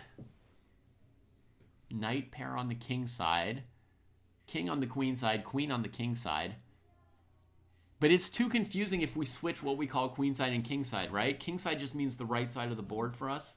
If I called this the queen side all game and this the king side, that would not work, right? As commentary. You guys would be more confused by that than by calling this the king side when there's no king on it and just a queen. Which is more confusing? I think to a completely new player, it would be more confusing to call this the king side. But to anybody who's played chess for more than 1 or 2 months, they'll already be like, that's the king side and that's the queen side. Say anything else and I will lose my mind. Don't even try, Pruess. Don't even try. Aye, aye, aye. Folks, we've got a doctor's appointment coming up, so I will be leaving you before the end of round 5 today. But we got a lot of good stuff in, didn't we? We had a good time. We had a great time today. We'll be back tomorrow for 4 more rounds. So the matchups here are Carlsen Sindarov. And Gukesh. Naka.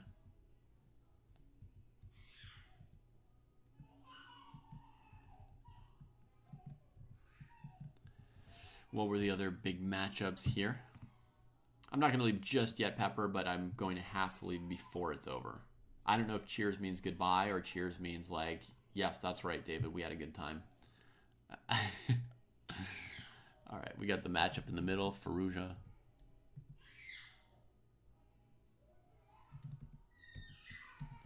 Kamer. Say the white also starts off better on every board. And then what would be another one we might look at? Aronian.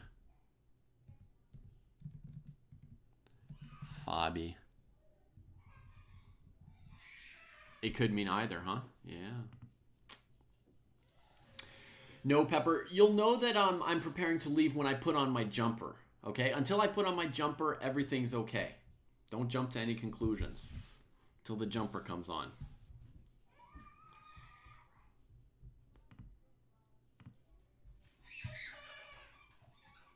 I hope I got that right. I don't know if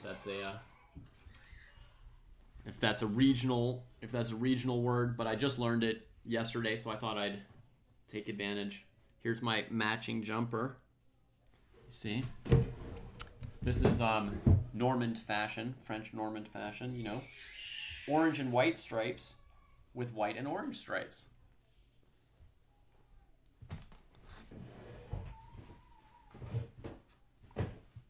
Yeah. They always dress snazzy at Weissenhaus, you know? So I've got my best for the first round here.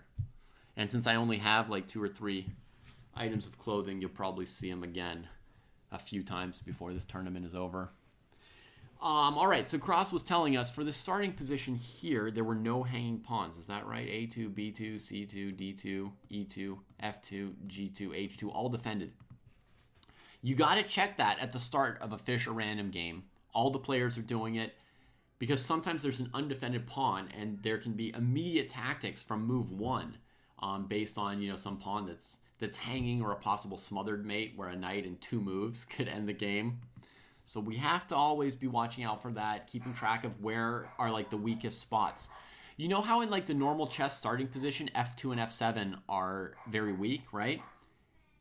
Think of all the disasters that happen to new players on F2 and F7, right? I did a whole series of videos for Chess Kid called The Weakest Square, in which I, you know, discussed a bunch of different examples of that, games that come, short games that have been played and disasters that have befallen folks. Well, the same thing holds true in Fischer Random, and basically, by definition, we're all kind of beginners of Fischer Random chess every time we play it.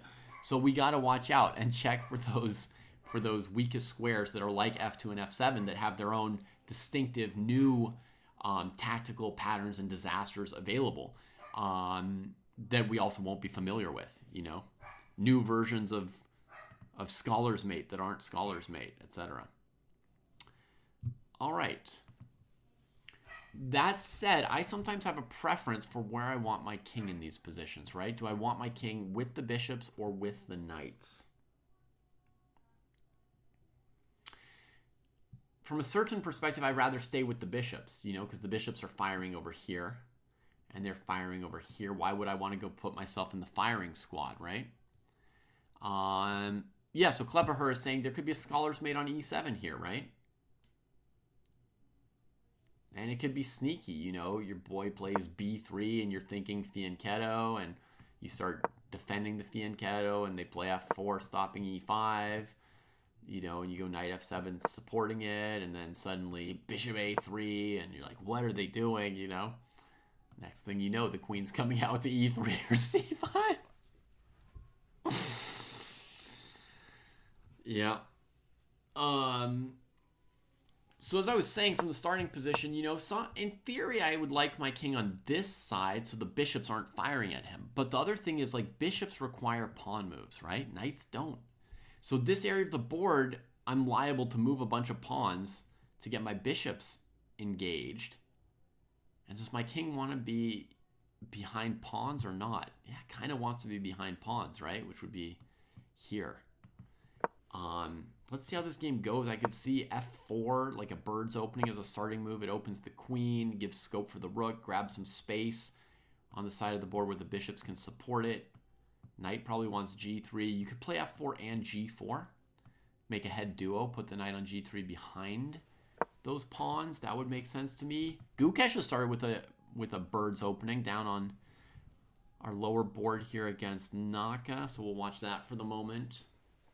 Naka is going for bishop b7, a very good diagonal. Gukesh chose to move the bishop the other way. Think he might regret that.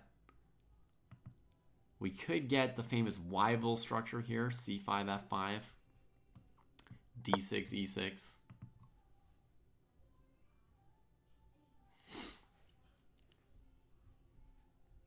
Evan asks whether a proliferation of Fisher Random Chess or Chess 960 could risk the income of chess authors. Obviously, we still need endgame courses, but the opening courses, which dominate the market, will die. That would only be the case, Evan, if normal players started playing 960, right? I think the average player is going to keep playing normal chess, at least for a long time, and it's only like the really top players who need to switch to 960 for it to be more interesting for them, right? Like they switch to 960 to make it more interesting because normal chess is not like challenging enough anymore. Too many draws, right? Because the players are good enough to hold the balance and make few enough mistakes because they know not just the opening moves, but even the structures they get out of their opening moves, etc., right?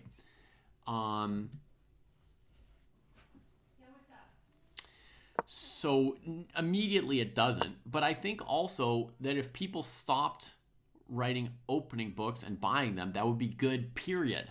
And it wouldn't be the end of income for chess authors. They would just have to write about something else. You know, they would just have to change what they're writing about. It would become more interesting, honestly, versus less interesting. And so I think it would be a good thing for everybody. If opening works stopped being such a dominant thing in the market. That said, I'm currently working on an opening course. Very weird, rare thing for me to do. But it's a dojo style opening course, you know. It's not long variations. It's a series of sparring positions and some annotated model games and some exercises to do. Or as Jake says, if 960 takes over, it'll multiply the potential opening books by 960. Great business development, and fools will be trying to memorize 960 times as many opening ideas. A David Pruess opening course. It's on its way. It'll be done in February, Jake.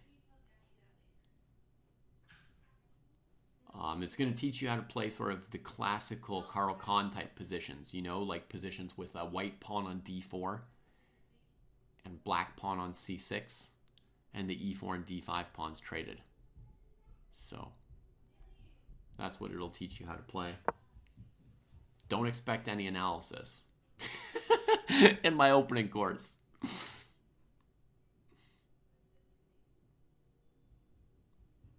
I mean, it's going to come out of, you know, the Carl Kahn, obviously.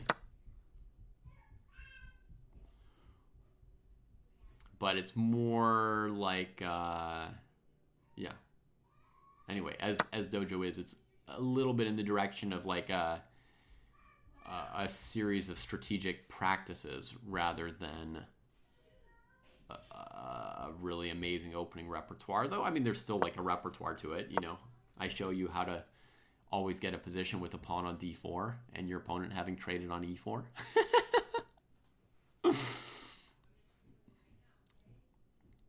I think it'll be a really good course for black players who play the Carl Kahn. So even though it's like written from the perspective of like, here's a repertoire for white against the Caro, I think it would be a good way for anyone who plays the Caro as black to increase their strategic skills in the Caro. Anyone who's more of someone who hasn't been playing the Caro for 50 years, obviously, and knows it better than me. But all right. Back to our games. Carlsen, again, playing aggressively. F3 intimating he wants to play E4. But for the moment, E4 looks like it's always a terrible move because of bishop G4 check. So let's just put that on the board. These are my analysis moves, just showing you guys a theme. I don't think Magnus wants to play E4. I mean, he wants to play E4, but he doesn't want to play it now. And Sindarov just blazes a couple knights into the middle of the board. He's ready to play E5 at some point. I know there's 5 to 10 minutes left. Yep.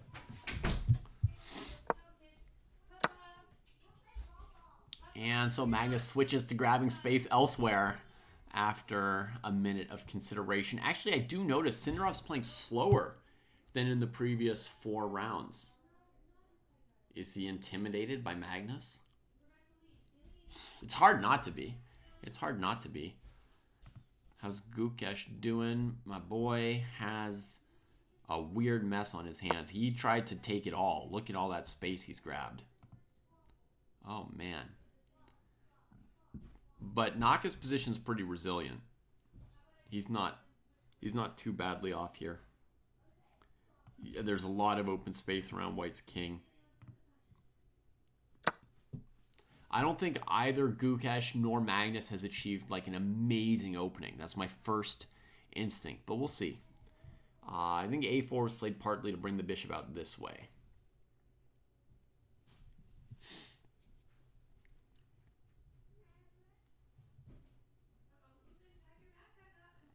Bishop A2 looks really likely.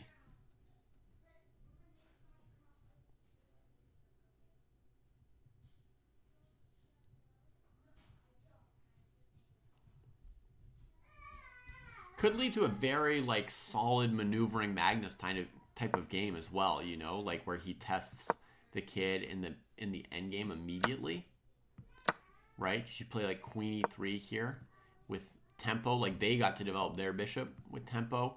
F5 is loose, so they might feel like they need to trade queens to have this tempo for E6. Now, of course, maybe there's some tactic here with F4.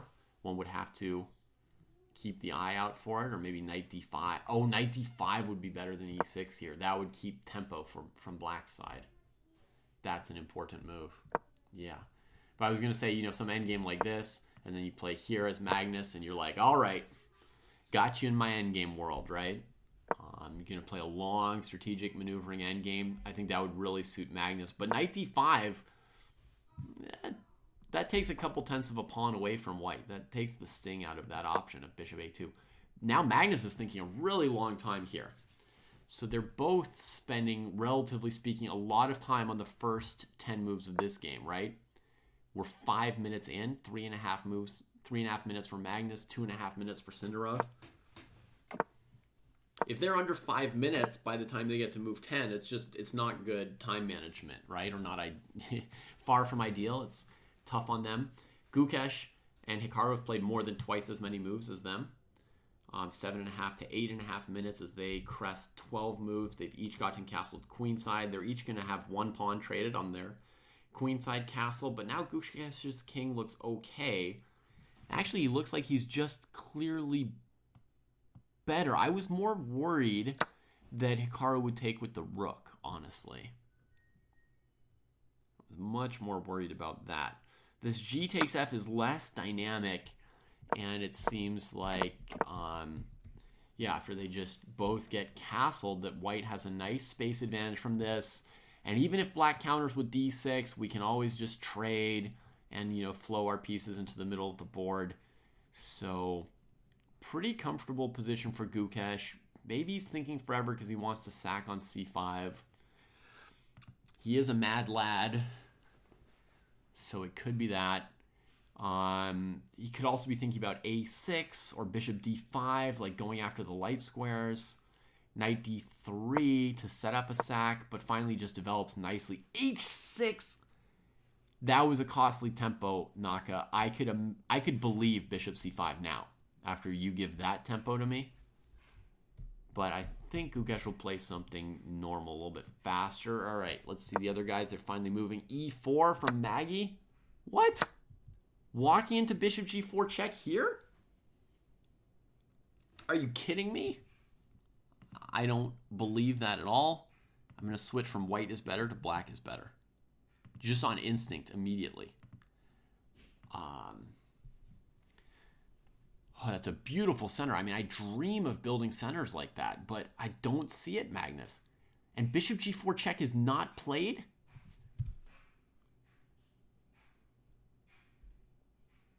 What?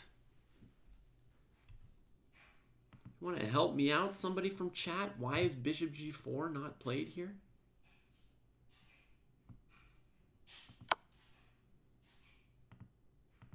Chess.com won't let me stop playing bishop g4. I was trying not to add a variation, and it insisted. He goes bishop a7, and now h3 gets played. Like, Magnus is like, oops. What? Somebody make it make sense. This is where you need a co-commentator, you know, somebody to be like, dog, it's because of, you know. Ay. I mean, bishop a7 is like a good move, too. It could be the follow-up after bishop. You know, I would have given this check. You know, then my opponent's king goes walking, I suppose. And then I might play here. A perfectly good move, looking at, you know, e5 or knight e5 or, you know, just some pressure. What was that?